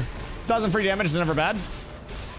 I would actually be willing to say 1,000 damage that goes on a random target that doesn't translate to a kill, if people are building specifically to achieve that 1,000 damage, is bad because it's uncontrollable damage. I feel as though more damage isn't always necessarily the answer, where the answer in PvP is typically more focused damage. I think in PvE, more damage, best damage, but in PvP, like, health bars only sustain so much, and I think that controllable damage going on one target is always, like, the best route. And I feel like the thing, at least for me, and keep in mind, I'm going to be wearing Siphon. The thing that makes me not like things like Siphon, even dating back to my time in New World, not really liking proc-based effects that were more RNG, is that it's an uncontrollable. So there was an ability in New World that's called Stamina Recovery. Was it Stamina Recovery? Yeah, I think it was just Samrec. Anyways, it basically, when you were hit under a certain percentage of HP, gave you X amount of stamina back for your dodges and whatnot. But it was like 50% HP.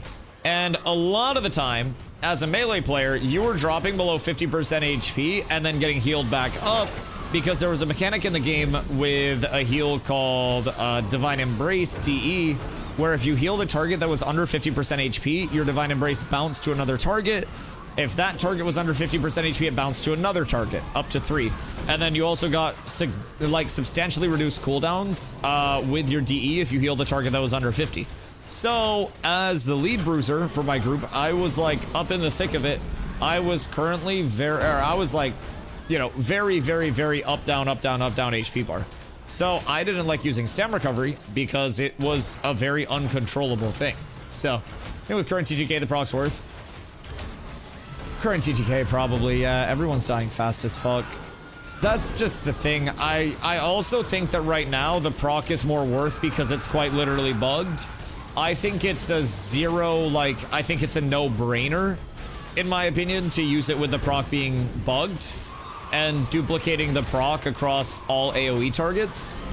I think that makes it one of the best procs in the game. So, 10 to 20% of a person's health bar? No, for sure, for sure. But if a person is like 100% and then gets hit by that and then just gets healed back up immediately, we're not even gonna see them drop to 75%, you know? I would way rather have than like a random uncontrollable. Every single like, if I could choose between everybody in my army having Siphon or everybody in my army having 20 more power and focusing the proper target, I would pick the 20 power and focusing a proper target. Just to put it in perspective. But like, having Siphon when you have nothing else is in no means bad. Like, Siphon is a net positive. It's a 200% damage, which hits quite hard. That hits as hard as my slam does. So, it's solid. If I could have all 8 people focus firing on one person at the same time, this is the best thing ever. Yeah, that's the same. That's all of it. Like, but then you'd also be relying on the random proc to time up at the right time and it'd still be an uncontrollable, whereas 20 more power would then lead into people having that on all of their abilities applied evenly. So there's like an ebb and a flow to everything. If you die in the step procs after you're dead, you stay on the ground, it can infinite proc because it doesn't go on cooldown. Yeah, no, I'm aware of that one. There are a lot of bugs with it, man. I don't even worry about the infinite proc when you die and it's already up, because that's more of like a, we've definitely seen it in action. I've actually died to it before in Siege. But yeah, it's most definitely fucked. It 1000% is. I personally just think the more concerning thing is that if I have, like, say as a tank, if I have Intimora up, right? Something that does pulses of damage all at once to a lot of people, and I walk into a big group of enemies, and my Intimora procs my Siphon, that Siphon proc is duplicated to every single person that was hit by that Intim aura. And that is very, very, very bad because it's all forms of cleave. So anything from melee weapon cleaves to any abilities that do like large pulses of damage in one area, or like an AoE that hits all at once, that's all being directly fucked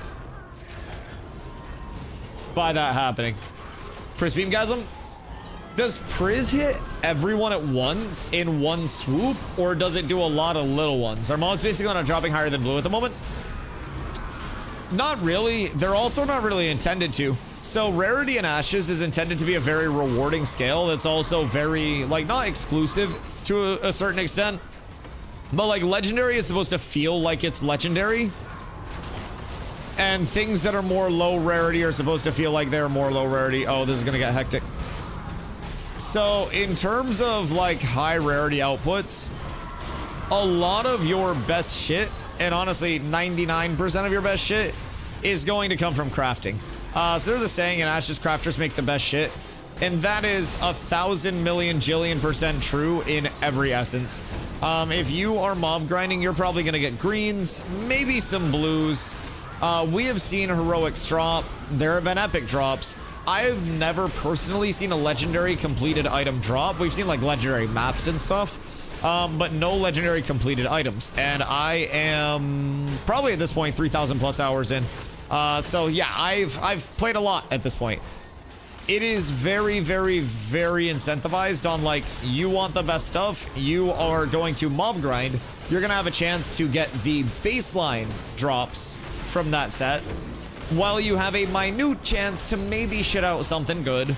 But what you're really going to be targeting is the recipe itself. And on our end of things, we're looking for these glittering metal strands.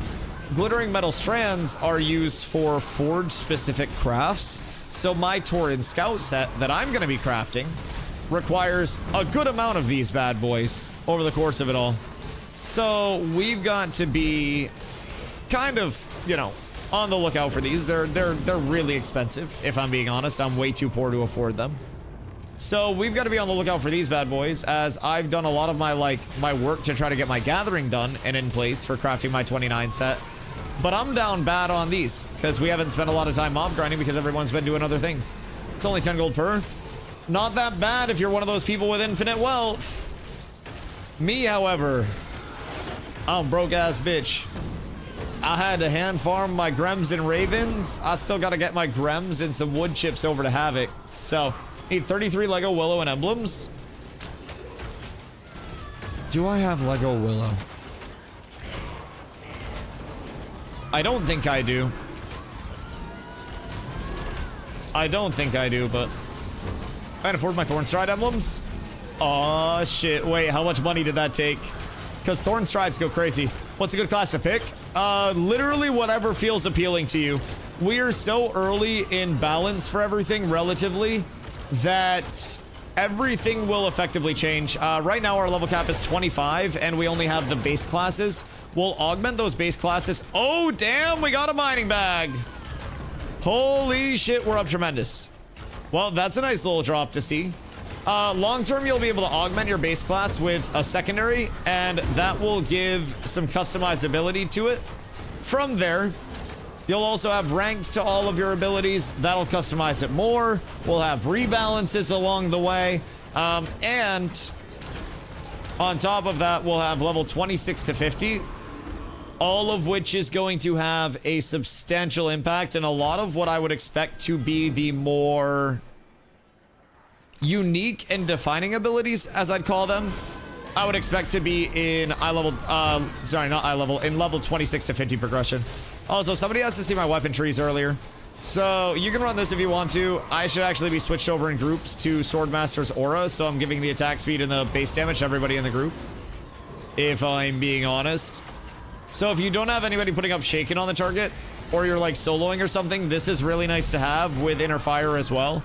But if you're in a group, Swordmaster's Aura, really, really, really, really good to have, because you're putting out that Fizz attack speed and that base damage to everybody in your group instead of just yourself. So really like having that up. Longbow, same thing. In groups, you run Inspiring Bullseye.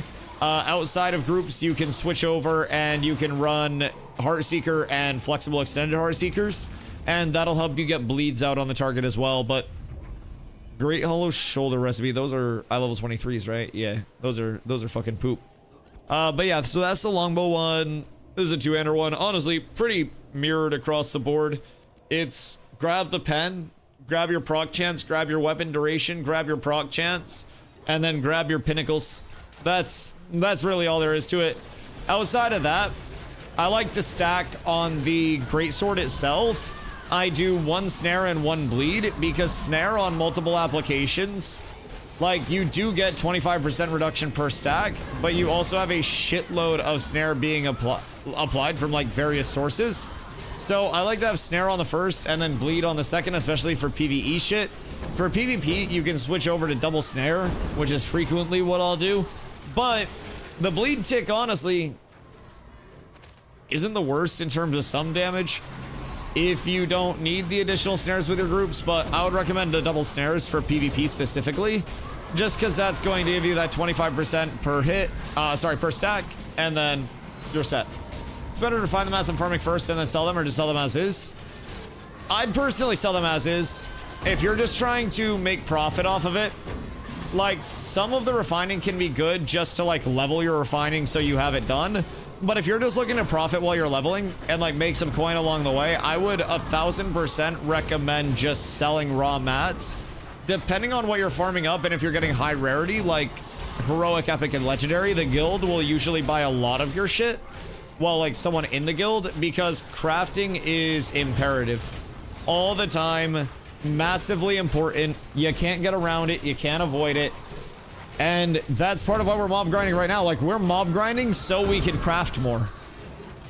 And if we can keep the mob grind going smooth, then we get more of the strands, which, by the way, I've only got one strand out of this entire fucking farm. I am actually down bad. Like, I am down fucking horrendous. So I don't know who's getting them all. I think it's like Busty and Gibby that have been cleaning the fuck up. All right, Steezy +1. But at least they're like easy to get. Now, there are also some spots where you can get access to this same mob table and like duo or trio the mobs quite easily. So always have a carrier and carve and a bank ult. We bank every 20 to 30 on ult and leave when everyone has 20 to 30 each even split. Interesting. I like that tech. I like that tech a lot, actually. So there's an ult that sits in carve. Bank ult's logged in on balcony. Right, and then you trade it over to the bank ult. And the bank ult holds it logged off. And then trades it back. Ready to hold emblems. Huh. That's smart. That's really smart. No risk of losing. Right. Unless something goes terribly wrong in the transfer. That's kind of cool. Dude, like, Ashes has a really creative community. Like, it makes sense, but I've just never thought to fucking do it. Like, if you make a rogue or something, you get grapple, you find a way to grapple your way up there, you're set, or you just escort it up one time and then it just sets there. You don't need to worry about escorting it multiple times. Bruh, wait. Alright, we should probably go store then. And then come back. If we have a good amount, we should probably go store real quick. I don't want to be caught with too much, like, net worth in people's bags. Or somebody could run an alt down real quick. Usually Rogue and Cleric hold emblems until bank time. Makes sense. Oddly enough, in here, I feel like I'm one of the least likely people to die. I feel pretty safe at this pull spot. Now, the only thing that's out there is, like, Dex and shit, but other than that, I'm feeling pretty breezy. How's Fortitude Set bonus work? It gives you a percentage increase to your constitution and mentality. So, a lot of people sleep on Fort, in my opinion. I think it's really good if you do not need additional power scaling. Everybody will always say, I need more power scaling, blah, blah, blah, blah, blah, like my nuts. The advantage to Fort is that Ment's gonna give you magic defensive stats, magic crit evasion, magic crit defense, magic disable evasion, and magic disable defense. And then Con gives you all of those in Fizz. It's not the worst, if I'm being honest, to have that extra little bit. Now, it's not gonna be a massive amount of mitigation. It's not like it's fucking game breaking. But I do feel like people sleep on Fortitude a little bit. It's not the greatest, but it is sure as shit not awful. Carf has foams on the tank sometimes. I mean, I can get out the foams when I'm not yapping. But yeah, Carf's scary. Carf's scary. Like, if you get hit by a foam in Carf, it is instantly gonna be a fucking 5k. Don't ever let the tank hold the stuff. You don't trust your tank enough. I don't understand what that slander is for. I trust me very much. I haven't even puckered this entire time. I feel as though we've got this pretty locked down. Strand, 99. I rolled a 6. That's unfortunate. That's really tragic. Forge set looks good, but I think magic defense is gonna be hard to get. If you're looking at magic defense scaling along the way as well, my plan personally is a mix of Blood Runner gear from Carfin as well as the Tauren Scout gear, which is a medium finesse set from Forge. So with Blood Runner, I will be going medium 5-piece, Fortitude 5-piece, and then I will be getting my Siphon proc. And then with the Tauren Scout stuff, that is also medium, so I'll be 8 pieces of medium. That will have 3 pieces of finesse, which I won't be activating, but always there if I want to go 2 more pieces of finesse down the road. And then that has the Bulwark set bonus on it, which is increased mitigation for 15 seconds. 10% increased mid for 15 seconds. So that's a pretty solid set bonus, if I'm being real. I really do like that, like double roundup, especially if you're looking for defensives. It's gonna give you medium, which is gonna be the best skew of, you know, Fizz and magic balancing. It's gonna give you that accessibility to Bulwark, which is essentially another like oh shit button for your scaling. So it's kind of cool in that sense. Before you get up, park an ult behind you on the ledge, and you can hold then bank to ult. Yeah, 1000%. That is that's very, very, very incredibly valid. We could also just have the bank ult sitting up top. Oh wait, no, because there's no auto. Oh no, how much money was just lost? Oh no. Oh no. All it took was one anvil slam on the back line. And then it all fell apart. Good frickin' golly. We're down horrendous, boys. I'm hoping not too many were lost on this fine day. Because if we're down a lot of strands, I'm a very sad panda. Should we go bank? There's 2 deaths on anvil slams. Alright, maybe this is a sign to go bank before more people die. Maybe this is the sign. That might have just been a lot of gold down. That might have been a lot of gold down. Fuck. People should love it because everyone comes out with money and it's equal earned. Yeah, no, that's quite nice. So everyone just like compiles to the one ult and then it's just an even split for everybody at the end. Yeah, I mean, that is definitely solid. Calamar 1 glittering strand dies. Yeah! It's okay. I'm hoping he didn't get to pick it up in time. And then I get to steal it. That would be the ideal set of circumstances. I didn't pick it up. All right, dope. We're up tremendous. +1 strand for the boys. Listen, I will take all strand donations. They are 10 gold apiece. And I need a lot of them. I need like a gold cap hit strands, dog. Actually, it's not that bad. I only need 3 pieces. So it could be a lot worse, but usually die in the moment of picking it up. Thankfully, people have shown good discipline today, Zom. They've shown very good discipline. Now, what they haven't shown is good Fizmit. The strikers with their anvil slam, fucking cooking. Absolutely cooking, people.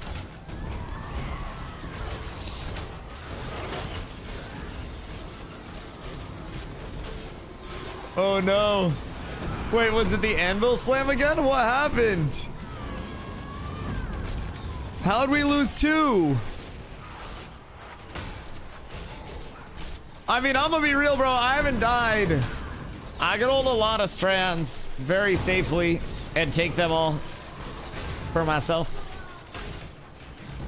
I would be more than fucking happy to do that and to shoulder that load for everybody here and just lower the amount of stress. Because I think, like, I only have 2, bro. I have so much room in the strand world to grow and to support you guys better. And it would be my honor to support you guys better. Aid station. Have you been here before? Is this a heal station alt account, or is this the weirdest coincidence in history that we have heal station and aid station? Because there's a heal station in chat as well.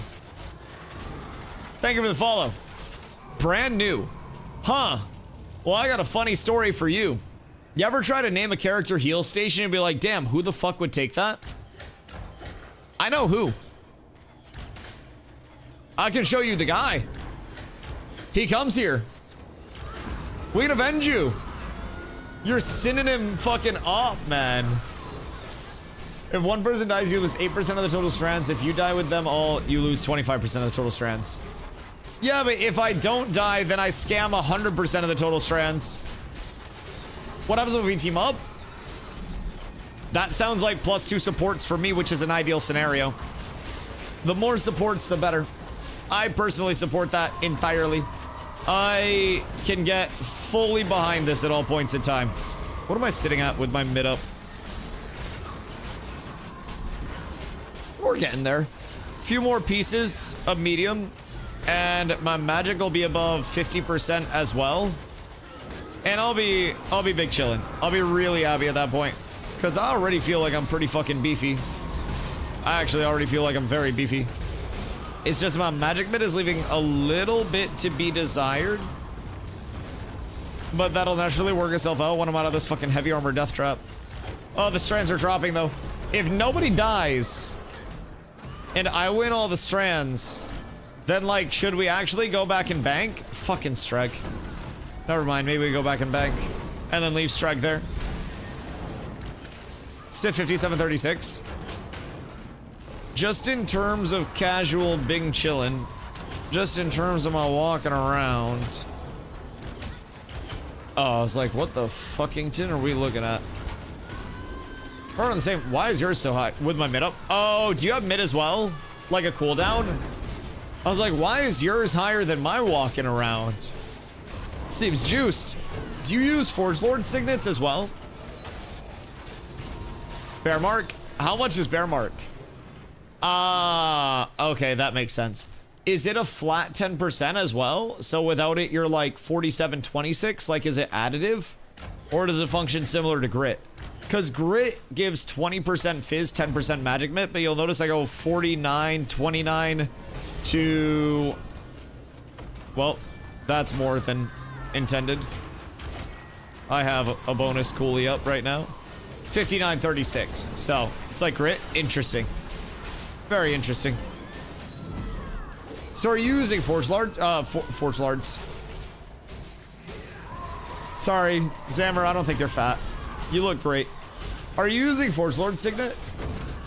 With your shit? Like, what mitt stacking are you rocking? What's your HP? 48? You're not doing too bad there. Like, you're actually relatively beef. Which is good. Maybe you survive a Siphon proc from all of the millions of players that are abusing it. Base 59, 20, 29-4. That's solid. Are you... What armor set do you have on? You're Rosarium. You don't have Finesse yet. You're Rosarium, right? Go one Forge Lord plus Molten Rune Cape. Ah, very nice. Very nice. Will obtain stride, give me all your thorn stride. Wait, I have some thorn stride emblems that I can give you in return for doing all of my leather working stuff for me. How bad do you need thorn strides? And what are you making with it? Are you making like a thorn stride longbow or something? Bad. All right. So, Briarfang Greatsword, Lego. Caster Greatsword. How many do you need? Wait, give me thorn stride. Wait, well, what if you guys give me thorn stride? And then I make a thorn stride longbow for power scaling. Because max HP is for bozos. Cars, hope you're having a good day, my friend. What you getting up to? Yeah, what if you guys just feed me everything? How to make a short, why are you making a short bow? I don't like the sound of that.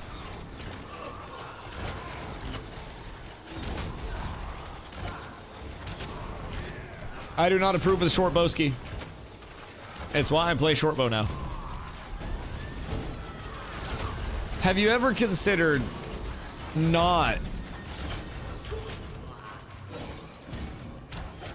just food for thought? Maybe like longbow and not being a deviant instead. The war between Vice and Hoverlord.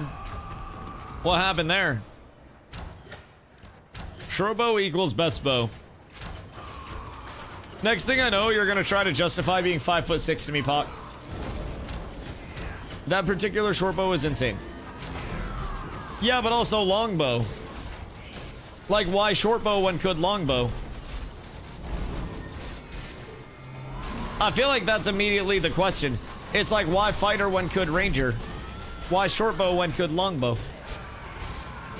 I feel like the melee weapon has a lot more flexibility, but I feel like longbow is just so god tier. Like, you can't auto trade. The attack speed plus power roll? Yeah, but the range and the lack of wound ski.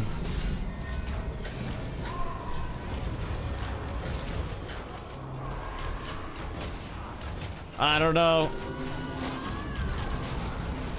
The short bow can auto trade. Well, until you step into range and then get grappled immediately. Cause like, I'm on fire. I'm on fire. Excuse me. Pardon me. So I'm gonna tell advice people this morning they need to arrange their wars and set up a specific location for wars so they can get the content. I mean, like, in the short term, that's the best way to try to get content out of it. But I'm gonna be real, I think people should be punished for, like, losing wars. I think there needs to be some form of, like, punishment in place for losing wars, where if you dodge a guild war and you don't even, like, put in an effort, like, you're definitely going to get punished, so you at least try to fight it out and avoid the punishment as much as possible. I feel as though there needs to be some form of something on the line for settlement and for guild wars more than there is at this point in time, because it really is just a meta of get decked, run around until the war starts an hour later, and then log out. And honestly, you could even log out for 2 hours and then just surrender the war. I think that it's much more like an honor check than anything else to see if stuff does get fought at all, like to see if there's even an attempt to spin up a defense or if it's just an insta, like, avoid everything. I feel like it's a little bit of that. And I think that if you're getting a war decked on you that you're certainly going to lose, like, sure, maybe you don't go into it with the intent to win and more the intent to, you know, save face as much as possible. But also you're probably going to get plus respect for actually fighting out that war. On top of, you know, long-term, hopefully having some ramifications that come in if you are just avoiding the content. I agree with this, but we spent 2 hours fighting a particular guild in phase 2. The very next day they decked again. Quite honestly, if we wanted to play that guild, would have joined the guild. I mean, I get that, but that's also kind of like the open world system that we're in all fairness. So in terms of like war decks, you could 1000% at any time get locked down by multiple guilds and have a whole lot on your plate just from like the systems that Ashes provides. And that is to a certain extent something that's actually like intended to happen, more or less. It's intriguing and it's a huge inconvenience when it does happen, especially when it happens and has like a lasting impact on other things on the server too. But I think more or less in terms of like a lot of active decks going out, and if you're having one guild that's just decking on you constantly, then it becomes a matter of more like you've got to try to diplomacy that out. You've got to figure out why they're decking on you in the first place, and if you don't want that to happen, you've got to like correct that behavior that's getting you guys decked on. Or you've got to be like, all right, you want to deck on us? Well, next time you do it, we're going to have so many people here that you're not going to want to deck on us the next time. And then you put an end to it that way. I feel like that's just kind of Ash's systems to a certain extent. Yo, good morning, Pilus. How are you, my friend? It was the only guild deck we ever avoided. Is because we were being held hostage. They did the second deck because we actually fought them. I mean, I get that. And it's within people's, like, you know, realm of play to run around the world and not directly fight the guild deck. I'm not villainizing anybody for that. But I'm also not going to villainize somebody for, like, decking guild wars frequently. Like, it is at any point in time within the realm of possibility that any guild in the game declares on any other guild in the game. And if a guild has 3 charges, all 3 of those charges could go immediately to one guild. Like, it could be synced up just in that way. And that is something that will 1000% happen in Ashes. And if they feel as though it's something that shouldn't happen, I feel as though they then have to come up with some form of system where it's like your guild goes on a cooldown X amount of time after, or for X amount of time after any guild deck. But then you would come into abuse of that where guilds would just declare wars on themselves with an alt guild to trigger the cooldown, and then they would go do very hard content where they couldn't be decked on because of the safety net. So if you safety net it, people will abuse the safety net. And then if you don't safety net it, people get abused because they'll lack the safety net. But I feel like people getting abused in this world is, in Vera, by the way, in Vera, no out of context clips, by the way, is a part of the Ashes systems and development that's almost like intended. 300 Ravens out of 650. Have you been at my spot? Because that shit slaps. Imagine if Intrepid got some of the sound design team from New World. I'm gonna be real. There's a lot of good that could come from the New World development team.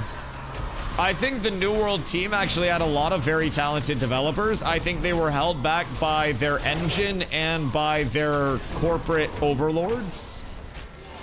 Personally, don't trade for that pattern. Which one? The black and chain collar? Which pattern is needed? And do we need it for Strag? Because if it's something Strag needs, then we just give to Strag. Strag's Jewel Crafter. I'd like to sell stuff, but if it's something we need in guild more for our guild Jewel Crafter, then I'll just give it there. Yo, Damien, what up, my boy? The World of Ashes goes phenomenal. We have been here mob grinding for a little bit today, and we've had some very good stuff. The Bright Grove? Oh, I don't even know what I want at this point.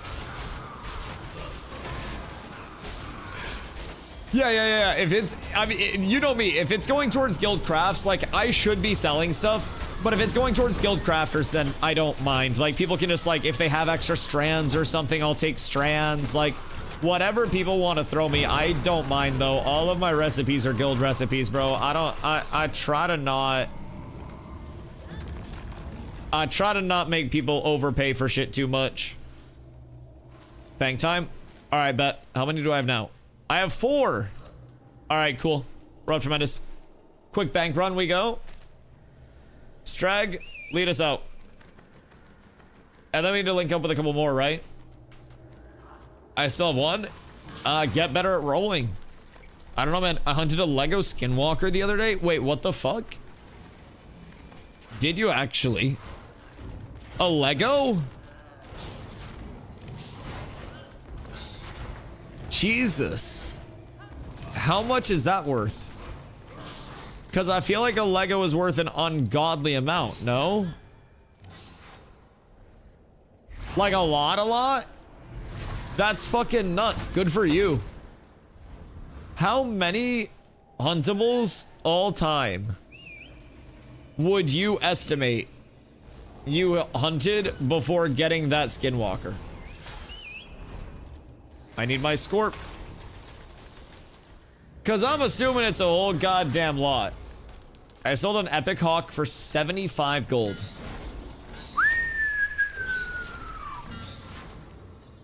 Damn. That's not bad at all. Sell anything that you can now, by the way, that's worth anything, because gold is going to start to become worth more and more as the dupe itself is, like, worked out. Because the dupe for crates is fixed. So it should be scaled down. Epic Raven goes for 100 plus. Fuck, man. That's insane. It sold for about 200 gold. For one huntable? What the fuck? But like, what would we say is more common?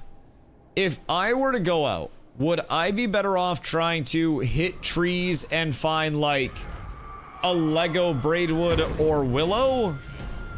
Or would I be better off just going to my Raven and Grem spot and then hoping I hit Lotto there with some like hunting qual food popped?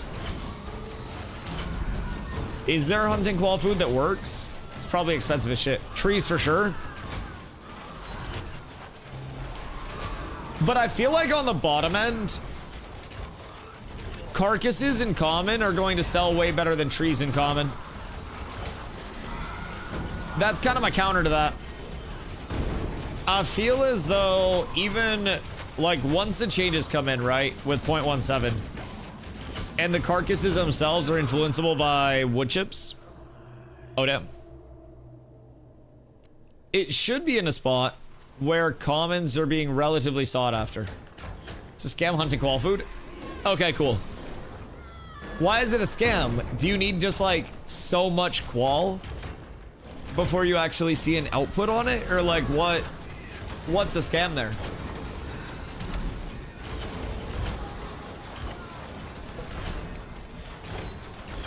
Cook the common trees into boards, then sell. Are people buying common boards? And for what? The fucking tin? Why? Why would people buy uncommon boards? Huh. The human mind, or not even uncommon, common. Like, the human mind will never cease to amaze me. I mean, maybe just because they need them in bulk, but that's not going to take that long to actually farm up. All right, we go bank. Testy, what up? I don't know what to play because of New World. Ashes. I fixed it for you. Congratulations. Now you know exactly what to play. 1000%. There is no more question in your mind. You just come over, you start leveling your cleric, and you play a whole shitload of Ashes of Creation for the rest of your life. And you never ever stop. And if you do want to stop, you get a 90-day refund period where you can stop. Food for thought. I would say that right now is a very good time to play Ashes as well, because we have a big update on the 18th. We got the Summoner coming in. We got a dev stream on Friday. We're up tremendous. Wait, do you have any icons at the bottom of your screen for my brain to process? You'll learn them all. It's easy. It's easy. You don't have to aim anything over here. Big trade-offs. So, if you're looking for something that has very few buttons, Diablo 2. Maybe a little D2R. Can make epic yardage with common boards. Okay, massive. Why am I yawning? Chat, who's yawning? What the fuck is going on here? Realm's going fresh again. To be confirmed. I personally hope they really do not, because that will effectively kill off these servers. Hold on, I want to get Doritos for the run. I'm auto-following in Trump. 1 sec.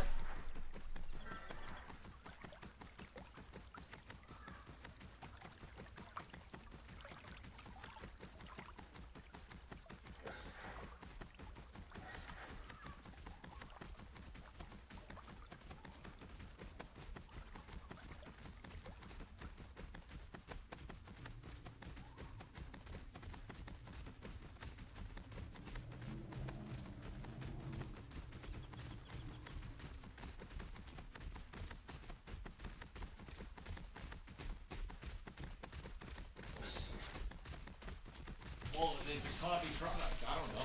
It's like one of those premix things. All right, I'm back.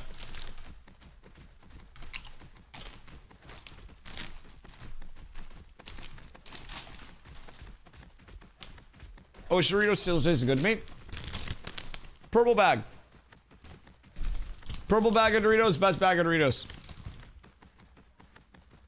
1000%.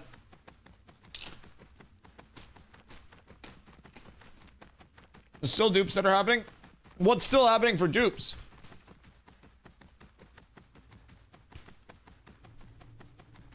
Because the crate dupe was fixed, right? We haven't heard anything about the crate dupe still being facilitatable. Because that was fixed last patch. Journeyman enchanting scrolls. But have we confirmed what the dupe process is with that yet? Because I heard that that could have also been tied to crates.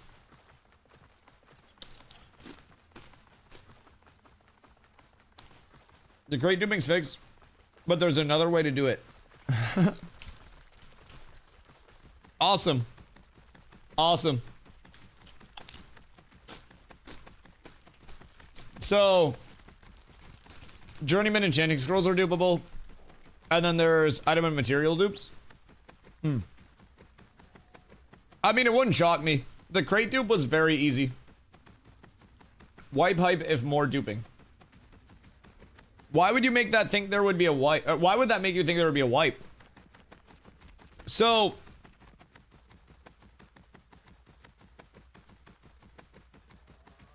the thing about it is with Intrepid wanting long-term information,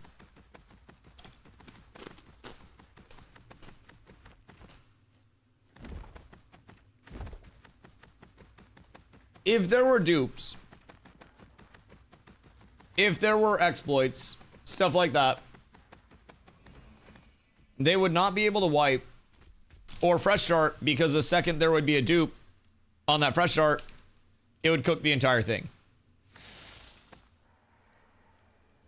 And then, even if the dupes and exploits got fixed, then I feel as though the risk reward of wiping and eliminating their entire chance to correct the long-term economy, to go over to a fresh start server where naturally you'll have more price anomalies anyways, whether it's dupes, bugs, or anything in between. It's a player-driven economy. There's going to be weird shit. I feel as though our economy has to be able to survive through those ups and downs. And honestly, like through dupes and exploits.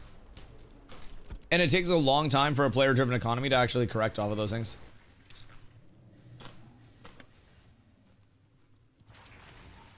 Total pushing for wipes. I just don't see a benefit to wipes. Or fresh starts, if I'm being honest. It gives new players an entry point. Well, unfortunately, for new players, your new player entry point is always not always going to be equitable with every other player's entry point. Even in a live service MMO, new players will join servers that are already existing. Intrepid will then need data on how to actually onboard those players. How is the economy catching them up? Are they able to play? Are they not able to play? Can they not function at all?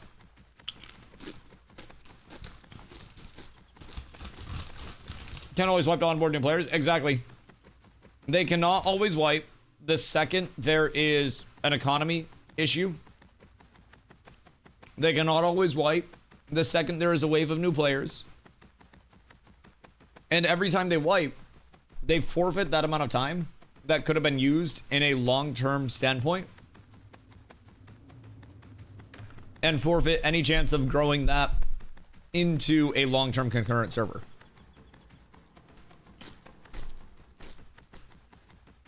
Which, personally, I think is bad. I am very anti-wipe.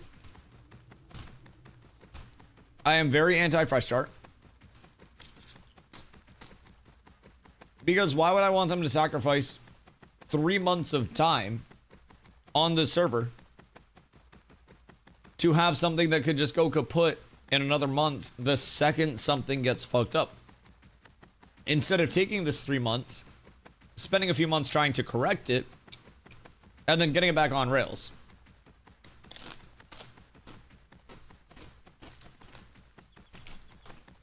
What's good? Mob grinding, eating Doritos. Dusty doesn't wipe my new Asher's name?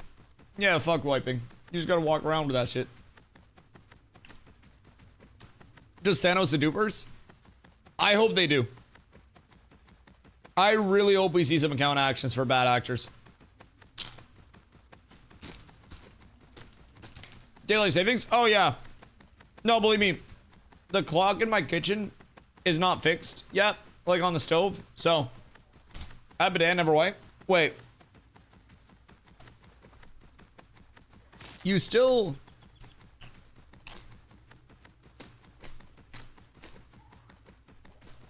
You still have to wipe after a bidet, dog.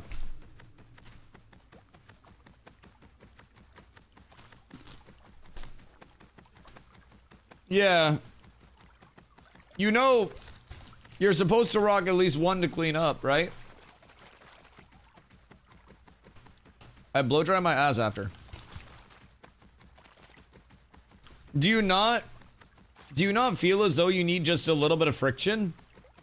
Like when you're washing your ass crack in the shower, do you just spread your cheeks and let the water hit it like someone's spitting on your ass crack, or do you get in there and scrub it? Because personally, I get in there and scrub that shit. I make sure I'm clean as hell. I'm not touching my ass in any way. Bro, you gotta get your booty ate. That'll change your life. But you should not get your booty ate until you clean that. Joined the stream 30 seconds ago. NW doesn't wash his booty.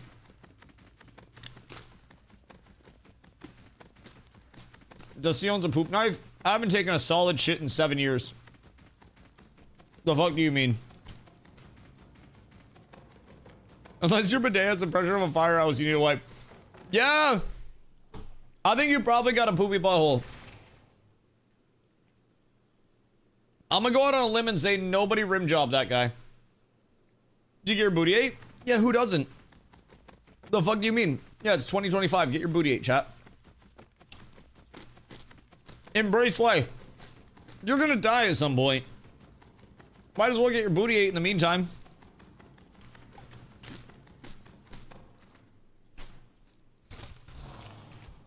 Had this sort of situation before. Hi, Timo. We're polling people. Because apparently, somebody in chat thinks that if you have a bidet, you just get to spray some water on your butthole and then call it good. And that's not good. Like, that's not enough. What is this?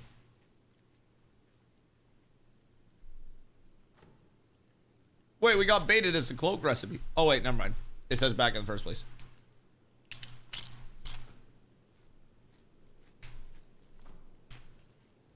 If you've never used a bidet, you wouldn't know.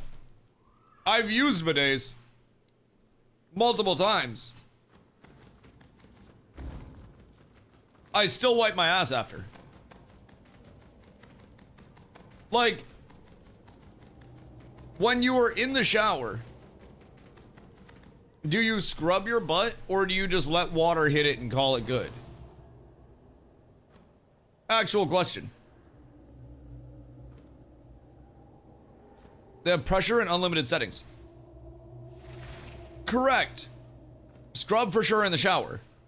Okay, so you're immediately saying that in the shower, spraying water on your poopy asshole is not good enough to fully clean it. But on the toilet, when the poopy asshole is fresh, it's enough to clean it? No. Wipe your asshole. You're literally walking around with poopy, water drippy asshole. Now you're walking around with runny poop butt. Like, what do you mean? What did I load into? People are trying to say that you don't need to wipe your ass after you shit if you have a bidet. And you need to bidet and then wipe. Because you still need to confirm that all of the stuck on grease is off of the plate before you serve food on it. Like, you can't just... Like, if I took a spray bottle, like a spray bottle, would you trust me to spray your ass a couple of times if you took a shit and then call it good? No. You would want me to scrub it. Wipe your butt. Yeah, I didn't know that we had people walking around with actual poopy buttholes.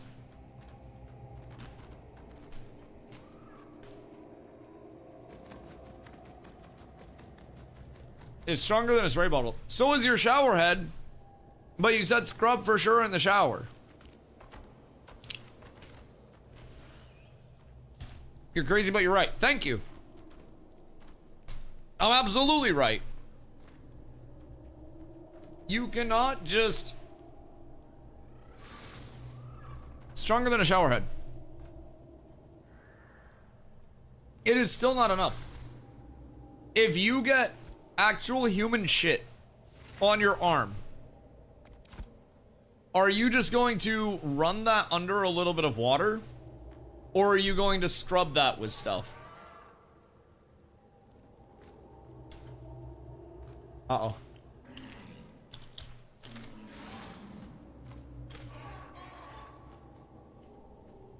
How much is this worth? Like $1 million?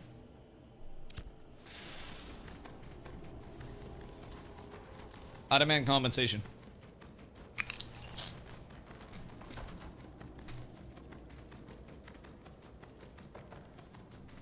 Watering a rid, out of organic thing mostly.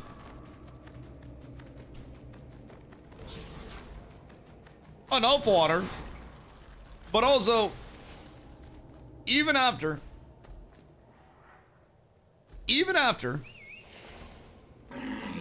I spray my butt with water, I would at the very least give it a dab and a check.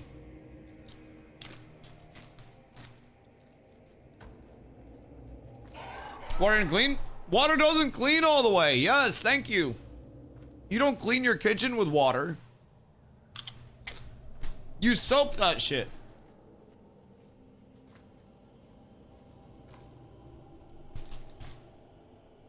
Hey, Dustin, but is there an update on the Master JC situation? We had to spend all the money on a bidet. It's been set back.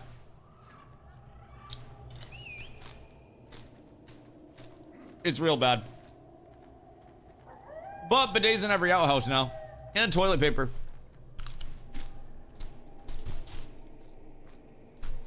I actually don't know how close they are. Zombie! I'll yell to him. Laundering for bidet? I feel like there are some good bidets. Like, you could essentially get a starfish massage with the right bidet.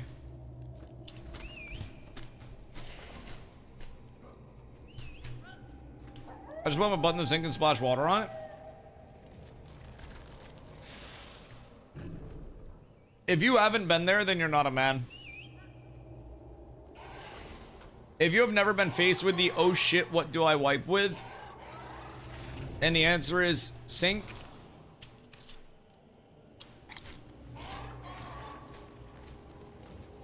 Then you're not a man. You haven't gone through it.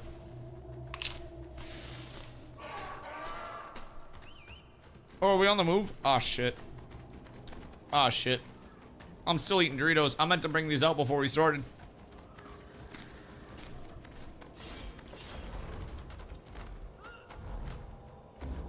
Alright, we're up. Some people just want to trust in nature. I don't. That's too bold. Dry washcloth is demonic, by the way. Doritos fingers on a keyboard? Nope. I'm not keyboarding. I'm moving with my mouse. Both thumb buttons.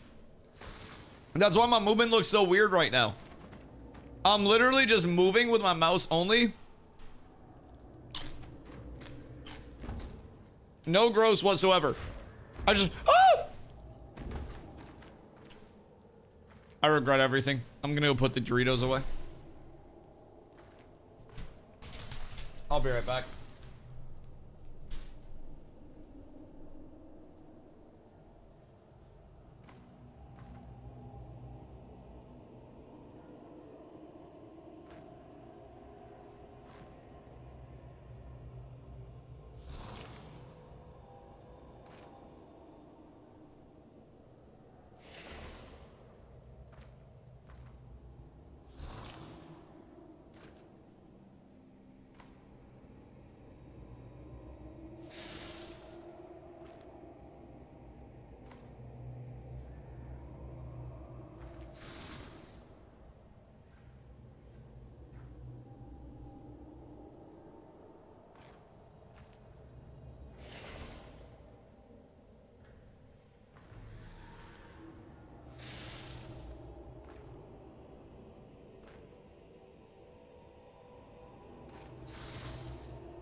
The Doritos are put away.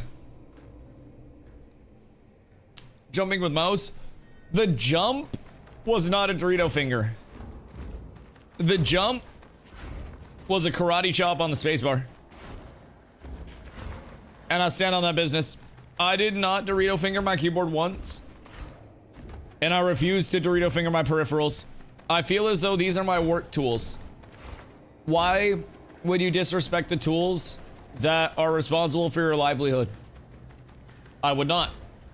If I was a craftsman, I would not disrespect the tools of my craft. I consider this to be the tool of my craft. My keyboard, my mouse, my fucking yapper. Question is, how the fuck do I get over there? Now I want to say, if I get over here, there's a good chance that I live it. Oh my god, wait, I made it. Okay. Wait, I'm actually him. I didn't know if I was gonna be him in all of the moments that I needed to be him. I thought that was Yamamoto right now, but I guess I've reclaimed it. Surprised you don't chopstick tech? Can use chopsticks, but can I use chopsticks as efficiently as I can eat with my hands? No. I can eat pretty much everything in the world with my bare hands faster than I can eat it with chopsticks. From soups to sushi to a bowl of rice, anything that could be, you know, chopsticked could also be handed, I think, way more efficiently. And it's not even really close. Yeah, what if you just fucked off, bud?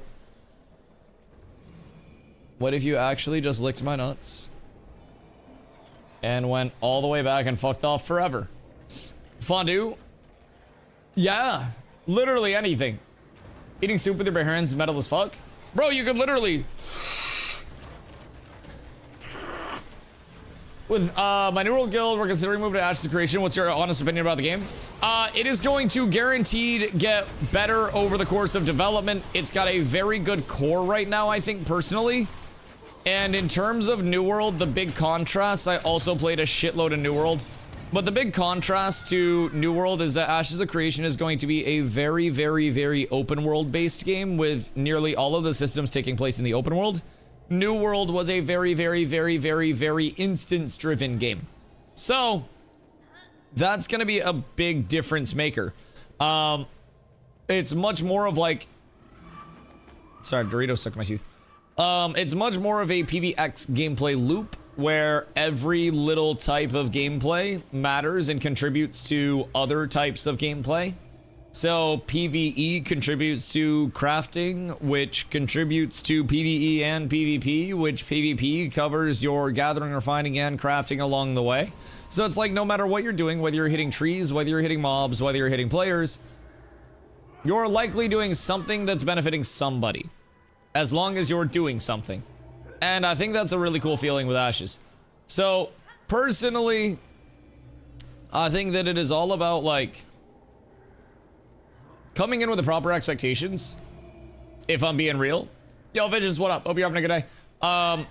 If I'm being real with it, I think it's all about tempering your expectations when you come in. I'm really excited for PvP arenas in the future. PvP arenas are not in quite yet. That doesn't mean that I'm going to throw a fit about arenas not being in, because I know they'll be in at some point. So the thing with the development is we're here to find bugs, we're here to playtest, and we're here to provide feedback in the most meaningful way possible. And we're here to let Intrepid cook. So when the game does launch, all of our collective feedback as a community has helped shape the game and has helped playtest and bug fix the game. We're not actually out here like putting in the bug fixes, but we are finding a whole lot that Intrepid internal QA would be either slower to find or some things that may have slipped through the cracks as a whole. And I think that it's I think that's a pretty fucking cool feeling to be a part of something where literally every action matters all of the time, no matter what the action is. So that's my personal take on it. If there are any systems questions or anything, let me know. But if you're coming over as an entire guild, It's important to have gatherers, refiners, crafters, PvEers, PvPers, people that want to do it all, people that want to specialize in one part of it. Like, it's imperative to have a little bit. Is New World dying? The marketing push and Trevor talked about. Steven bought New World just to kill it. No, bro. New World dying is fucking what I talked about for the last year plus of being over there. That shit, unfortunately, died a very predictable death, if I could describe it in one way. It was something that, unfortunately, a few people saw coming. A few people wanted to act like they didn't see it coming. And overall, I think that it's absolutely tragic. But I hope that Intrepid was able to acquire a whole hell of a lot of good developers as a result of it, that coming to make Ashes even better than it was going to be in the first place.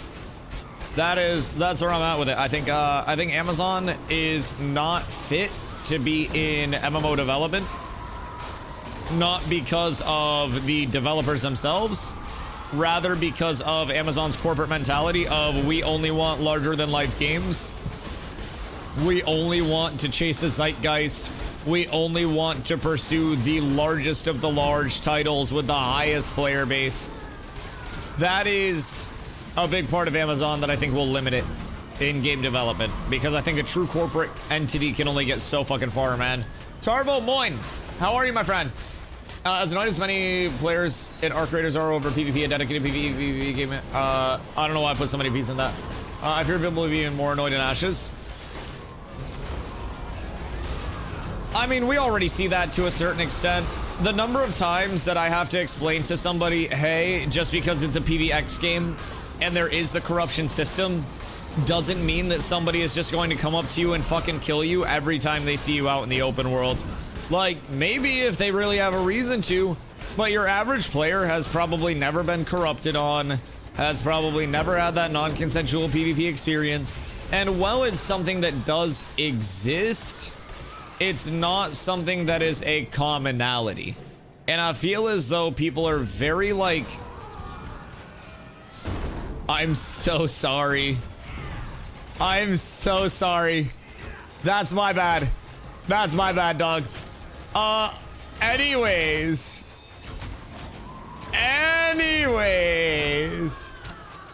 I feel as though some people are just like very, very outwardly afraid the second they hear PvX.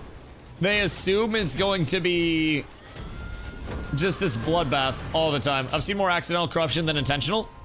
1000% agree. 1000% agree. I think accidental corruption has absolutely been the most plentiful form of corruption.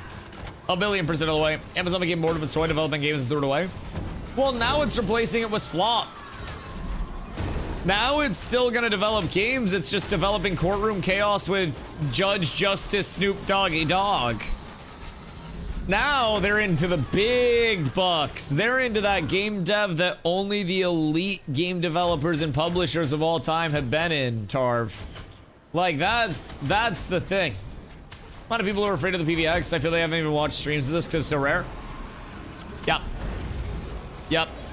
I mean, brother, it's the same way that people will sit in their houses all day and be like, I'm afraid of going outside because I'm gonna get murdered.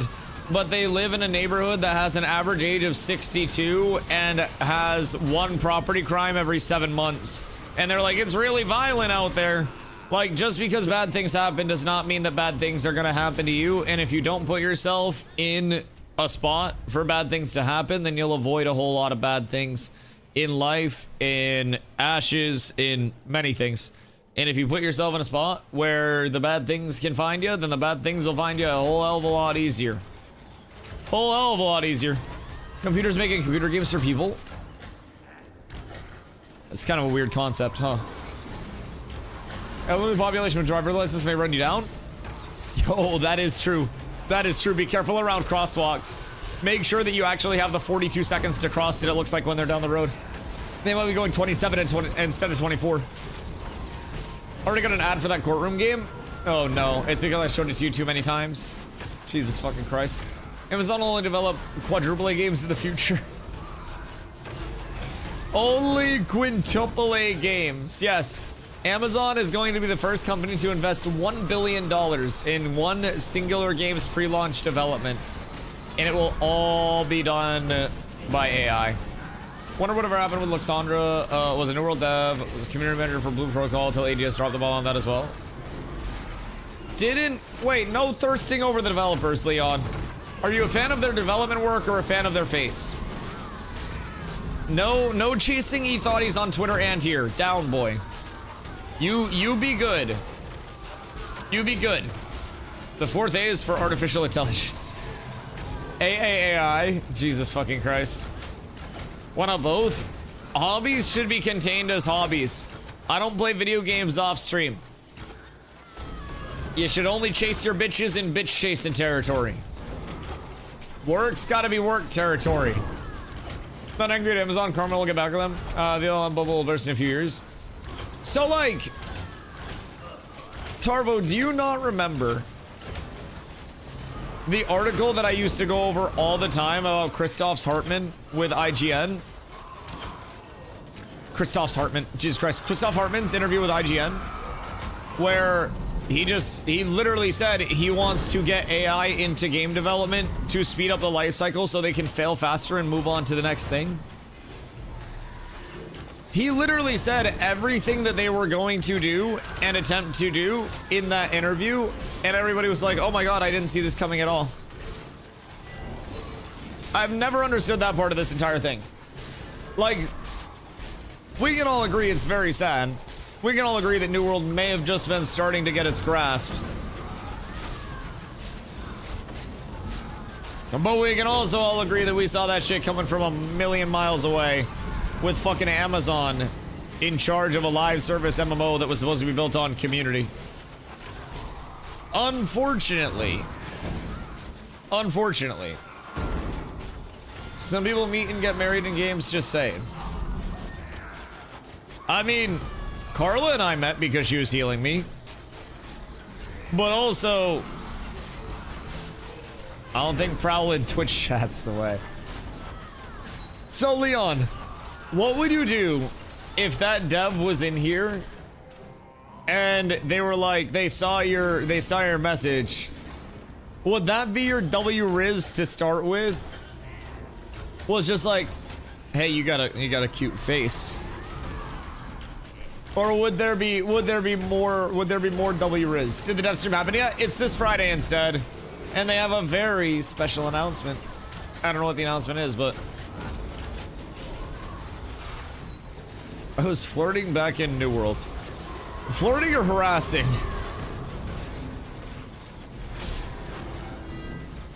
Which way are we leaning here, Leon? Let's be introspective for a second. Good fucking gravy. You be nice to the poor devs trying to do their job. They're forced to exist in the world with you. There are a few things that are sacred to not hit on. It's your waitresses, your bartenders, and your game developers. They're all forced to be there with you, and half the time they don't want to. So we're gonna make their job nice and easy, as much as we can. What's this guy doing? Wait, I can't. We're citizens of the same settlement. Bruh.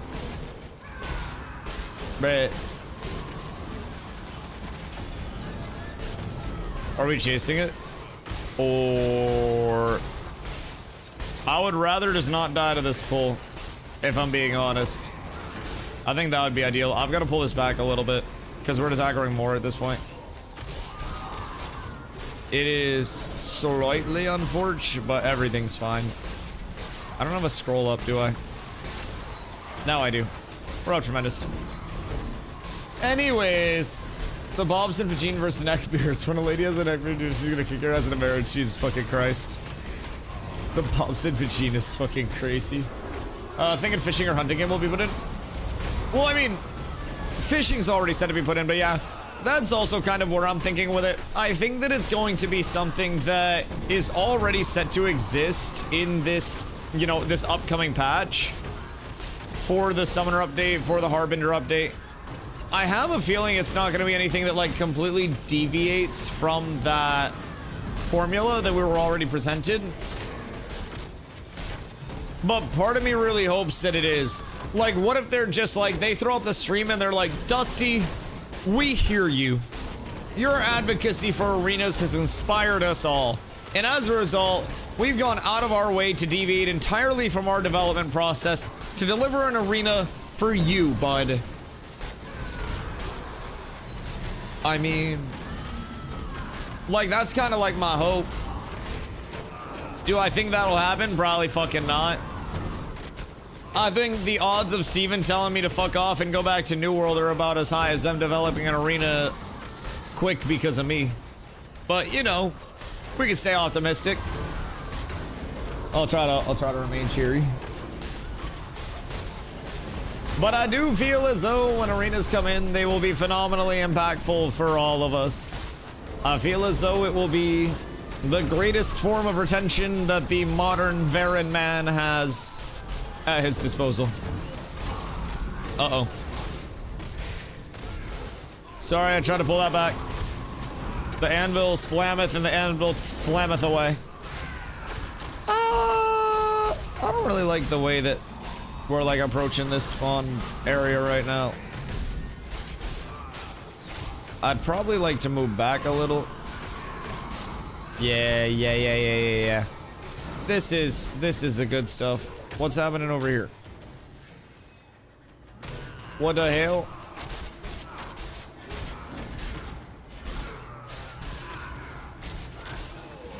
He's not going to do it.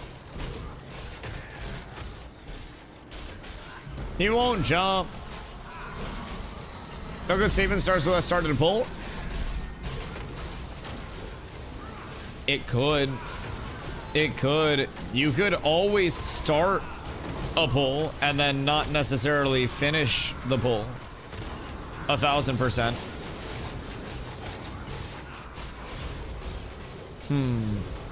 What's Mr. Anvil Man about to spark up? Cause he's looking all sus now. Yes. Yes. I don't think he jumps any of us. I'm not sure that he has the chutzpah. Wait, what the fuck? Wait, we just got a Thorn Strike Greatsword drop? Hello? What the fuck? Wait, that's really solid to get for decon. You can probably decon that. That shit's insane. Bro, we have found multiple item level 29 drops today, by the way. We found the healer item level 29 set, 2 pieces of it, the chest and the shoulders. We have found a Thorn Strike Greatsword drop today. And we've only been grinding here for a little bit. Hebrew word, I feel loved and included. I got you, my gang. I got you. When we already did put that arena, and we'll keep player count up. Well, I think it might not be hard to, like, you know, get the base arena itself implemented. I feel as though arena plus instancing, considering nothing else is instanced yet, plus matchmaking algorithm when there's no matchmaking algorithm yet.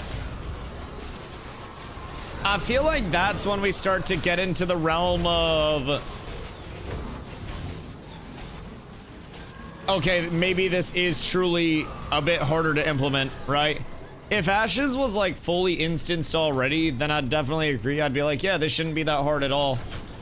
But I feel as though it would be tough to get everything. What rarity? Thorn Stride? Just uncommon. Nothing too crazy, but yeah, it is. Oh wait, here. Yeah, we just got the drop on it. Literally just got it. What? What is this goober doing? I'm so confused. Are we looking at the rogue? What is happening? Did he like flag up? Because I can go look real quick. I'm fine with that. Something tells me he's probably not gonna hang around. Yeah, no, I don't think he's chilling for very long. We'll see though. Is Anvil, where's Anvil from? Are they also OCE or what fucking region are they?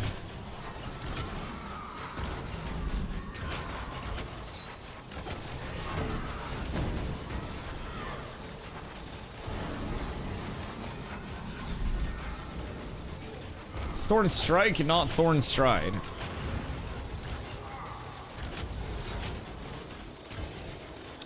Wait, why do they have Thorn Strike and Stride? No, Thorn Strike and Stride are both 29. Strike is the Fizz 29 set, Stride is the Caster 29 set. I don't know why they're different. Or maybe some of them are bugged? Wait. Thorn Stride. Is there a regular Thorn Stride Longbow? No. There's no Thorn Stride Longbow. Yeah, no. There are some typos with it. Thorn Strike and Thorn Stride are the same stuff. Yeah, no, they're the same set. I just looked it up to make sure. Because it's Thorn Strike Shortbow, Thorn Strike Longbow, Thorn Stride Stonebound Axe, Thorn... Yeah. So they're the same thing. Thorn Strike and Thorn Stride are the same exact thing. The only thing is Thorn Strike is like Thorn Strike Briarfang Greatsword is the caster one. And then Thorn Strike Greatsword is the Fizz one. Thorn Stride Mace, Thorn Stride Scepter. So it seems like the D and the K just got switched in a lot of the sets. But yeah, no, same exact set. It's the same eye level 29 one. Thorn Strike Greatsword. Just to show as well. Boop. So what would you get if you decon this? You would get a percentage of all of these materials back in the rarity under what the item dropped as. So basically you would get slate weapon molds. It's all RNG as well. But you'd get slate weapon molds, copper ingot, iron ingot, weaving willow boards, some Thorn Stride emblems, as well as some Riverlands essences. So you can break this down to get, if it's a good percentage, because previously you were getting, I don't know what the full scale is, but I've usually got around a third of the mats. So you could get about 20 Thorn Stride emblems if you're getting 1/3 of the mats, right? And that's going to be like 200 plus gold just from those Thorn Stride emblems themselves. So that's a really good drop to get. Really good. Even if you're not immediately going to use it, deconstructing that in uncommon is huge. But, oh, whoops. But this is the same thing, like you put it up to legendary, bada boom, bada bing. So it's not like we're getting the weapon and we're super excited to actually use the weapon, because craftable stuff is just going to be better. It is cool to see the item level 29 stuff is dropping though with somewhat normity, honestly. We're in Forge right now, and we have seen 3 pieces of item level 29 gear in a few hours of farming. Like, we're just sitting here static farming, and we have seen 3 pieces of eye level 29, probably like 1 an hour on average, I would say. And this is just with an 8-person group. Like, this is really solid. Crab farms up by Brian. Are you looking for this one? Because, like, crab farm, a lot of people will go right here. But depending on, like, which crabs you're looking for. A lot of the crabs that we're cooking were over there, though. Excuse you, Mr. Flame Stoker. That's incredibly rude of you to be fucking up my shit like that. And thank you for joining my TED Talk. We're up tremendous. But yeah, crabs over at Brian are solid. I'm wondering, like, is this actually this consistent for drops all the time, or are we just running hot? Because between all of the strands that we've got, between the Thorn Strike Greatsword between the two pieces of Healer eye level 29 set. We're doing really fucking well right now. Like, part of me wanted to play some Arc Raiders tonight, but like, part of me wants to just keep doing this. This area is just really good. This area is stacked. Like, it has been absolutely pumping for us. But I mean, even our other area that we had was really good for emblems. Or not emblems, but strands. We can go 2 ways, busty decons, or I sell for a split 10 ways. I don't know that it would sell for, like... I don't know that it would sell in green for much. I think decon will sell for way more. Because the decon can get us 20 plus of the Thornstride emblems. All of which are, what? Like... 8 gold a piece right now, I think. Somewhere around there. Honestly, they're like 6 to 8. Might even be higher than that, but strands are 10 right now, so... Yeah, soul farm after tomorrow night, chilling in Oaken with a bit, with them till 17, and then I just want to go crazy. Oh yeah, I would do brine crabs then. 1000%. You can do it pretty slow and leisurely as well, which is part of what makes it super fucking good. You could also do some north of Ursine farm. Go right up here to where these like goblins are, and then try to get some squared away there. That could always be a good option as well for a solo farm if you don't want to go all the way up to the tropics. But I feel like once you're 17, there are actually some really solid choices. But yeah, I think decon sells for more, cause that's fuck. What are y'all doing? I don't want Busty to die. What are y'all doing? Cause decon gives us Thornstride emblems. Decon gives us a lot. Good day, lads. Y'all just keep on moving. The fuck? We lost a Calamar. We're down horrendous, boys. And we got a Thistleborn hoop earring. That's just an old iron earring, so that's kind of hoopski. That's nothing too crazy at all, but... So, Leon, how's the tank leveling been so far compared to things that you've leveled, like, previously? At least this phase. Because I feel as though tank leveling this phase was... shit hit hard. At least when I was doing it, you know, right at the start. We got into combat. Yeah. Got into combat real quick, and then we'll let flags tick off and whatnot. I gotta pee and fill up my water.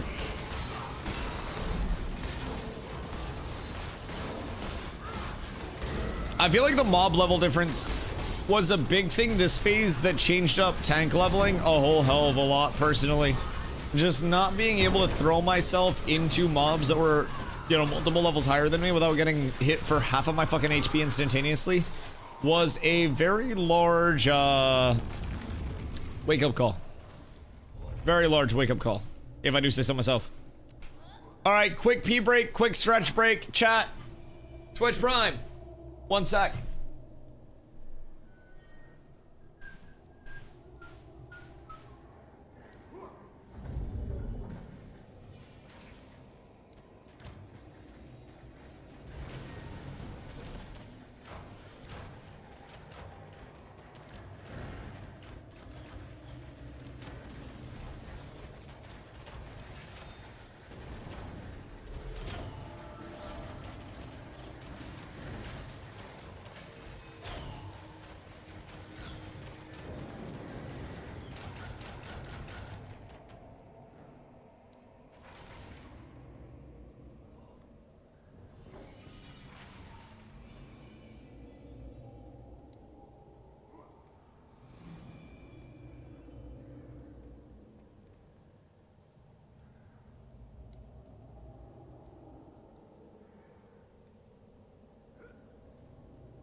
safe. Everybody safe. I didn't die. I caused nobody else to die. And now, my balls are empty, and my water bottle's full. Yet again. Oh. Been having a lot of fun. Once I got Indom, been a cakewalk. Oh yeah, Indom is such an unlock for tanks. I would say, like, in terms of very, very core unlock abilities, it's like Intimidating Aura and then Indom on the way up through leveling. Indom makes you so fucking borderline unkillable. Intim Aura makes your threat absolutely exquisite. Chef's kiss. It is such a good scaler that doesn't require a lot. And really, like, I don't understand how people feel tank is so incredibly down bad and needs a complete rework, if I'm being honest. That just doesn't quite make sense to me. I can tell from the daily banter I miss grapple. You know what's crazy? My grapple's actually been working today in PvE. Maybe it's just you. Maybe you're just not on the streamer client. Maybe they don't fuck with you no more, low bro. UFC is tank's level 17, by the way. So he is, I think he's approaching your bard range. Wait, how's the Hoofsy bard doing? Because every bard is a bard that I can get behind. And I will get behind you if that's what I need to do to get you to play bard. I swear to God, I'll do some dirty fucking things to get some bards with abs up in this bitch. Did you see Cat's overlay in the pinned messages? Wait, Cat's overlay? Pinned messages where? Wait a... Where are you pinning our fucking overlay? I'll switch to bard right now.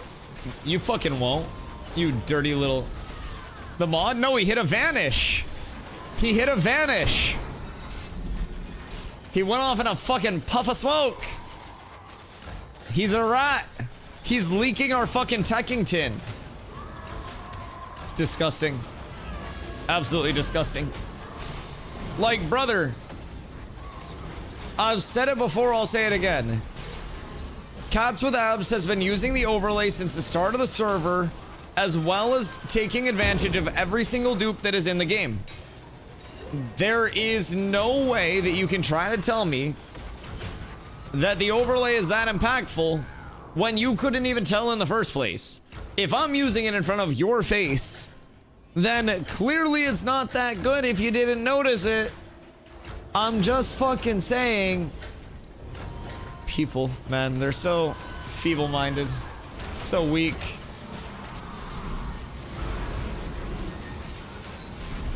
The overlay rules all, man.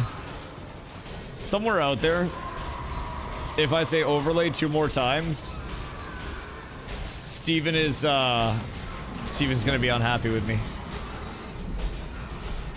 He would not enjoy that, I don't think. We're not allowed to talk about the mob drop reader. Whoa, whoa, whoa, whoa, whoa, whoa, that's proprietary information. Who told you? Because that's still in development. That's still on our PTR branch. What is going on over there?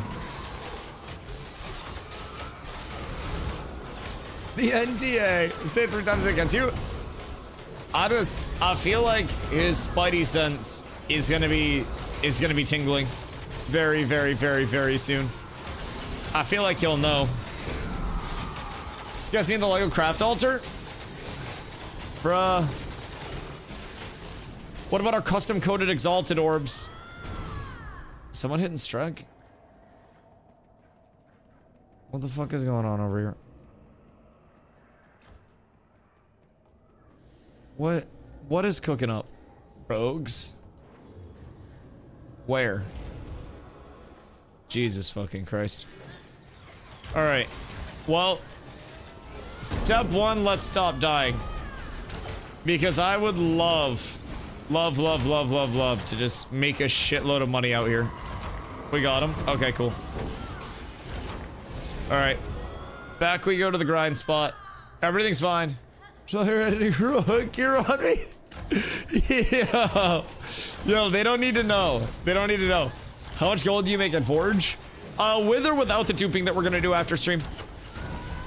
Are you just looking for like a full bottom line on the day of like we get the stuff and then dupe the stuff and then sell the stuff to the RM tiers? Or legally? Couple milli? Nah, so basically what we're farming for primarily is glittering metal strands. Those bad boys are going for about 10 gold a pop. So whenever you get those are great. But the thing about it is not necessarily the money, you know, the money farmed, but instead the money saved, if that makes sense. Where instead of us having to get glittering metal strands for every forge craft, every Forge Lord signet, every piece of Tauren Scout that people make, it's saving a lot of money to sacrifice. Oops. Anyways, it's saving a lot of money to just take a little bit of time and do it. And we've also had some pretty solid luck today with finding 3 pieces of item level 29 gear. So we got 2 pieces of the healer set. And then we got 1 piece, well, not 1 piece, but 1 weapon. It was a Thornstrike Greatsword. So like the eye level 29 Greatsword. Pretty happy about those drops. Cool thing about it as well is we can break down the Greatsword into like the Thornstrike emblems. And if we decon it and pull good RNG, good blessings on it, we could be up a good amount of gold. So I think overall the biggest thing has been, funny enough, I don't have any strands in my inventory right now, but we have been getting some really good strand drops out here. I also think that this could be done with an 8-person group really easily. If I'm being real, I think 8-person group could do this. I think there are spots that you could come as low as like a 3-person group and just comfortably split the strands. So low key, like if you're in a good spot, if you're farming well, fuck, what would I say we're getting right now on average? I'd say maybe 20 strands an hour. If I had to put a number to it, I would say over the course of the entire group, probably right around that. No, maybe a little lower, maybe like 15 strands an hour, 15 to 20, 20 on the high end, 15 on the low end.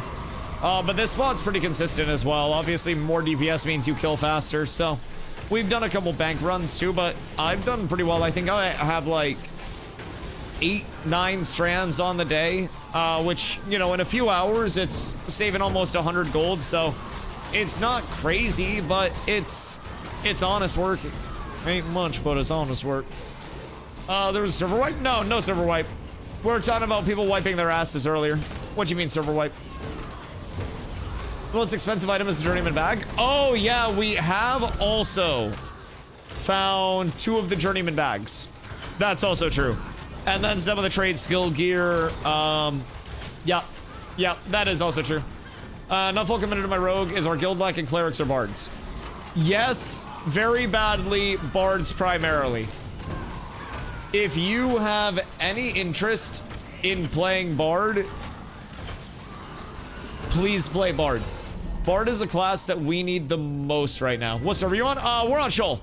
Yeah, no wipe yet, and no wipe expected on my end, at least for the foreseeable future.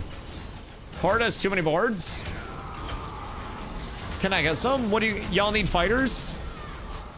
Because I swear to God, I'll send some fighters over there right now. Personally farm up 3-piece cog gear for new bards. Hey, yo, wait, you got me about to play bard. What the fuck? 10 gear is hard as shit to get. Start leveling 1 now. You're a fucking legend, Visions. I appreciate you. Yeah, we are very down bad on bards for PvP right now. Like, we just need, at least from what we've seen shape up recently, we need bards as priority 1. We need, I would say, rangers and mages equally as prio 2. And then we need clerics as prio 3. And from there, we're good. Stone Glen shoulders, that's not a bad recipe to get. Bar just hit 20. Time to get some budget radiant. Ayo, Zop might be able to help you out with that. Because Zop's the big money man with the big money plan. Except the emblems. Yeah. Yeah, emblems do be a bitch, but we're doing what we can. Interested in playing it anyways? Bard is just so good, man. It's got Nimble Dance, which in PvP gives multiple pulses that take off like CC effects from people around you. It's got fucking Mez Dance, so you can jump into enemy backlines and you can get a huge AoE CC off. You've got the anti-CC and the immediate CC back to back. You've got Gambit, which is an HP swap between you and the target. Bard is, in my opinion, the #1 impact class in PvP, where if you have really, really, really good bards, it makes every fight so fucking easy. Because you will always have Nimbles leading your raid in, and you'll always have Nimbles leading your raids out. And if you can get in and you can get out without CCs, then you're good. Who's this? What is FBA? Why is he just sitting there? Good small scale up to large. Oh, unbelievable. Yeah, Bard is really, really, really good. Really good. Shields. Yup, exactly. Shielding dance rotation. Like, it's huge. Also go in and out. Why don't you go in and play some fucking ashes and level with some of our people that are leveling? I'm just saying. Havoc, message Gibby. Yeah, he's lead. I'm not trusted to do any of the hard work because anytime I need to invite people, I don't. So I make them do all the hard work. I just show up and hit the mobs. I'm very happy to be helping. I don't feel like I'm helping all the time, but FBA is always sitting there trying to get forge right. We'll pull Churgeons and junk on people farming there, but you're already pulling everything. So it should be no big deal. Oh, weird. So, do you have an XP scroll on you? Me? Yes. How do you know? I think FBA are RMTers. Oh. Well, that's not cool. What if they stopped? But what would they be RMTing off of this guy? Can you hook me up with one? Yes. Hold on, let me not have mobs on me. Is he helping us now? I think this rogue might be friend. I'm not quite sure. But I think this was the rogue that was previously a foe, now wanting to be a friend. I've never seen proof of the RMT. I mean, fuck proof, baseless accusations, reign supreme all the time, no matter what you're doing, no matter where you are. It's common consensus. So, I have a take on this. I feel as though, like, while, yes, there is absolutely RMT that does occur. Whoops. People will see a guild have gear and not, like, actively talk to a lot of other people, and then just assume that they're RMTing for that gear specifically and nothing else. It's like everybody just, ooh, we got pants. Everybody just assumes if a guild isn't, like, actively out there, that they just can't have gear. I'm not saying FBA is legit or anything. I don't know shit about them. But there are a lot of guilds that just kind of, like, stay in their lane, econ a shitload, and then have a ton of gear out of fucking nowhere. So, F proof. Yeah, we witch hunt in this bitch. Burn them at the stake. No witches or wizardry can be allowed in this society. And we will get all of it. We will rid the world of it. 1000%. Are we for or against RMT?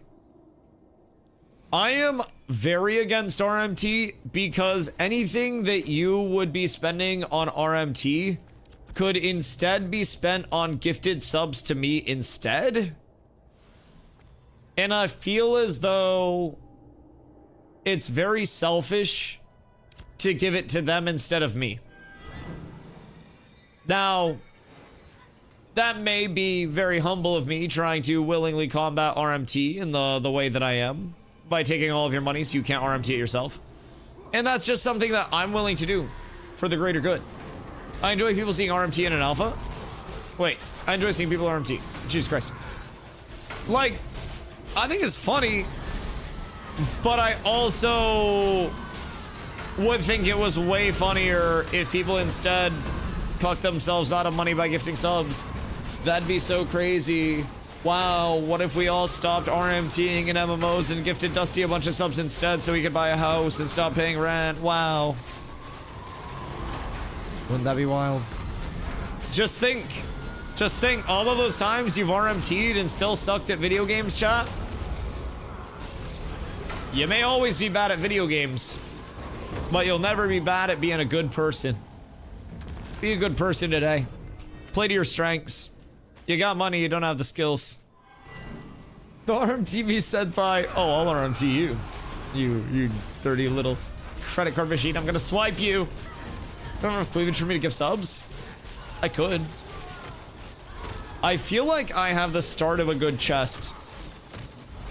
Dusty, we don't have limes.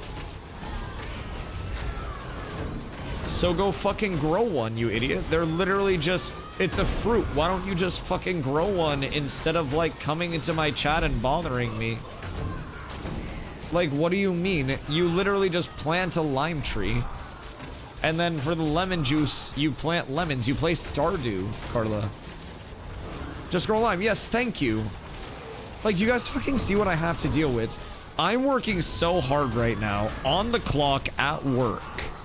And all she's doing is trying to manage her leisure time playing video games with her friends and cooking me a delicious salsa for my tacos tonight.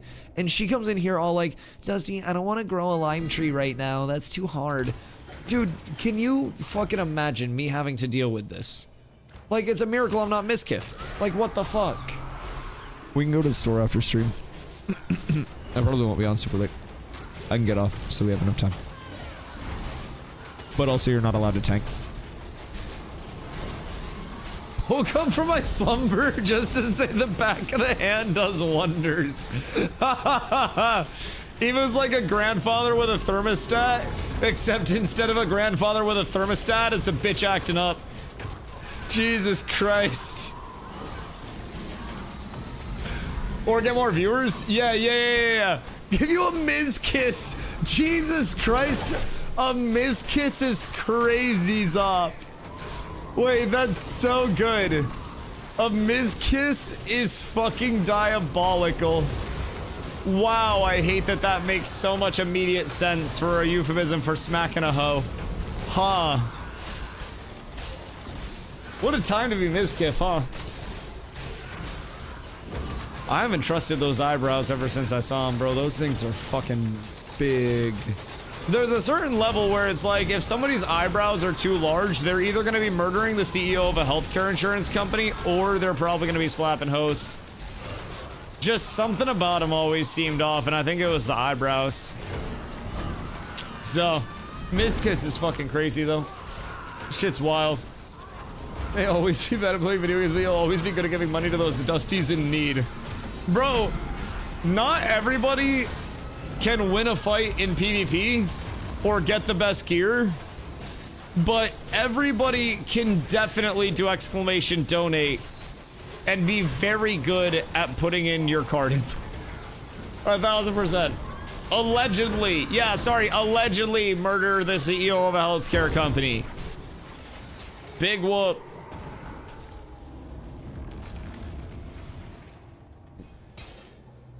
What? They have another CEO by now, right? Because I've always said the corporate world just keeps churning. I'm pretty sure they have another CEO already. I've always said I could die in this chair and Big Twitch should replace me tomorrow with another industry plant. Unfortunately, I'm the worst fucking industry plant in human history. I'm like rookie or Cooper Flag industry plant right now. But something about us main boys. We'll just keep persisting. We got this shit. Never gonna get more famous for domestic violence.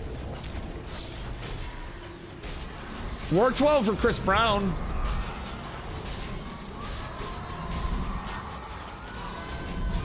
He still tours. Can't believe people intentionally live in Maine. It's fucking beautiful out here. Like, it's gorgeous up this way. I love it. And it's cheap. How much is a house near you? Because, like, we're in the house market right now, and we're trying to get out of it, hopefully, for, like, 170, 180, if we can. Now, that's still a whole lot of clams. That's way more than I have. But that's way better than, like, 1.7 million for a fucking tent. So that's cool. I have a 5-bedroom, 3-bath for 90K. Are you gonna sell it to me for 90K?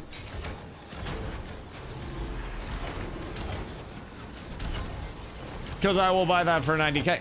Where do you live? No, you live in Canada. Wait, no, he lives in East Bumfuck.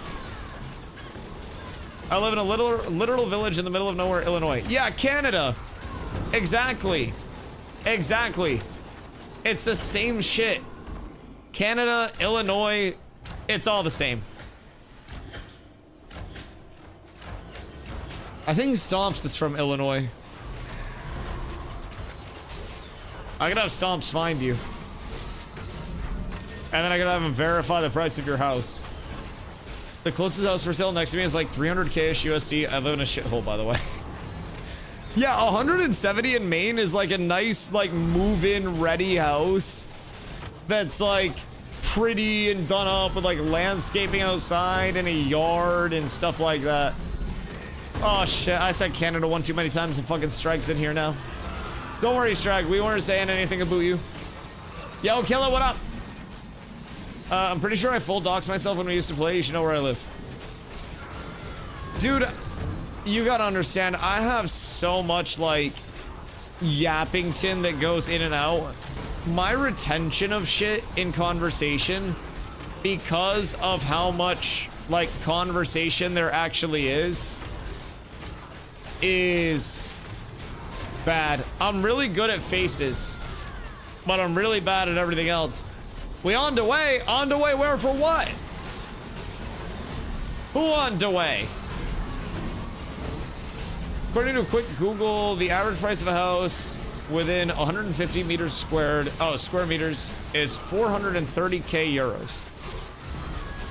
Woo! Yeah, that's a lot. Yep, no, that's a chunk of change, dog. That is, that's a little bit of money. A couple clams, a couple dollary dues, if I'm being honest. I respect that, though. Good for you. Stomp, Zomp, Zine, and I are state neighbors. Just out in the middle of bumfuck nowhere. We got a few Mainers that pop into the chat, so that's cool. That's always a big W when like one of the 7 people that live in this state come through. We all just know each other, though. You don't want to know how much a decent 4-room apartment costs in Tel Aviv. Wait. Oh no, is it expensive? Thornstride shield. What dis? Poop. I don't. My 1-bedroom, 490 square foot apartment costs $1,300 a month.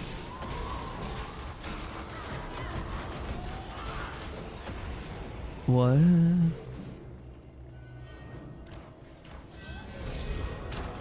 Do you sell bus to pay for your stuff?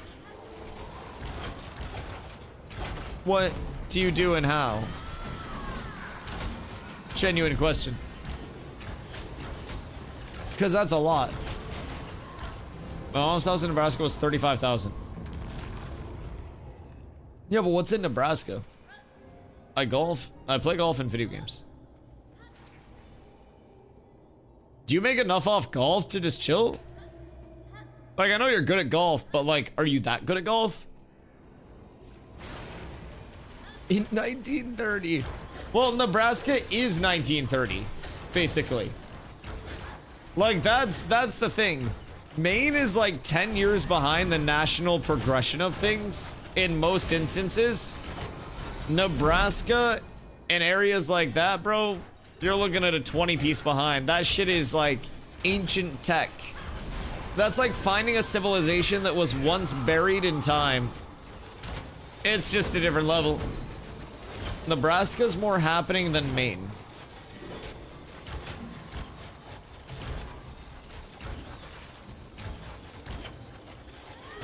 More happening. What shindigs does Nebraska present to all of the whippersnappers that are out there? What the fuck happens in Nebraska in the first place? I don't think anything.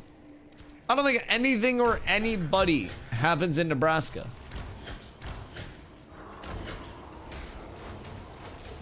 I'm gonna be real. I don't think about Nebraska at all on a daily basis. What does Nebraska do anything other than corn? Because I know they do corn, so that's cool.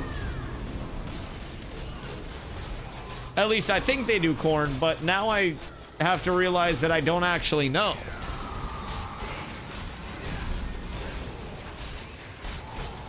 You only leave your 10-mile circle? No, I just went to San Diego because San Diego is an important place that matters. Hold on. What is notable about Nebraska?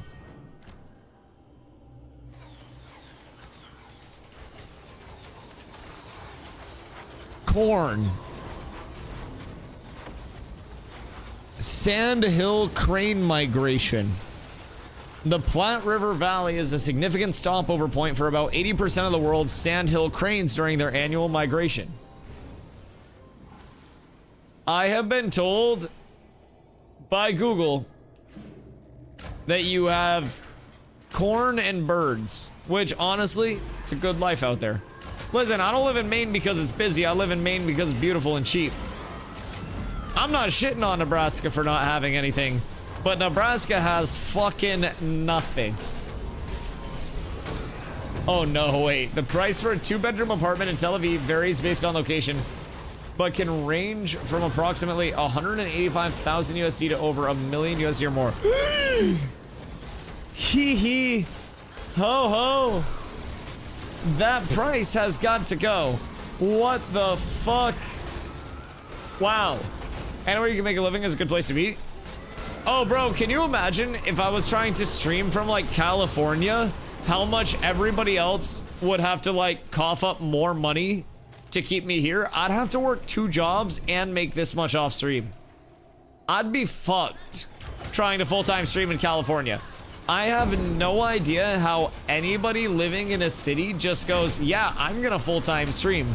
I full-time stream because I spend like less than $1,500 a month right now. I don't spend shit. I don't do shit because there's not shit to do up here. And that's nice. That helps out a lot. So that's cool. Owning apartments is not so cool here. You mostly still have to pay a monthly owner's fee on top of running normal costs. Wait, what?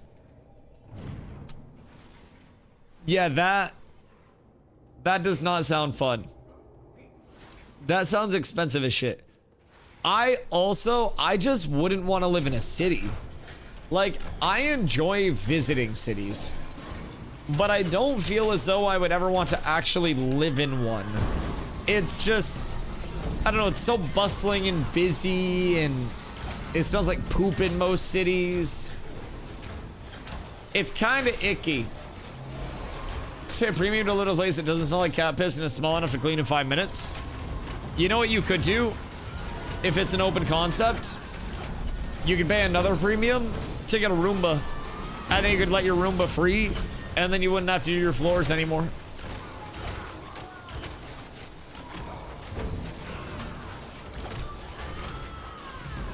Most amenities you can get in a big city are also found in smaller outlying towns. Yeah, I just like visiting cities and going, wow, big cool building, and like seeing all the people and all the hubbub and hullabaloo. But cities are nice, some suck, but there's some good ones. I like San Diego a lot. Like, San Diego this time around for TwitchCon smelled way less like piss and shit. So big shout out to San Diego. Like, year over year, way less pissy and shitty. Like, unironically, maybe it's just the perspective that I had from going to like New York City and actually feeling like I was walking through people's piss and shit. But my god, my god. Miami's nice. See, I've heard a lot of people that say Miami is one of the dirtiest cities that exists.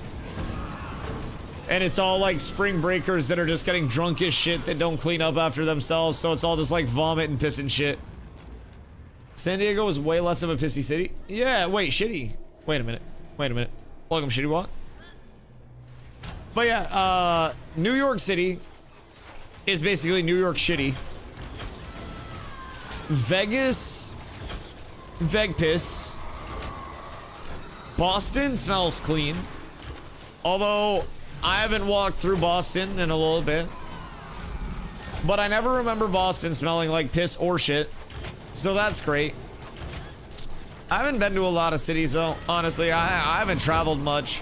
Only reason I go to San Diego is for TwitchCon once a year, so. Boston smells like cream pies. Yeah, close. It's still not the most pleasant smell, but way better than, you know, piss and shit.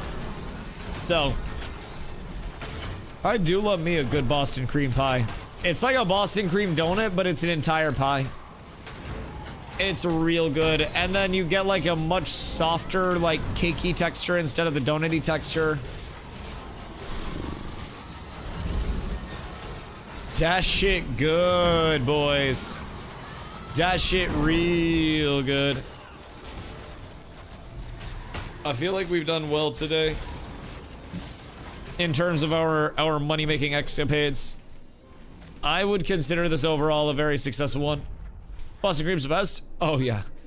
I mean, so my brothers and I always got to like pick our birthday cakes each year. So we would try to coordinate and do different birthday cakes. And I would do a double chocolate, so chocolate cake, chocolate frosting. One of my brothers would either do chocolate peanut butter or an ice cream cake. And then our oldest brother would always do a Boston cream pie. The thing about Boston cream pie is, like, unironically, it's not very filling. I know that's super, super crazy. But I could eat an entire Boston cream pie and just not be full. I don't know if it's just something with, like, me and a superpower to eat, like, the chocolate ganache and everything that's there. But I'm convinced if there was, like, a Boston cream pie food challenge, I could take it on very easily. Howdy, Nin. Sound alert was so quiet. Listen, yell at Nova. Nova does the sound alerts. I always give you a ton of pie. Pie is really good. What are your thoughts on apple pie? How is it best served? Nin, what you up to? We've had good drops from Forge today. Like, actually very good drops. Tarvo, sleep well, my friend. I appreciate you hanging out today. Thank you, thank you. Warm apple pie. What kind of, like, top, though? Because of the warm apple pie, you have a crumb top. You have your lattice top, like your pie top. And then you also have, apparently, unbeknownst to me, Carla picked up phyllo pastry one day. So I had to do like a phyllo pastry, you know, pie top. That actually came out surprisingly good. If I'm being real, that was really intriguing. Apple's best served with Dr. Pepper.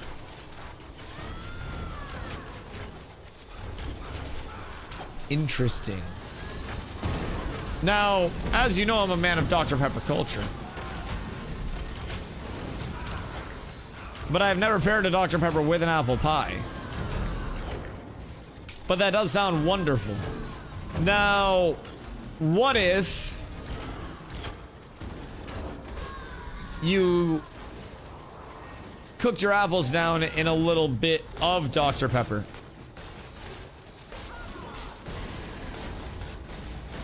Before putting them in your pie. And then it's like Dr. Pepper baked beans, but it's Dr. Pepper apple pie. Dr. Pepper's overrated as fuck. I'll die on that hill.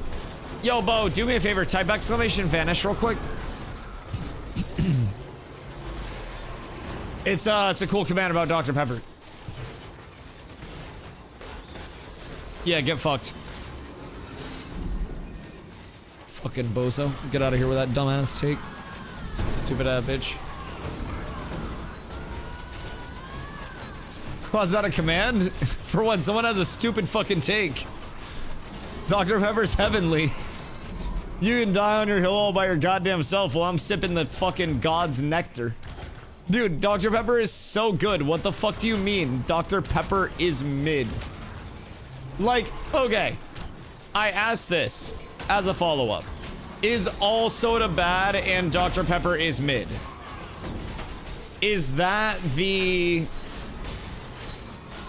stance? Because I respect that, if that's the case. If you really hate soda, but you think that Dr. Pepper is the best of the sodas, then that's a reasonable take. But Dr. Pepper's superior over all other sodas. Yes, through and through. Through and through. We don't have Dr. Pepper in Brazil. I can only get it in import stores. Wait, no fucking shot. Huh. We gotta find a way to get you some Dr. Pepper. Mr. Pibb? See, Pibb is good. Pibb is good. But my interaction with Mr. Pibb was always when I was having Chipotle. Oh, damn, Thornstride Emblem. And Chipotle for me is a very touchy subject because I used to love getting Chipotle. It was great value. It was a huge amount of food originally. It was like Five Guys originally. But unfortunately, it had just as hard of a fall off in the fast casual scene as Five Guys did. Five Guys is now insanely overpriced for the product. The product is still the same. Chipotle, the product has gone way down in actual quality and the price has gone up. It's an unfortunate set of circumstances over there. So I haven't actually had Pibb in a fucking while. And I remember Pibb was always okay. Pibb tasted more cola-y to me. And Dr. Pepper has more of that like cherry flavor in it, like that deep fruity flavor. I feel like that's my run up on it. I actually like soda, just don't really like Dr. Pepper. I'd rather have a Coke.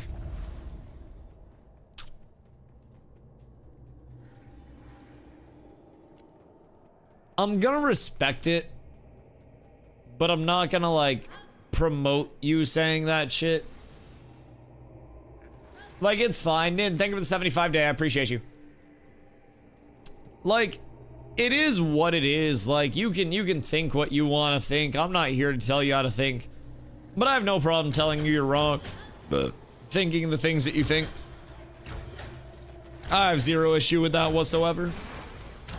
Literally drove across town the other day to get Dr. Pepper over Pibb because my store across the street didn't have it. That's fucking massive. I cannot keep Dr. Pepper in my house or my apartment because I will just drink it uncontrollably. I will drink all of it with no regard for human life or the future of my teeth. And a twice a day brush is not enough to keep Dr. Pepper held down, man.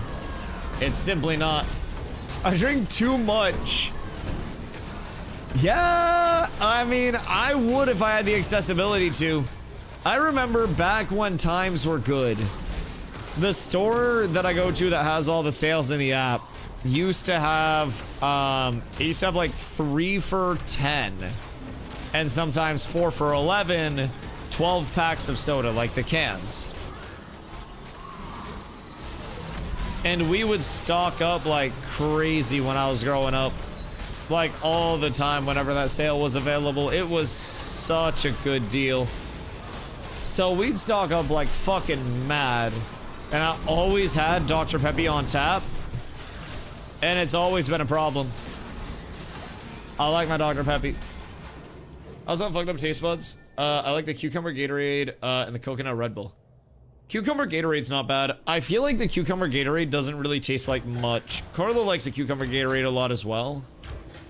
And like, I don't think it's bad by any means. I just think it doesn't taste very like pronounced, if that makes sense. Like, I feel as though there are other Gatorade flavors that taste just like more stuff.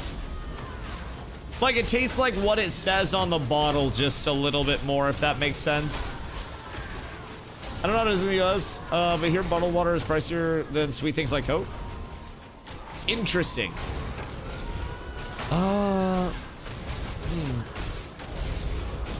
Maybe, actually. I wonder why, because you still need water to make those things, and then you need other things in addition to the water.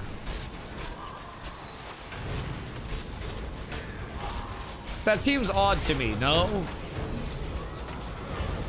Like, why would water plus other things be more expensive than water?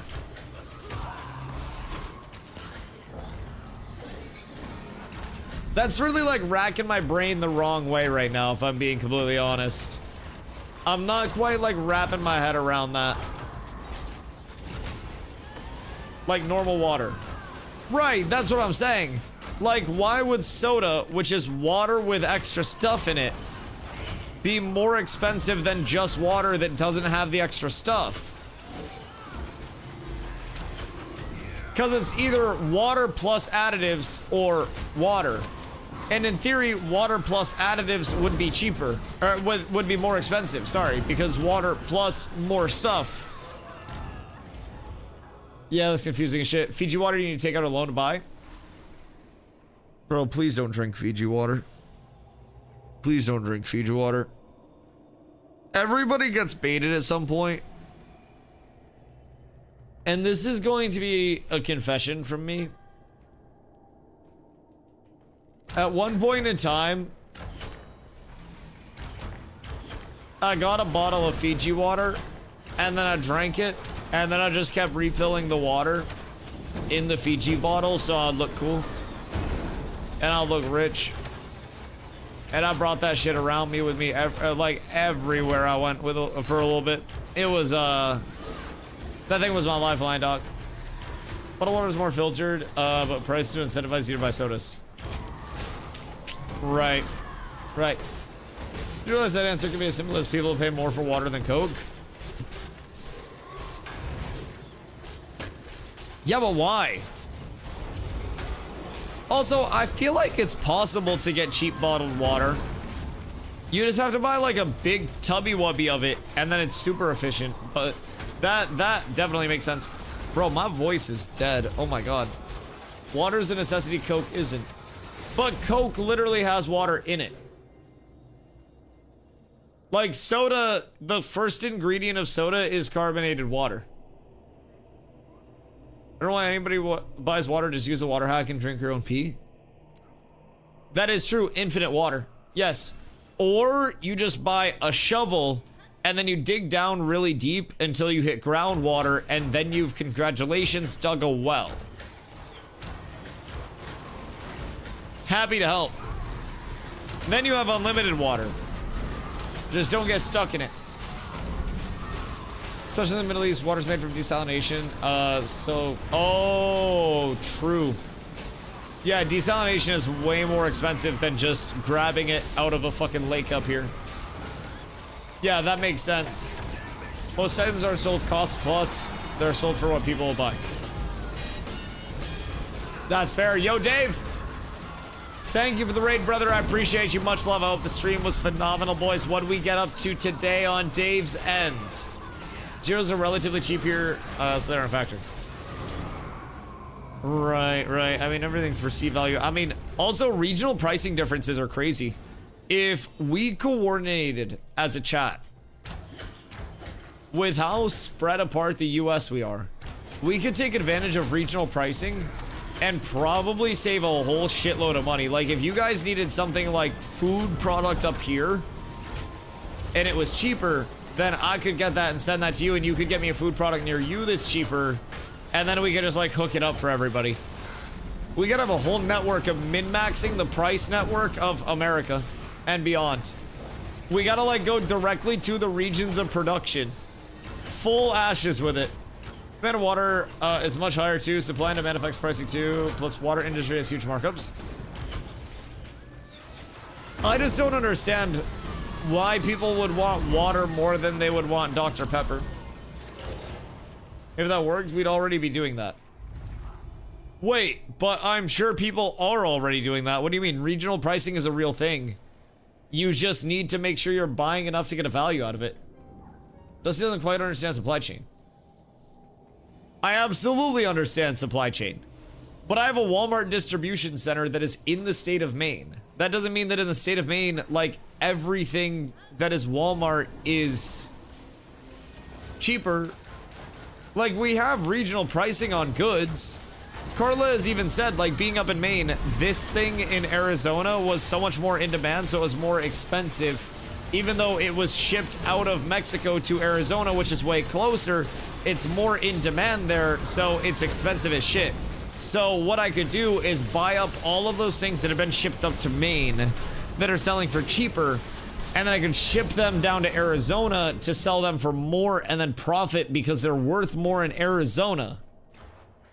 That's the regional pricing. Regional pricing always a thing. Some people profit such from being the middleman. Right, and I could be the middleman. And we could all be the middlemen. 1000%. I mean, shit. Look at a McChicken near you guys.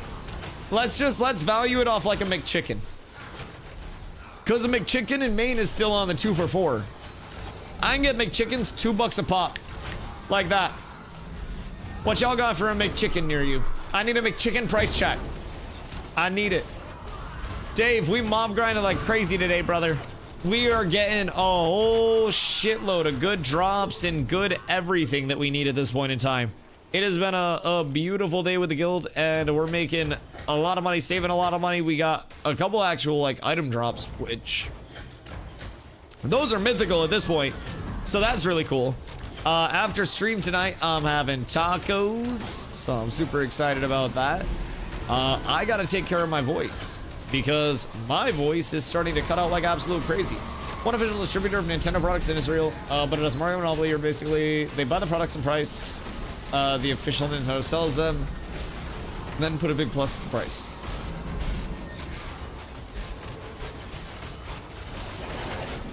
Right. In the US, Switch 2 is Switch 2 games usually 70. I pay 100-ish for the physical one. So they just buy it at the 70 and then mark it up. So what you're telling me is instead of looking for the cheap things and shipping the cheap things and selling those at the more expensive cost, I should buy the already expensive things. And then I should mark them up to be more expensive to make more money. Wait, you're actually cooking, Kendo. I feel like we should start a store. A luxury store.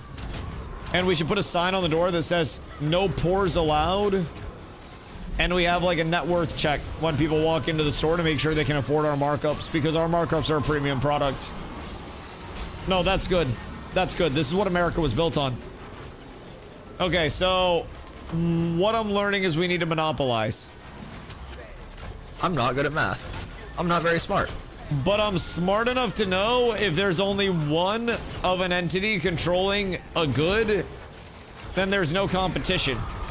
If I am the only Ashes streamer, because I got all of the other Ashes streamers permabanned because I made Sora AI videos of them slurring, then I am a monopolized Ashes streamer. I benefit from all of it.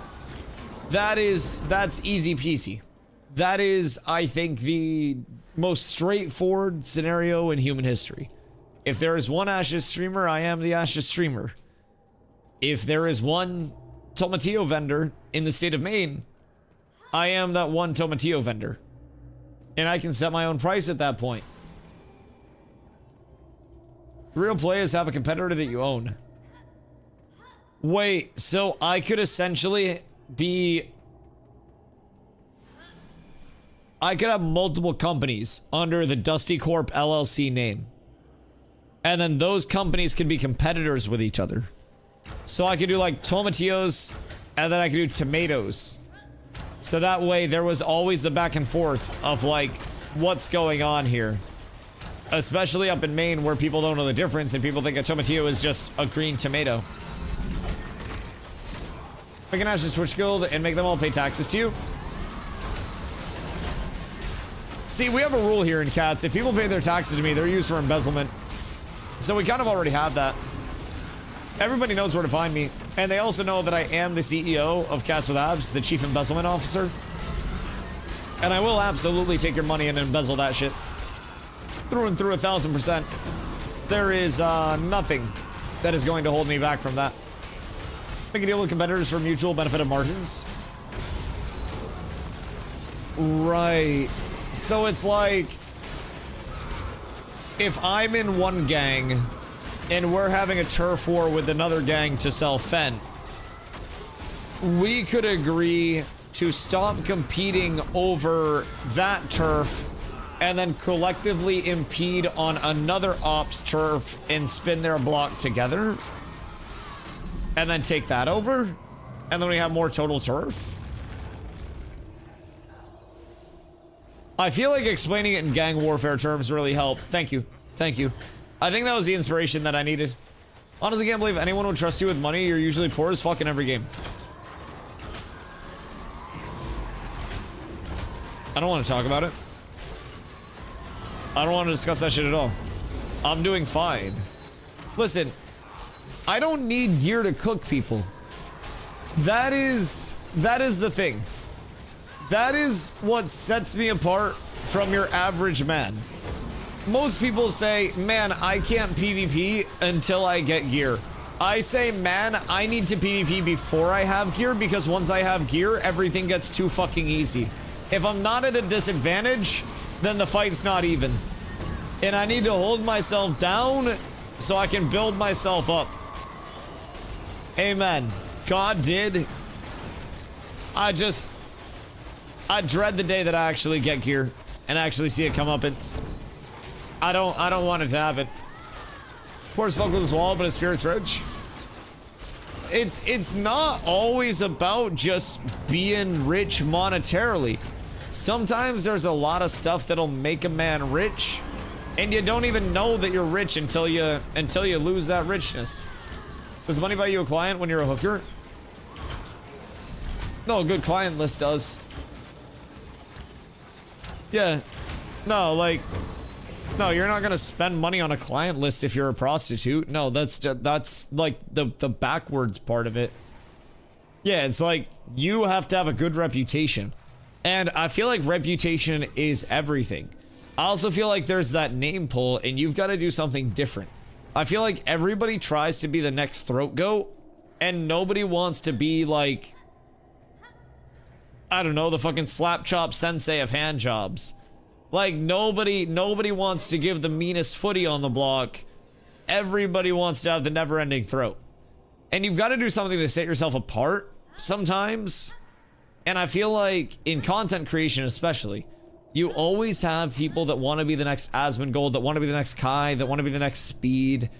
And I feel like if people just set themselves apart with a good foot job here and there, they would probably be way more original. Reputation in 2025, max out virtue signaling and herd mentality going on. Just give people foot jobs. Yeah, no, that's fine. That's fine. There's only one other Brooke, God bless her soul. Wait. Is that your footspiration?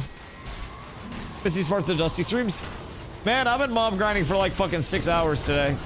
Something's got to keep me awake. Because other than that, it's the thought of these tacos at the end of this mob grind. We mob grind for another like 30 minutes, probably 30, 40 minutes. And then we go up for a store. And then we're good. Off stream. Yeah. It's getting you. I feel it. I feel something getting to me.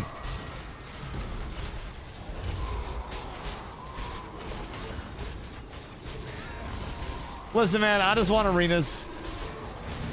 I just want fucking arenas. That's about it. I'm a very simple man with a very simple plan, and that plan is to play the ever-loving shit out of arena matchmaking until I cannot anymore. That is, by and large, the goal.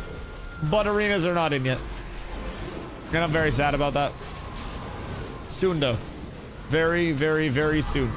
The time will be right, and we shall ascend. Dude, I'm gonna spend such an ungodly amount of time in arenas as well. It's not gonna be good. I am going to lose all of my, like, steps per day, everything. What kind of reward should Arena have? Right now, the ability to play Arena, if I'm being honest. Personally, I think that's about it. I think that Arena repetitions should actually present opportunity costs to the player instead of feeding them with immediate rewards. I think that Arenas should align with the PvP season system, as Intrepid has already said that it would, but that's also way more far out speculative stuff. So the PvP system, I think, should be the large reward scale for Arenas. Other than that, seasonal rewards like titles, seasonal rewards like skins. But if I'm being honest, I think for Ashes specifically, it would make more sense for Arenas to be that active loss for the player of, oh, I've got my gear. What am I going to go do with my gear? I'm going to go play Arenas knowing that I'm not going to get anything from that, but I'm going to get the accessible PvP. I feel as though, like, they're obviously going to want some short-term in with it, but the thing about putting an, like a reward with Arenas directly upon each match completion is that it creates this level of, like, some people are going to spam the shit out of it and just get that reward like mad. Other people will complain about the people that are spamming the shit out of it and getting the reward like mad. And then at some point you run into the, but like, does Intrepid put a cap in terms of how many Arena rewards you can earn per day? And then it becomes a matter of like, have you done your daily Arenas yet? It's a slippery slope with immediate Arena rewards. And I think that's something that I'm a little worried about. How many people roughly are active on Alpha 3? Hard to say. Excuse me. If I'm being honest, very hard to say. I don't even know why I'm yawning, dude. Daylight savings got me fucked up. It's very hard to say, though. We don't have an API poll. We don't have a website that gives us a direct, like, idea of how many players there are or aren't. Like, I don't even want to try to put a number to it, because honestly, there can be people that are playing so far off the beaten path. And, like, total logs over the course of the day could be anything because we have so many different, like, regions of players. In terms of total logs per day, pretty healthy, but again, I don't even want to try to estimate it. I really don't. It's such a slippery slope. Only 6 active in Alpha 3. Yes. 6 players. I am piloting 4 accounts right now. 1K is my guess. Are you saying 1K total logins or 1K player peak? Because I think a 1K peak would be reasonable. Oh, yeah. I think peak between 1 and 2K. I think total logins much higher than that over the course of a day, but total logins and peak definitely different. Want to be able to experience both solo and group content? Oh yeah, you'll definitely be able to do that. I would say in order to experience group content, like, step 1 is always find a community that you like playing with and that kind of like complements your goals as well as a player. So if you want to be a PvP based player, then find a PvP based community.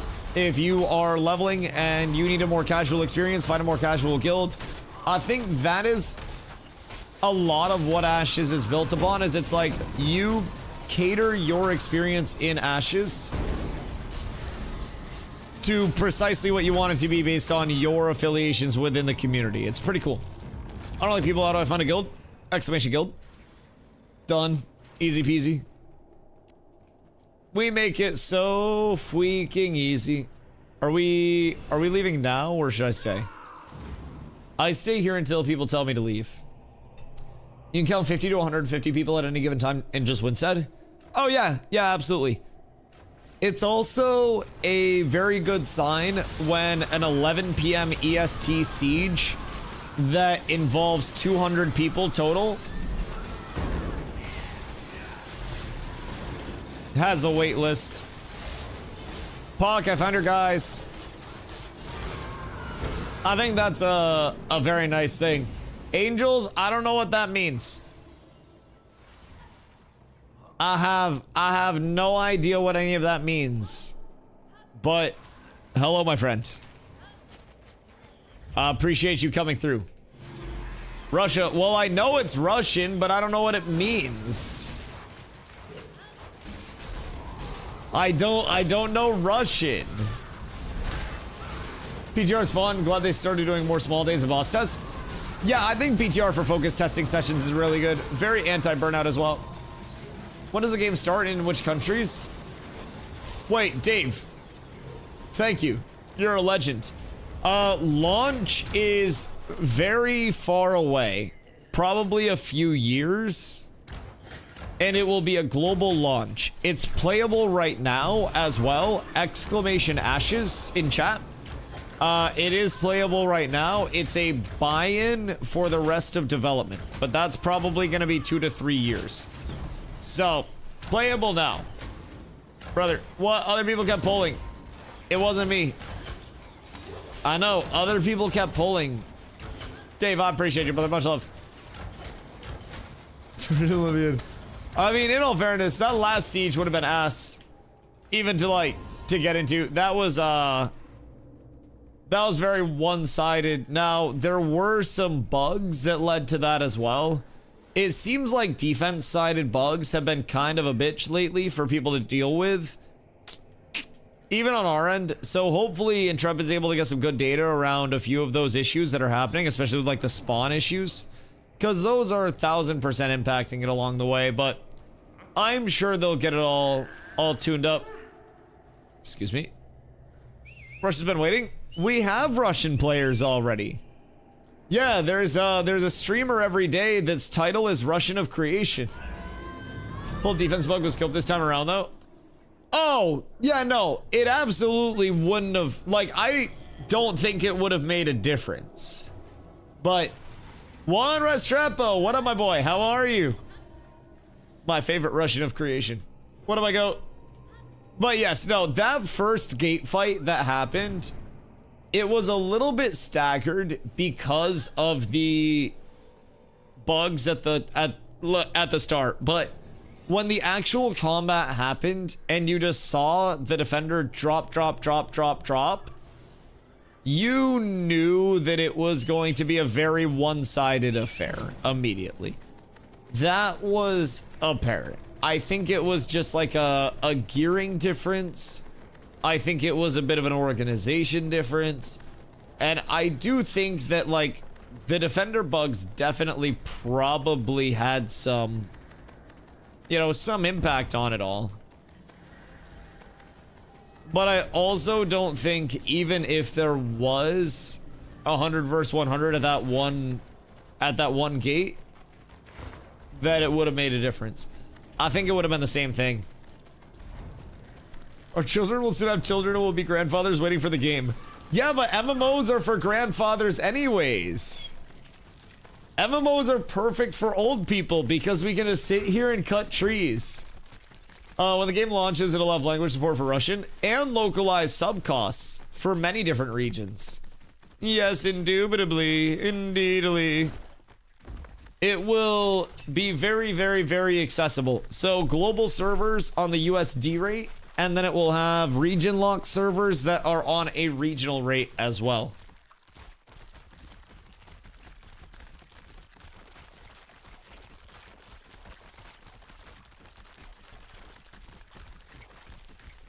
Wait. Are elections going right now, or are they done? Will the game be in Russian? Yeah, they'll have Russian language support for it. Oh, good stretch. I'm gonna get water real quick, chat. We'll run over to town. I'll be right back. One sec.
The damn well hydrated and ready to take on the world. I have drank so much fucking water today, man. I have been going sicko mode on the bottle, no alcoholic. Whew. We're up tremendous. We're up tremendous. Yo, Dave. I hope you have a beautiful evening, my friend. I can't wait to see you and the gang over here. Make sure you guys get all set up in the Discord as well. We got the dev stream on Friday too, by the way. So that's going to be exciting. They have a super secret, huge announcement that we're not quite sure what the fuck it's going to be, but is sure to bring in some awe, some woe, some shock. Also, I didn't lose that Grem. I went on record. I was told to not lose that Grem, and I didn't lose that Grem. I did what I needed to. Exclamation guild for the guild Discord. That one is my, like, my community Discord, and then I have the guild Discord as well. I got 11 strands from that, by the way. So I saved about 110 gold today from just farming those strands in the time that we did. And that's with none of the other funds. Actually, link's broken. Bruh. All right, do the exclamation guild one. It might be the custom link fucking up for that one. But yeah, I immediately saved 110 gold just in terms of my, like, my crafting fees for that. We got 11 strands. I got some recipes. I had a salvage slag earring recipe. So that might actually be worth something. I wonder how beefy I would be if I put on both of these. Weird little side quest. But my fizz power doesn't exist. But my HP is astronomical. I go up to 9k with ENDGAME on. So, I mean, there's potential.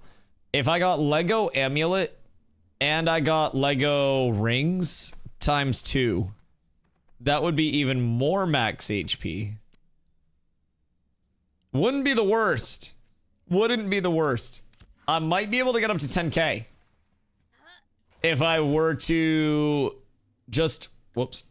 If I were to just full HP stack, I actually might be able to push up to 10k. But I don't think so. I don't think so. That would be with ENDGAME as well, but... Where is Keef? Is Keef on right now, chat? Because I need to get... No, he's not. Nobody's on right now. Daylight Savings is fucking cooking everybody. Literally just slapping the faces of every single person that's trying to stay awake and play right now. I feel like it may be a good opportunity to do another... Wait, where's Havoc? Havoc! Havoc! We gotta go down to, New Ayla. Also, chat, who has a couple stacks of Grems? Because I need a few more Grems. And then I have all of my Grems. Come back to Chova. Wait, all my stuff's in New Ayla. Oh, wait, do you have Grems? Because I would love your Gremskis. You do? I only need, like, 2 stacks at this point, I think. I had it written down how many I would need. Because I need to do my Grems. The sword was 6 emblem. Ayo. Wait, that's not bad, though. It's way worse than 20. But way better than 0. Are you needing weaving done? I actually need to inquire about your inventory. And what you have in stock. Because I am going to need... For my... Tauren Scout set, I believe it is. Tauren Scout needs Gloom Thread and Daffodils. You have 0 T3s. Do you have Daphos? By chance? Because if Daphos, then that could go hard. Thank you, Sa. I appreciate you. What do you need with that? So it's Daffo prepared yardages for Tauren Scout stuff. So I'd probably need a lot. And then the prepared yardages... No, it's Daffo Bolt. Sorry. Daffo Bolt. Yeah. And the good news is I do have some Lego oak timber already. I have 200 common grams, 28 common, 2 rare, 1 heroic. Word. I would absolutely love to come up on like 3 stacks of your commons. Do you need ravens or anything? Or like wolves? Or any other huntables? Or fish? The wood chips are mine. You can't have my wood chips. Anything else though? Anything else? It'll be in Nuela as well. So I'll probably scoop my way down there. Any ravens? Beautiful. I have some extra ravens. Yeah, I'll hook you up with some. I need to make sure that I have enough for the craft, but I can get you a couple ravens. And provide blue griff to you. Hey yo. Are you stocked up like that on Griffin? Is it from deconning or do you think Zop? Me? Thanks Zop for what? The carcass? Thank you Zop. Zop always gives me the carcassy. Yes. Wait. Socks, you got tech on that blue griff? Interesting. Interesting. That's worth like a zillion gold. Okay, yeah, so I'll need Daffo bolts, which is a lot of Daffos. Highest rarity possible, if we can. I don't know how many that we'll have total that I'll need. I need to like check it to put it in like a total buy order. But it'll be a solid amount of Lego Daffos that I'll be on the hunt for. Because I'm trying to craft... Oh, fuck me. I just closed out of my build calc. Whoops. Is there a way to reopen my recently closed tab? Anyways. I'll need a few pieces. So that's going to be a bit of a problem. Oh wait. It's chest bracers and hands. So I can check that real quick. Tauren, Scout... I'm gonna invite in game to guild. Nan! Strag! I'm banned from inviting people to the guild. Keep in mind my own guild. Because in New World once, and in Ashes twice, I invited too many people to the guild. Because I got too excited about being able to invite a lot of people to the guild and play together. And I fucked up all of the organizational rostering that had been done. They had to do literally like a week of work to unfuck the mess. 3 times. So I'm banned from inviting people to the guild, so I have to yell to the people that can actually invite. I obligatorily have to say, are you in the Discord? Is your ticket up? And have you responded to your ticket? Those are the big 3. Exclamation guild, get perms, make ticket, and respond to ticket, and then you'll get invite. If that hasn't been done, okay, yes, good. Okay, now I can yell at them. Strag! Strag. I have a player with hands for us. We'll want to get this one in. We're gonna get Scorpion Broodling for cheap. For cheap? Go to the desert with a hunting bow, run around until you find a Scorpion Broodling, and then get it. Any other huntables? Some wolves, bears, otters, and raptors. Oh shit, wait, you're a legend. I'm also looking for bears, and I think we're good on raptors. Havoc, we're good on raptors, right? I would need bears for Blood Runner set. But yeah. Other than that, we're chilling. The cool thing is as well, once 0.17 is fixed, or is in, it fixes the leather rarity issue. So if you have been doing Blood Runner bears, yeah, Blood Runner's bears, it's ravens and then it's, oh wait, no. Sorry, Tauren Scouts bears, Blood Runner's raptors, right? Did I mix it up? Yeah, sorry. Blood Runner is raptors, Tauren Scouts bears. Jesus Christ.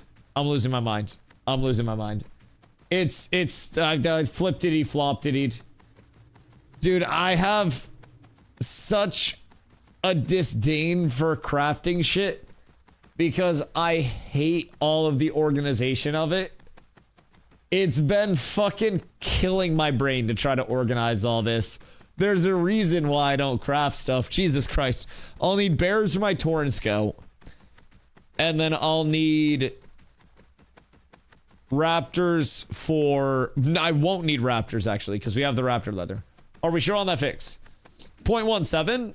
I mean, we're not technically sure on anything. If I'm going to be completely upfront of Buckington with you, we're not sure of anything. We're not sure that the game's going to go up tomorrow. I'm kind of confident in the fix coming through in the intended way. But that confidence could always just be stupidity manifested. It's something that has been tested on the PTR as working, so what fix? Right now, wood chips are not, like, impacting the quality of leather outputs or something. So, static rarity? Oh, yeah, static rarity is also getting fixed. Yeah, static rarity is part of 0.17. So, yeah, static rarity and a bunch of other shit. We're already past the static rarity hype. But yeah, so, what the fuck is that tree doing? The tree looks like fucking Sergeant Stomps at the TwitchCon block party. Jesus. Jesus. But yeah, so, static rarity fixes. And then a lot of recipe fixes. So its tan leather's rarity isn't being detected. Well, there are also a lot of the actual like leathers that aren't being impacted by wood chips. Right? It's only Grems that are being impacted right now by wood chip qual. So Grems can scale with wood chips. And then after 0.17, everything else is also going to scale up with the wood chip qual. Because you can take Grems and you can do common Grem and epic chip to get blue, like, workable leather. Is what I've been told is the big processing bug. But there are also probably multiple layers to it. I'm sitting on heroic skinwalker hides. Wait. You have heroic, like, right now? Or you have common right now that you're going to... Or you have uncommon right now that you're going to pump up. You can use epic and Lego wood chips to make rare and tan hides. A lot of those aren't working though, right? I've been told most of those recipes aren't actually functioning and giving the rarity output. Except for Grems. 28 common, bear 5 uncommon. Yeah, I mean, I'll need a lot. I need 13 bear fur for the chest. I need 8 for the bracers. And then I need 10 for the gloves. Oh, wait, so that's only 1 per. So that's... Hold on, how much was it? Because I have a couple as well. 10, 8, and 13, was it? 13? Okay, cool. So 31 total. I'm about to be in Nuela, and then I can tell you exactly how many I have over here. Because that'd be dope. So, low-key, the leather side of getting these sets crafted is not too far off. We're getting really close. Some work, some don't. Right. Gremwolf, that'll work for me. All the ones I've done, Otter, Bear, Daystrider, all are fine. Interesting. Yeah, I've heard that a lot of them aren't working, so it was best to wait until after, but I know I've heard ravens are bugged, so I want to wait to do my ravens until after the patch. So if you look at the leather recipe and it doesn't want a reagent, it's bugged and you have to use common tanned. Interesting. So 0.17 more or less is going to fix hopefully all of that wacky shit. Ideally. Ravens are bugged? Yeah. So that would impact Blood Runner. So Slither Zone not tanned hides. Yeah, I mean, like I said, there were multiple bugs along the way with the crafting system. I don't know all of them, but I do know that I have been advised to not craft my shit unless it is getting my Grems all set up before the patch by people who know way more than me. Because we need Grem leathers and then we need Raven leathers. Both. As the high quantity. Then we need bear fur and then we need...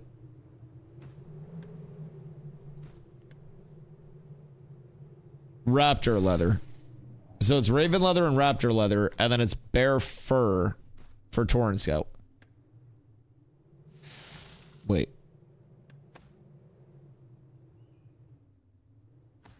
Wait a minute. Is Tauren Scout actually like easy as shit to craft comparatively? Because it's only bear fur? That's not that bad. You try to push qual with tanned hides on a bugged leather recipe, you can't. Gotcha, gotcha. So anything like tanned hide isn't pumping the qual into it. I'm so glad I have you guys. I'm gonna be honest. I'm gonna be completely real. I am so fucking glad I have you guys to walk me through this, because holy shit, fuck this shit. Bro, I understand why people quit. I would have been so lost. Fuck me. Dude, it's hard. There's a lot to keep up with. Like, it is... I feel like it's fucking impossible to keep up with everything. Jesus Christ. Literally what I said. Dude, I'm so thankful that we have the community here. Fuck. Rage quit worthy. There's so much to manage. It's like, I can tan this right now, but you can only tan this to this point. This thing's not taking the quality of the wood chips, so you can't juice the quality of these things right now, but after the patch you'll be able to juice the quality of those things. Like, holy fuck. Oh my fucking god. So now I brought a lot of wood chips over, so we can try to prepare as much as humanly possible. Spent for a week because of the leather bugs. I wanted to quit. I'm glad you didn't, because I would not have been able to figure this shit out myself. Fuck all of this. Genuinely. Fuck all of that. Well, fuck all the other crafting works, and leather is so fucked. Leather is cooked, man. And it's confusing. My head hurts. But it's okay. I'm feeling good. Now, if I needed a shitload of Daphos,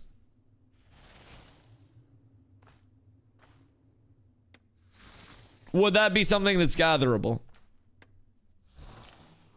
Because I'm gonna need Daphos and Snowdrops. Bloodrunner is Snowdrops. Tauren Scout is Daphos. So if I need both of them in Lego, I knew Daffo for you, but how many? Let's see. Tauren Scout. I need 31, 26, and 29 Daffo bolts. So a lot. A lot in Lego. That's a few hundred. That might be tough. That might be unreasonable to ask. That'd be 3 days. I mean, shit, I'm not trying to craft this until 0.17 comes in bare minimum, so. If you got tech, I can help. I got time. We could probably cut it to a day and a half if I did a big, like, flower picking stream. You can get it in the anvils in 1 day. Lego Daffo and Snowdrops? Like both of them? Wait, really? Should I make myself Epic and Lego mix? Interesting. I need to check qual on my crafted stuff. Rarity flower drops in the anvils isn't bad. Alright, let's check a Bloodrunner piece that I'm gonna make. Honestly, both the Bloodrunner pieces that I'm making are fucking cheap. Because I'm only making 2 Bloodrunner pieces, so I don't really need much in that regard. I need 69 plus 37. It should be like belt plus shoulders, right? Yeah, it's belt plus shoulders. I'm making the 2 worst pieces of Bloodrunner, which feels so fucking bad, by the way. But anyways, the target is at least blue. So all of this should come out as blue. Raptor leather. What are we cooking? Because that's what I'm curious about. Probably common. If we go snowdrop bolts at Lego, and we go spindle at Lego, then we're at heroic without qual.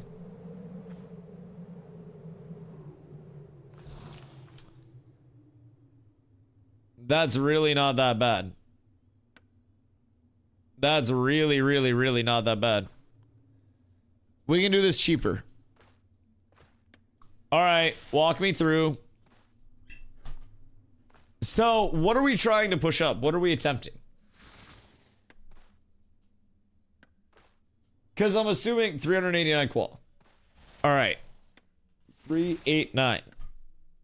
Epic bolts. Okay. And then common leather. Common raven as well.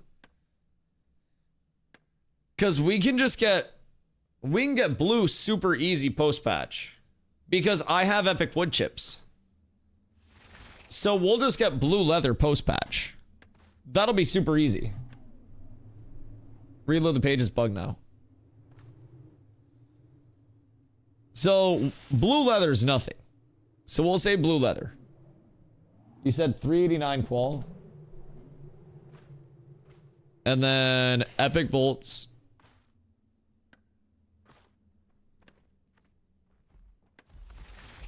But for the sake of argument. Okay. And that's for blue. I mean, wait. Why do my bolts go heroic? Oh god. What the helly? Put one of the snowdrops to Lego. So it registers epic bolts. Okay. Is that it? What else are we fucking with here? Because, I mean, this is already blue. Split spindle 2-2. Like that? Epic Lego. Huh. Huh. Yeah, that seems pretty chill. So then if we throw that in as well, then we're looking at a decent heroic. Huh. Now, could we go remove split to epic? Oh, yeah.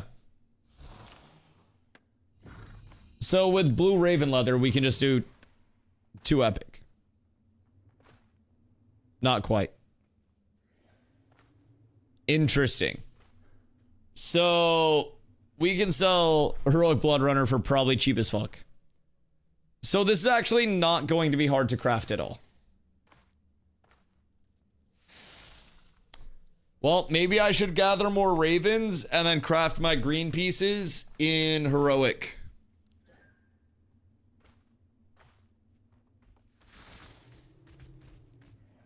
Sell it cheap, no. Make it cheap, yes. Well, yeah. You can make it cheap and then sell it for a whole hell of a lot. Huh. Yeah, that's good tech. That's good tech. So, we need to figure out what the same situation is with Tor and Scout. Because if we can get both of those on lock, that's great. Carfin emblems are going to be a bitch, but we'll get that taken care of when it's time. Huh. All right, so I'm going to need some herbalism. And as a result, I'm going to need an herbalism. Wait. Oh, it's weaponsmithing. God fucking damn it.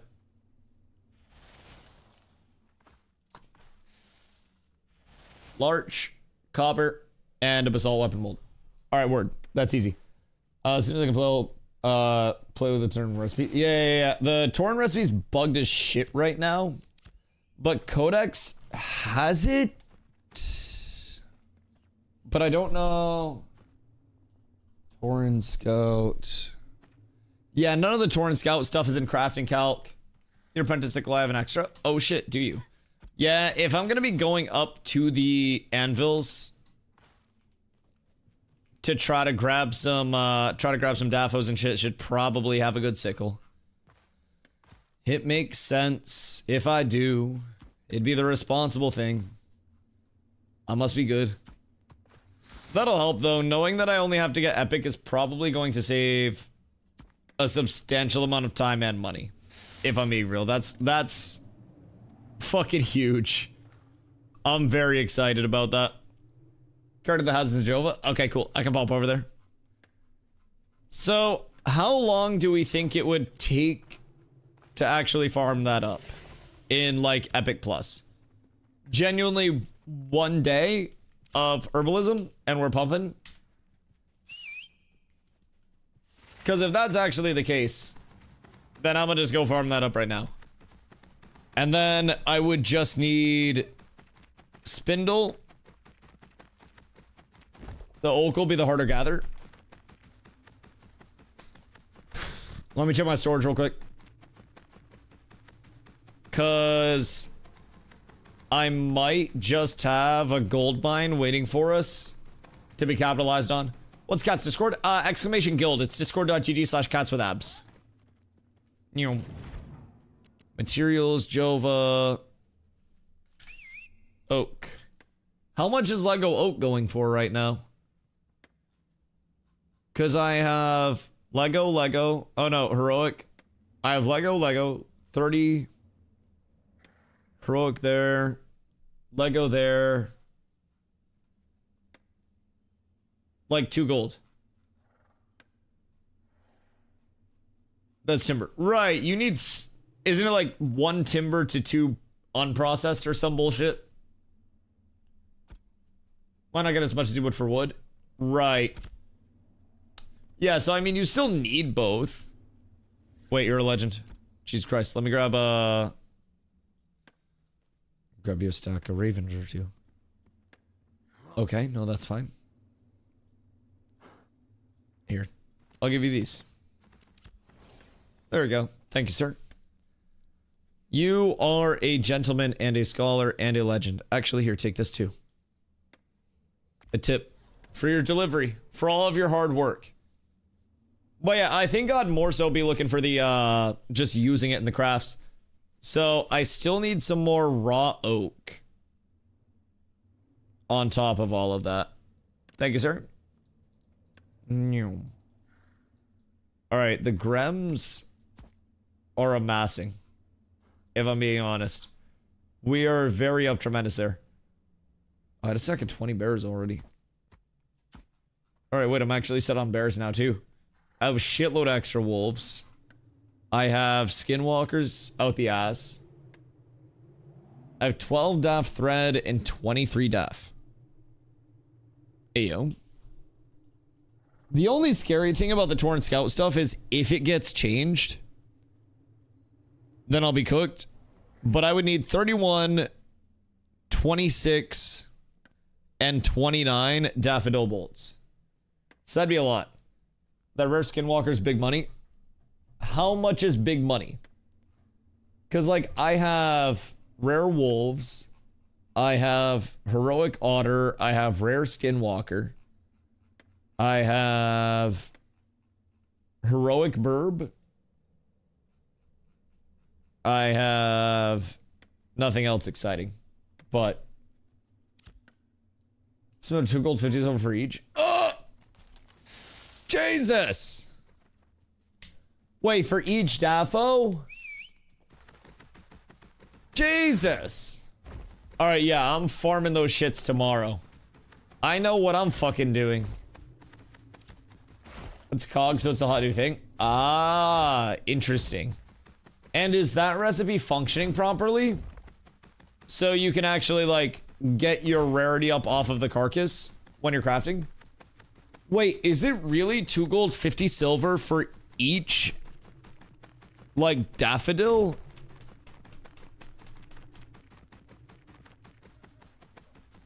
Next time you play ball pit, get fire plus iron, then get gas. Dos, are you cooking? Dude, I want mobile ball pit. If they put mobile ball pit, I'm gonna play it so fucking much. I haven't had time though. I haven't like been playing much off stream or anything. It's in the Jova market though. Interesting. God damn, that's fucking expensive. As far as leather goes, it's bugged. That makes sense. So 0.17, it probably goes up even more in value if I had to guess. Just off a rough approximation. Some nutso combos. Yeah, I mean, dude, I only played a little bit in the grand scheme of it all. I didn't even get too like into the base building aspect of it when I was playing. It's just a fucking blast. Like, I would love to maybe pick up a Switch copy and like play that shit when I got nothing else going on, but one day I'll have my 2-set Rosarium. Someday. Base building's mainly to give you more stats. Interesting. And yeah, the biggest thing is just the pew pew of like the ball evolution, right? Yeah, you're fucking hooked. Dude, I kind of want to see if they would do like a sponsored stream at some point, but I don't think they would. But it doesn't hurt to ask. Maybe a little streamington, a couple hours, some codes given out. I have a feeling that you're going to be Lego. Don't ask me why. But I'm really getting Lego vibes. Nice. Awesome. That's a huge start. That's a fucking massive start. That field sucks. You suck. Fucking shitting on that field. That's awful.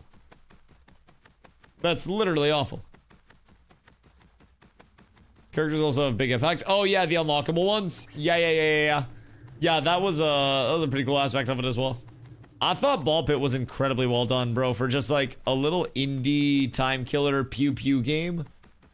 I thought it was so well done. It's such a fucking blast to play. I thought they did it exquisitely. I thought they fucking nailed it. Zero complaints. 12 out of 12 from this Dusto. Ball Pit, a blast for the culture, for the people. Chat. What Lego? What rarity and why is it Lego? This willow is being disguised by this bush. And I believe. I'm thinking probably Lego. Maybe Epic. But I think Epic is for peasants. And it's time to be less than... No, that's fine. That's fine. I would have been happy with Epic. Epic's still like 5 gold a pop or some bullshit, right? Like, I would have been ecstatic about that. Not that I would have sold it. I don't sell shit. I don't capitalize on money, but, you know, it is what it is. I could be better about that. Someone shitting on that field? Who's shitting in the fields? Bro, they're out like all across the tournament. The Braidwood! Chat! What rarity is this one? This is common. This is common. I feel it. I don't know. I feel it in my bones. I hate this game. Okay, uncommon. That's better. That's better than expected. If I expect common every time, then I'm gonna set myself up for success. If I expect legendary every time, I'll set myself up for failure. Unk for unk. I'm not even unk status. Brother, I'm not even that old. I'm young in the MMO scene. I'm old in the Fortnite scene. I'm unk in Fortnite, but I'm a little bro in MMO still. I'm like the younger portion of this player base, dog. I'm still youthful. I'm still spry. I can still bend over and touch my toes without anything in my knees popping. Any of that connective tissue. You guys are all like dried out. It's like fucking old rubber, bro. God freaking dang it. I just want Lego wood. Like, why is it so hard for Intrepid to just like spawn in a whole shitload of Lego trees around me and let me jack them all off into my inventory and then sell them to a bunch of players? The tree set is. I would take so many trees right now. And I would just yop them all. I'd put them in my sack. and I would sell them all. PV tree a little too much? Bro, the PV tree is a fucking pivotal way of life. There's not too much PV tree because I am too broke. Good day. Thanks. Oh my god, it's a good one. Well, that's gonna help a lot. We're making it out the hood with... Bro. I swear to fucking god. I'm gonna deck on fungi because of these mushrooms. Porcini about to fucking get hands. Bought my first Willow Lego like 3 days ago. There were 3 posting on the Winstead market. Priced it under the others. Next day there were 20 listings. Oh no! Wait, did yours sell in time or did you get cooked? Yo, Carol, what up, my friend? How are you doing today? Hope you're having a beautiful one. I hope you're sold in time at least. I've found epics. I did not find Lego this phase. Not yet. Didn't sell, so I kept that shit. Yeah, I mean, the thing with Willow is I just don't know what the fuck I'm gonna use it for. Zop, what are you using Mr. Pockets for? What are you doing to Mr. Pockets? He's trying to sleep. He's old. He needs his rest. I'm stacking Havoc and Pock all day. How much gold have you spent today crafting your cognizant stuff? Like full just liquid out gold over the course of the day. Managed to hit Lego Willow and Braid this phase. Good for you. Good for you. And then there are people that have been hitting statics that are just like 150-ish. Oh, that's not bad. That's not bad at all. We made a good amount collectively in Forge today. If I'm being real, we made a good amount as a guild. I came out with 11 ingots. Not ingots, 11 strands. Like I did well. So much of that was emblems. Yeah. Yeah. That's what I'm starting to get on right now. And honestly, we're just greeting off recipes. If any recipes are gonna sell, then I'll just sell the recipes for cheap. And then just see if people want to buy them. Like, it's simple. I got all of these. If any of them sell for anything whatsoever, it's a bonus. And they probably won't. But it'd be a whole hell of a lot cooler if they did. Spent like 800 gold on emblems. Oh my god. What the fuck do you mean? 800 gold on emblems this phase? Bruh. Yeah, see, that's why I'm avoiding eye level 29 crafts. It's a lot of clams, and I don't make a lot of money, so I can't spend a lot of money. Like, that's just a lot of fucking cashola, dog. I don't know if I have that in me. I don't know if I'm made like that. It's tough to econ. I don't, like, it's actually not tough to econ, but I just don't like selling stuff. Me hit rock and me sell rock. That's econ. I could hit trees, I could sell trees, I could hunt, I could sell huntables. But I hit stuff and then I go, ooh, somebody could probably use this someday. So I'm not actually going to sell this, and I'm gonna hold on to it and then never offer it to people, just in the event that somebody goes, Dusty, do you specifically have this? And then I'll treat it like gathering go fish. It's my character flaw. Does absolutely nothing for econ. Complains about being bad at econ. It's the DustyWhy. I do the same, but then my bank's full. Yep. No, I feel that. I got a Lego braid here. I got a Lego braid timber here. I could have a little bit of gold off that. I got 15 epic weeping willow. I got 5 epic braid. Like, I probably think how much you could help if you were rich. See, I could sell off the willow and the braid right now and probably have enough gold to operate for a little bit. That's literally how simple it is. I could sell off my skinwalkers that I have as soon as 0.117 hits. I have ash boards just fucking sitting around. I have willow boards. I don't know why. But I have epic ash boards and I have heroic willow boards.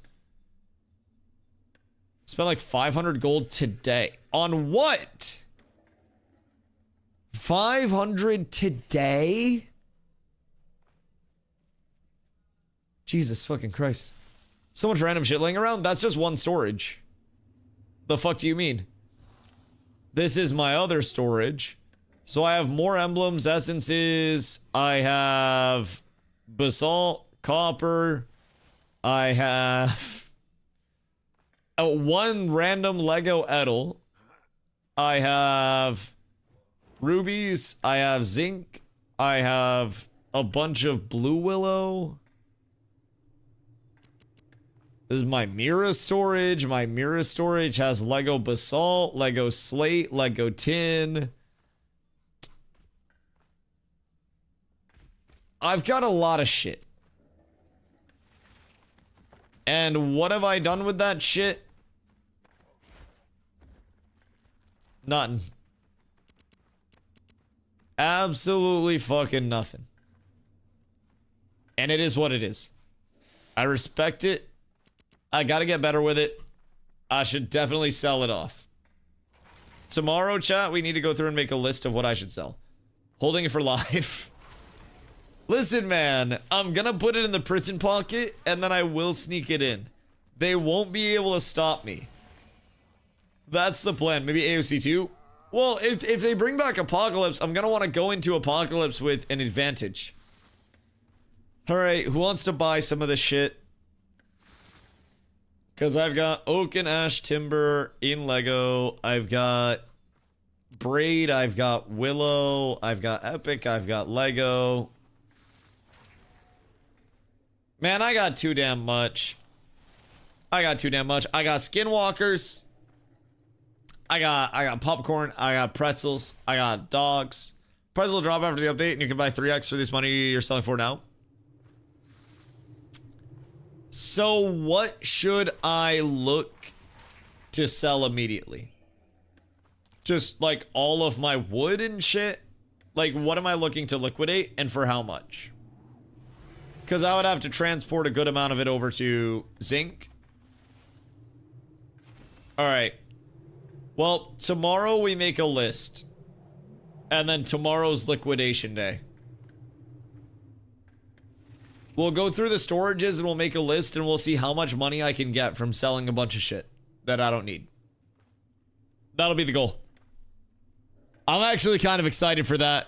To see if we can pull that off. Anything quality. Right. Right. The epic boards are almost 100 gold alone. Just between these, like these two stacks. Jesus Christ. Alright, so what I'm learning is I'm sitting on a lot of clams right now. One price to go up, thought it was going to be harder to get qual now. Do we? Well, we can discuss. We can discuss. We can always figure it out. Because there's a lot of time for discussion as well. We still got time to plan. It's currently what? Sunday. Oh shit. We only have a couple of days to plan. Any T1 wood at Epic Plus is worth stupid amounts. Epic Plus? Oh, that's a game changer. Because I have a whole nother stack of, like, Epic Oak. Interesting. So I have a lot of money in wood. Is what you're telling me. That's why those boards are big right now. Okay. Okay. So what about like minables? I got Lego Zinc. So tomorrow is going to be a run around. Get all my shit together. Listed in Winstead. Got Epic Larch. Zinc Copper.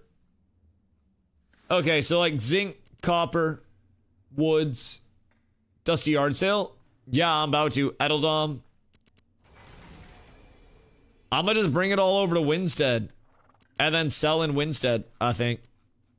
And then just start emptying out the Winstead market. Oh god, wait. So what do we do with the rare and below? All I heard was have a lot of wood because it was one of those streams. Listen, it's always one of those streams. We're discussing how I can sling my wood to the outward player base and get it into more people's hands immediately and make some profit.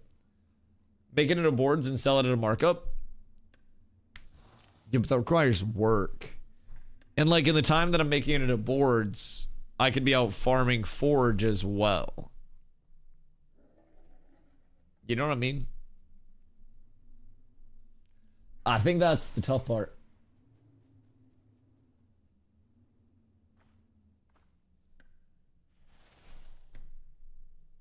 No, I do not. Okay, so should I just make it into fucking boards?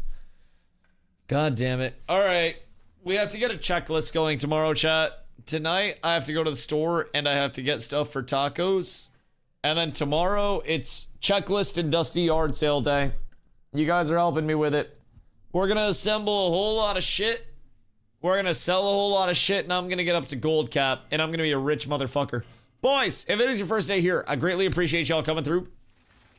My name is Dusty. I do stream every single day starting around 2 p.m. EST. I stream 8+ hours every single day. I got to run back to the store because we forgot some stuff for taco night. And then I will be back tomorrow for a banger Monday stream. The Monday yard sale goes hard. Liquidate and turn your inventory into emblems. Isbiz. All right, bet. Show up tomorrow, my econ lads, because we're making a list. We're checking it twice. We're going to find out whose econ is naughty or nice. And you guys are going to help me make a fuckload of money tomorrow. Just being straight up. We're going to figure out what I am holding on to that is just absolutely ass that I need to get rid of immediately. We're going to go through and list pretty much everything in my storage and just watch the money roll in. So, I greatly appreciate y'all being here. As always, we're going to go say what up to Ultra. Corrupted Blood? Is Corrupted Blood worth a lot right now? Because I have a lot of Corrupted Blood. No? Oh, are they going to be? Literally useless. Oh, okay. Dope. Alright, swag. Boys, I'll catch y'all tomorrow. I love y'all. I appreciate y'all.